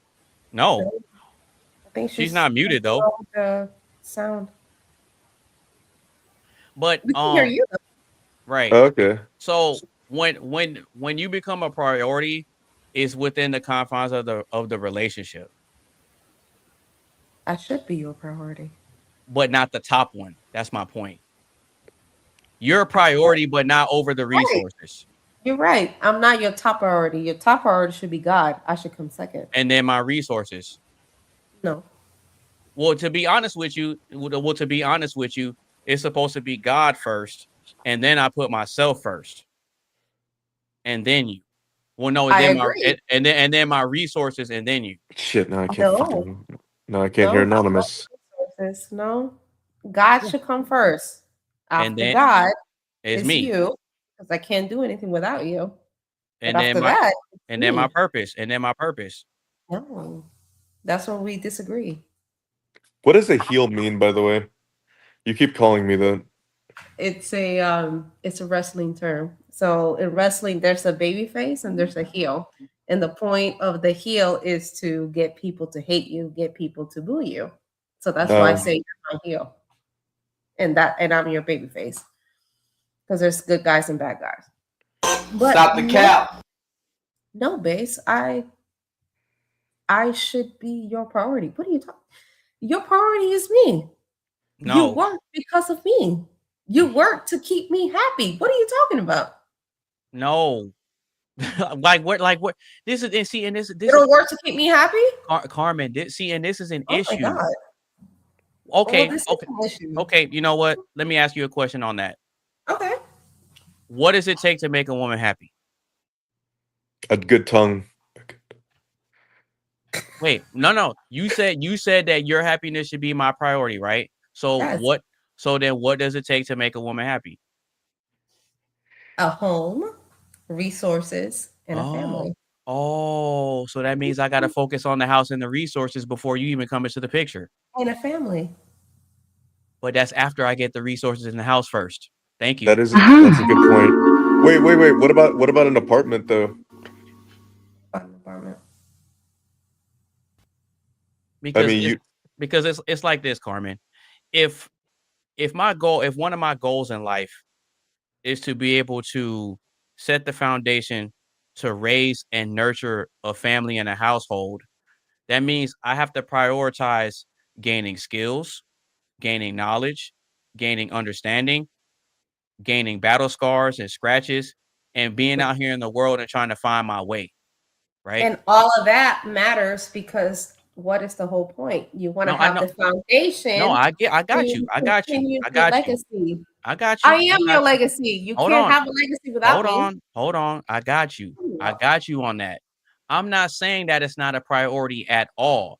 What I'm saying is that I can't put that at the top of the list. And that's what you have a problem with.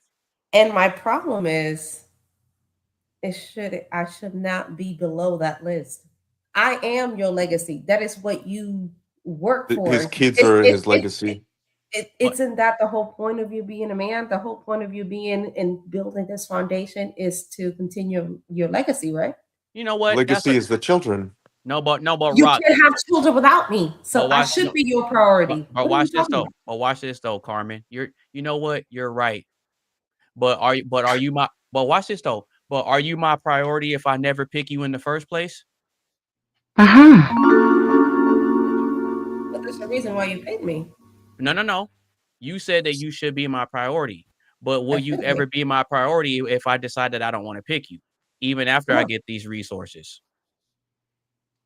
I don't have to pick. I don't have to pick you. I don't have to make you the most. But at that point, I don't have to have kids with you. You're right. You're correct. But at that point, then I wouldn't be your priority. Then nobody would be your priority because you're not looking for anybody to be prioritized. As a man, I prioritize what I choose to. Exactly. So, okay, cool. So in order for me to be in the best position to be able to provide and share resources with a wife and a family, I have to prioritize all the other stuff that it takes for me to get the resources in the first place. So by the time you get with me, you're going to meet me and I'm going to have a lot of experience and wisdom and understanding that you can benefit from. It's not just the money. There's things that you can benefit from that I have up here and in here. Yeah, but you want to prioritize multiple women. So that's fine. I mean, yes. I'm not gonna sit here and act like I don't want to. I can't even lie. Exactly. I can't. But again, I'm honest. I can't lie about it. You're right. I can't. At least you're that. At least you're honest. You're right. I can't. I really can't lie about that. But see, this is the thing though. And you know, we've had this conversation before because the way I look at it is I don't believe in getting a big house and all this stuff and expecting my wife to just do all the work by herself. That's not fair. And that's not right. In my opinion, it's not right. Now, Do I want to be able to have some abundance to share with, a wife and children and all that? Absolutely. But at the same time, I don't want to put a whole bunch of pressure and work on her shoulders to take care of the kids, cook all the time, and clean the entire house by herself while having to make sure that the kids are taken care of while I'm out hustling and doing whatever. I don't think that's fair. Especially if we have like a 4 or 5 bedroom house. That's a lot of work. That's a So lot of work. why have a 4 or 5 bedroom house when you can have a 2-4 bedroom house Well, in an apartment by yourself? Well, with for one me, woman? for me personally, I want to be able to have 4 kids. You can have 4 kids in a 2-bedroom apartment. I don't see why not. Right, but I don't want an apartment. See that, and that's the thing. So I'm thinking far down the road with this. So And I'm thinking far if down the road with the woman. If the woman has no problem, if you have the resources to keep her at home and to keep yeah, her home, absolutely. I That's the don't goal. see Yeah, that's the goal. I don't see the reason why you need to bring another woman into it. Because it helps split the load up. What if it's not a load to the woman that you're with? Well, then that's cool. It's cool, but then you feel like you still need to get a helpmate. Like, I don't need a teammate. I'm good. Well, and I'll tell you the logic behind it, right? So if I have enough resources to provide and make up for what multiple men can do, then I deserve to be able to enjoy the spoils that multiple men would have. So But I'll say that's it like different no, because I can't do that. I'll say it like this. I'll say it like this. If I'm making $500,000 a year, when most women have a standard of, well, you got to have at least 6 figures. If you make at least 100,000, I'm cool. So if I'm making the amount of 5 men, then I think I deserve the benefits of 5 men because I make 5 times what one man would make. So then I deserve the benefit 5 times the benefits of what one man No. would get. Yes, but that I can't say the same thing because it's I a know. double standard. I know. I can't say that I deserve 5 men if I make 5. That's different. Well, the reason why is because you can only be pregnant by one. That's and that's the thing. Because let's say you have 5 husbands or 5 boyfriends. I can't do that, but okay. Because you're not designed to do that. You see what I'm saying? You're not designed to do that. Because let's say you're sleeping with all of them and you come up pregnant. Well, only one of those men is going to be the father. Whereas if you flip it and it's one man and it's 5 women, well, if they're only with me and all 5 of them come up pregnant, there's no confusion about who the father is. Yeah, but that means I gotta You see what I'm saying? Yeah, I see what you're saying. It doesn't make it right though. I mean, and this is why I don't try to argue morality. I just look at the logic. If it makes logical sense and I find people that agree with it, then cool. If not, then hey, I mean, I'm not gonna trip. You're right. I'm not gonna trip. I just look at it like I'm not putting in all this work for people to try to put limits and restrictions on what I can do with my money. Is that really a limit though? You said what? Is that really a limit? If I Yeah. put a limit on you, I don't think that's a limit. Well, a lot of Western society will try to put limits and restrictions on a man and say, "Oh, well, you should only be with Because you one." can't be with one woman? That's a limit? Well, because you'll always have this power to where you can turn me down for whatever reason you want, and I can't do anything about it. Yeah, that See what I'm- doesn't mean you have to. That doesn't See- mean you have see- to go out and get something. That's but a limit. Okay, but that's the workaround. Because that's not the workaround. well, because look at it. Think about it like this: if I decide that I don't want to pay the bills, it doesn't make the bills go away. Just like if you decide that you don't want to sleep with me, that doesn't make my erection go away. It's still there. The bills and the women analogy doesn't really work because it's two different things. The bills are Well, still. I have to use a functional equivalent because we're not the same. What we look for is That's different. it. Because when the bills don't get paid, you get kicked We all out lose. We all lose. because it is an essential part. Right. We It's all not lose. it's not essential for you to get laid one night. Yes, it is. It's not. Yeah, it is. That's not essential. Okay, so have you heard of a term called sexually frustrated? It's not essential. It's not the same thing for you not to be able to eat for a day than not to get laid for a day. Well, Those that's are a two choice. different things. Well, that's a choice. I could go on a fast. Okay, well, it's not essential for you not to have a home rather than you not being late. It's not the same. It doesn't equivalate. I don't understand why you're trying to make it seem like it's the same thing. It's Well, not. because I have to use it. I have to use it like that because I'm using what you prioritize and what we prioritize. Having sex is not a priority. Yeah, it is. No, it's not. Having a house is a priority. Having a shelter, water, food. Those are 3 priorities. You do not need to have sex to survive. You can survive without sex. You can't survive without food. You can't survive without shelter, and you can't survive without water. How is that essential? Because it's something that men are willing to pay for. Again, it's a luxury. It's a luxury that you pay for, right? Well, it's a luxury to live in a house. I could live in a box. I didn't say house. I said shelter. I said it's essential for you to have shelter, water, and a home. It's not essential for you to have sex. That's a luxury. If I want to create a legacy, then I need to do that, right? And not all men get to create legacies. Exactly. No, that's a fair point. That's a fair point. That's a fair point. And that is not all a men luxury. Not all men get the opportunity, which is that's an excellent point. That is an excellent point. So that actually makes my argument stronger because I don't want to be like the men that never get the chance. Yeah, but you equivalent it's like this. Not having sex it's like this. to shelter, which is not a real thing. I got an example that I can use to make it make sense.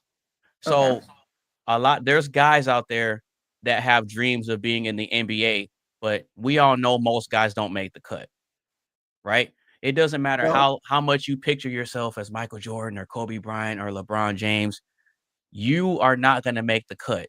It's the same thing with men trying to spread their seed and create a legacy. If you don't make the cut, you can still survive without being an NBA player. No, that's true. That's true. Okay. But the point is that these guys compete for the opportunity to play the game. Whether they win or lose, at least they stepped on the court. That's my point. So whether I get 1 or I get 5, at least I got the opportunity. You see what I'm saying? I'm never going to change your mind about this, am I? Well, because I'm sticking with the logic of it. I'm sticking with the logic too, because you said that you have to have multiple women in order to survive, and I said no, that's not the case. Okay, you know what? How about this? You and Cardi B are Dominican sisters. Cardi B. Okay. Yeah, she's Dominican like Cardi you. B. And she's also a hoe that I don't relate to. Yeah, she belongs to the streets. Mm-hmm. She belongs to the streets. Now let me ask you a question. So do you agree? So do you agree with her when she said on that one song that it's up and it's up and it's up?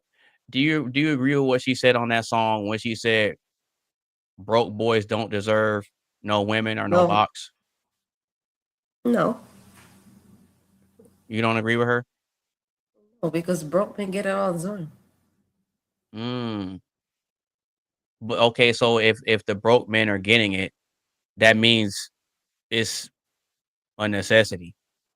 Okay, but watch this though, because you say that it's not necessarily a necessity or a need for the men, but what about the women? They have needs. Yeah, but they have needs.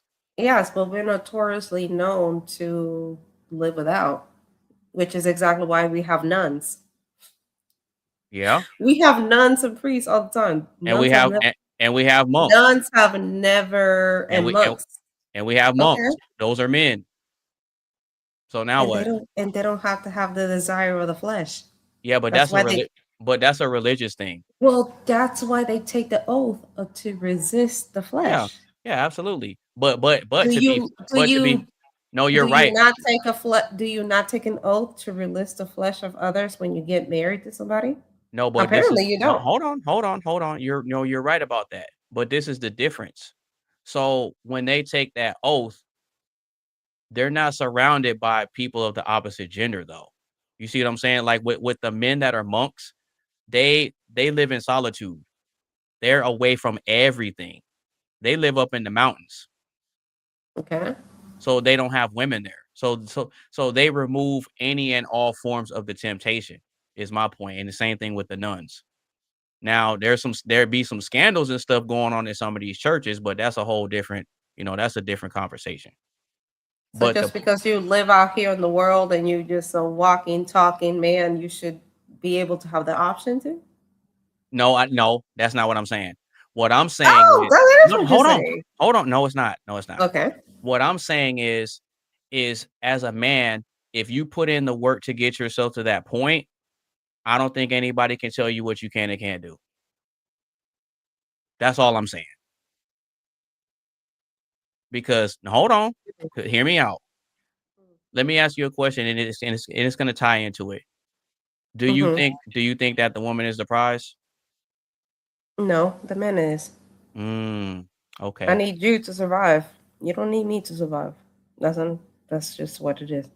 Well, I need you to continue like have kids and a family. Yeah, I mean, but there is men out here that don't think that's a priority. There is men out here that are perfectly okay with the fact that they don't need to seek a legacy. That's fine. Okay, and that's fair. And there's women out there that say, "Hey, I don't think I want to have kids." I don't think there's not many women though. I think that those women are lying.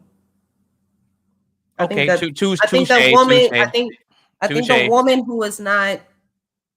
Touche. You got me on that one. I can agree with that. I think the woman who is not physically able to give children, okay, Well, but that's I not mean their choice. that's That's different. not their Though. choice. Yeah, that's different. different. That's But different. I don't think a woman out here, a healthy woman, just willingly nilly just says, "Hey, I don't feel like having children." That's a lie. You think they're If you're coping? not, that's a lie. If you're not physically able to, that's different. So But if you are and you choose to be like, oh, I choose to be single, I choose to not have kids, that's a lie. Okay, so you don't think the woman is a prize. Okay, cool. So do you think that the man is supposed to be the leader? Yes. Okay. So if the man is the leader, then that makes the woman what? Your follower. Perfect. So okay, so what's your point? Okay. So if I'm the leader, is there a limit to how many followers I can have?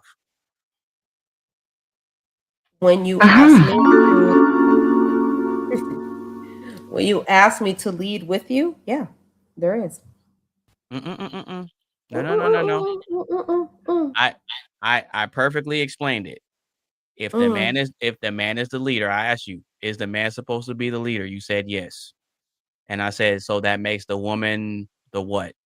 A follower. Okay, cool. So that means we have two completely different positions. I'm here, No. you're here. So again, if I'm the leader, is there a limit to how many followers I can have? Yes, because you're positioning that question to you having multiple women, and I don't agree with that. That's my point. So then how does the limit get enforced? Like like if there's a limit, then how do you enforce it? The same way there can only be one queen. You can have concubines all you want. Fine, have your concubines, but you can't have multiple queens. I'm your queen. Me. I don't care what your concubines say. I don't care.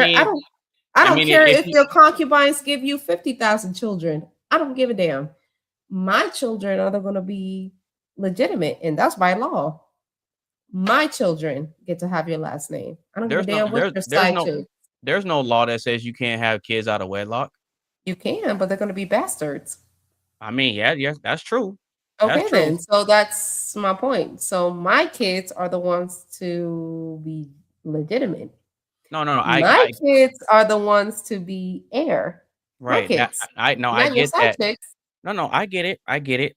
Well, I mean, if I write something, if I draft up a will and I want to include something But you for them, can't I do that. can. Even by Bible or by law, either one, they're gonna be bastards. So Well, if it's my money, I do what I want to do with it.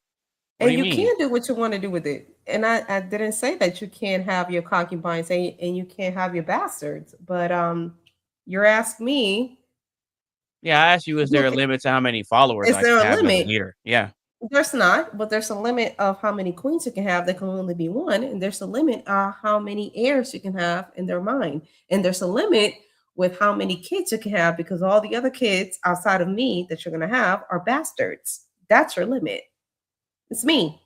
I matter, and I'm your purpose, and I should be your purpose. Yeah, So fuck off. you should be, but you're not going to be the top one. Is my point. I'm not saying you'll never be I prioritized don't at have to all. be. I don't have to be your top one. That's fine. Just as You long as wanna you're on the, just as long as you're on the list somewhere, huh? you want to have okay. That's fine. You want to have your little whatever top 8. I'm gonna be your top 2 on your MySpace. The fuck? There's you and there's me. I'm number 2. So what's your point? 'Cause you can't you can have multiple women. You can. They're all side hoes, which is why the term is side bitch, and which is why the term wife is wife. You can only have one wife. You can have multiple side hoes. Go ahead. Have a whole plethora of them. Do they matter? No, they do not. Because at the end of the day, when you die and the doctor is going to ask me what to do with the body, it is my choice, not your side bitches. Not if I don't write anything up giving you that power. I don't have to give you power of attorney over my estate or my affairs. If we get married, you do. No, I don't. Yeah, you do. No, I don't.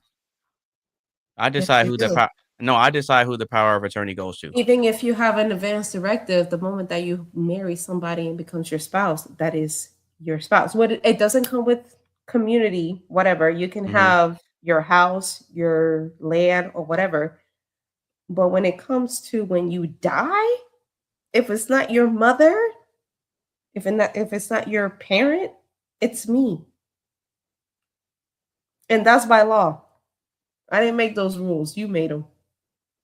Well, I might have to look into that because the way you don't have to look into it. It is. Well, the reason I'm saying that is because the way I see it, whatever I decide that I want to keep within my family is what I decide to keep within my family. Well, that's your community property, but when it comes to you, well, no, because because realistically speaking, me and my wife are not relatives. Come here, baby. Come here. You see what I'm saying? No, we're not. That's your spouse. You married her. That doesn't make you relatives. It makes you your relative because you gave her your last name. What are you talking about? No, if you marry a relative, that's called incest. I'm not talking about like first of kin, but if you don't have a first of kin, I'm it. And it doesn't matter. Inheritance, land, house, all of that is separate. But if you die tomorrow and I'm married to you, they're not going to ask you what you do with, they're not going to ask your mom what to do with your body. They're going to ask me what to do with your body. No, well, because think about this. No, there is no thinking about it. Well, no, because when it comes to stuff like that, if it's we not were just talking about that. No, but if it's not a spouse, it's a relative. If something happens, that's why you have a spouse. If something happens, if you do not, but we're not related to one another. Is my point. If I decide that I want to leave something and leave everything to my relatives and my family that I'm related to, I can. You can. That's what I'm saying. So, but even you're not a relative. You're not a relative. You're my spouse. But you gave me your last name, which your relatives share, which matters. But we're not related. We're not related by blood, but we definitely are related by law. Not really. Not really? You don't think I'm going to be related to you if you marry me? Well, because this is the thing. You're not related to me by blood. You are related to me by law. There is a whole legal contract that said so. No, because look, I will pull it up if it was. Well, no. Hold on. Because if I take half of my ingredients and you take half of your ingredients and we mix them in a pot together, whatever that product is, that's a combination of us. So we're related to that because part of us went into creating that. You see That's what I'm blood saying? related. That's blood Right. related. Right. But we Right. are still related legally. But you and I are not. No, but by that logic, that means that your mother-in-law, your stepbrothers, your uncle-in-law, everything else in-law, it's not related. It's not exactly. But they are legally Exactly. related to you. They are. They are. Legally, they are. Blood related, no. But by that logic, then none of us would be married. Well, because think about it. Don't think about it. No. Well, no, because if you have a stepbrother or whatever, and the parents don't work out, if they decide to date, is that bad? Because they were never related to begin with. Morally, yes, it's a horrible. No, I didn't say morally. I just said, is it bad? It's legally, it's not. But just because something's legal doesn't mean that you could do it. Just like old buddy said, just because your spouse can. That's a fair point. Well, I don't agree with that. If my spouse if my spouse says no, okay, cool. Well, apparently it's not because he says, I'm like, oh, well, that's perfectly legal. I'm like, you wild for that. Well, because I know what the Bible says regarding that the husband has authority over the wife and the wife has authority, like in that regard, right? And it also says that we're not supposed to deny each other. But see, there's Christians that will quote that scripture, but they don't read the part that they don't read what comes after that. They leave the other part out because yes, it does say that the husband and wife are not supposed to deny one another, but then the very next line says unless it's agreed upon for a special occasion or to focus on prayer. That's what it says. See what I'm saying? So people leave that stuff out. I see what you're saying. You just love to argue the technicality of it. That's really what my thing is. Well, no, you love to argue with technicalities. Well, but the additional details matter. It doesn't matter according to you. You just pulled up the whole scripture, and when I was trying to say that, I'm like, the context matters. You say, hey, don't. Well, I was giving y'all the context earlier. That's why I pulled up the whole chapter and not just one or two lines. No, you pulled up the whole words to it, but you said nothing else around it mattered. You just said that there was the actual context of it, the words on the screen and the words on the book, if you really want to get to it. But I said, well, that was related. I'm like, there's an environment around it. But this is you're right. But this is the thing. I pulled that up to back up my argument that Eve didn't get deceived. That was the only thing I was saying. Did get deceived though. That's all I was pointing out. The thing that was right, she did get deceived. God damn. No, she didn't. But yeah, she did. It is what it is. Anyway.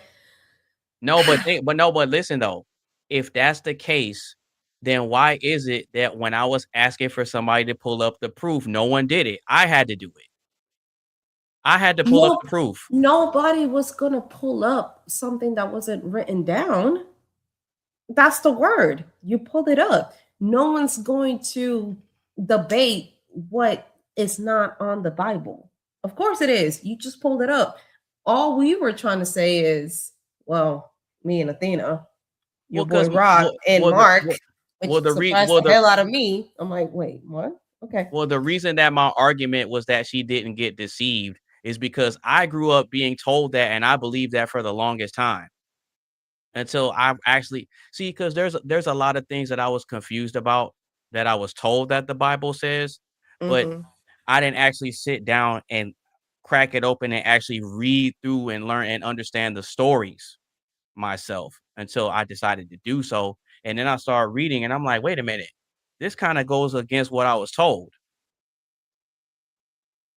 So there's a societal understanding of what the word says, but then when you actually look at it for yourself, you see that a lot of it is different than what we're told. I'll give you a perfect example. We grew up being told that Adam ate the apple. We grew up Yeah. being told that it was an apple. But when you actually look in there, it doesn't say that. And It what does shot it say? it says fruit. It doesn't say that it was an apple. Doesn't See, matter you if it was an like you apple of a grape. What does that matter? well, what matters is that there's a common understanding narrative based on what somebody told you, and then there's a different understanding based on does it actually say that or not. And that's how Christians get tripped up and get confused, and we have debates and go back and forth like what happened earlier. Well, that's the whole point of You the see what I'm Bible. saying? Well, That's that's the whole. that's why I was able to stand 10 toes down on what I said, because No, I it's used to not. believe it It's until I not. saw that said something different. It's not. But the point is, even if it is scripture, okay, there's only one Bible. But by that logic, then there wouldn't be 1,000 religions, because everything is a perspective, and your perspective may be different with somebody else's perspective, even though you're reading 12 facts. That's the point. That's the point. I can be reading the same facts as you can, but my perspective is different from your perspective. And that's why there's a different 1,000 religions. And that's why detectives do what they do. And that's why there's a court. No, I get all that. I mean, yeah, Okay, we get then. But no, but no, hold on. I understand no, but you I understand say, that I it understand that. doesn't matter. You Look, but say it doesn't matter. I understand the perspective argument, but what is your perspective coming from? And then when we start to peel the layers back and say, okay, well, what did you read that gave you this perspective? And so when I actually pull it up and say, okay, well, based on what it says here, how did you get that perspective? Because I used to have that perspective too, that Eve got tricked.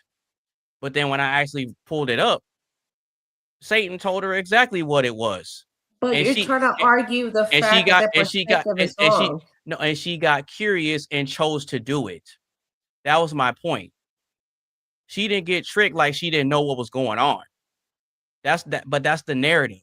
Is that Eve got tricked and she didn't know what was going on.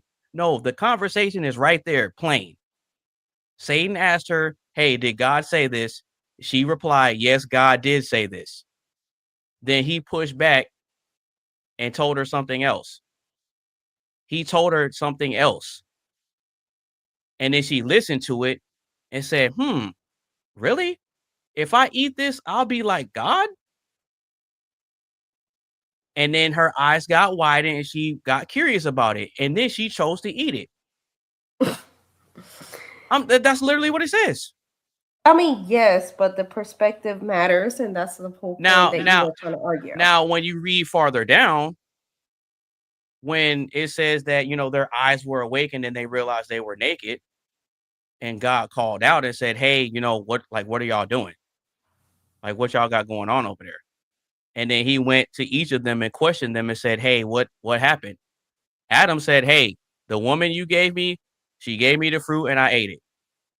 He owned up to it. No, it literally says it in there. "Hey, the woman you gave me, she gave me the fruit and I ate it." And it lines up with what happened. She gave it to him and he ate it. That's it. Yeah. He didn't question it. He didn't ask anything about it. He just, you're giving me something? Okay, cool. Yeah, but the context of why she gave him that fruit matters. Right. But here's the thing. But when you read down and he questioned Eve and asked Eve what happened, she said, "Oh, the serpent tricked me." But when you go back to what happened, that's not what happened. Satan told her. The serpent told her, "Hey, if you eat that fruit, you're gonna get wise and you're gonna get power like God." And then Eve got curious and then she took it. So that's not her getting tricked. We just gotta have to agree to disagree. I'm just saying. It's 2:37. I'm over here arguing. Oh. I gotta go. All right. Well, you take it easy. All right. Just make sure y'all tune in next week, and I'm gonna have you back on. All right. That's if you're free. I don't even know. The topic was like, I don't know if I'm good for that topic. It was ego, death, and personal growth. But that's not a good topic for me. Well, For yeah, me. Well, For my ego, that's not a good topic for me. I'm gonna sit in there arguing with everybody. I argue with everybody today. well, that's healthy. That's not healthy. Nobody wants to argue with people all the time. Well, it's not detrimental. It's not, but still. And then the way you frame questions is weird.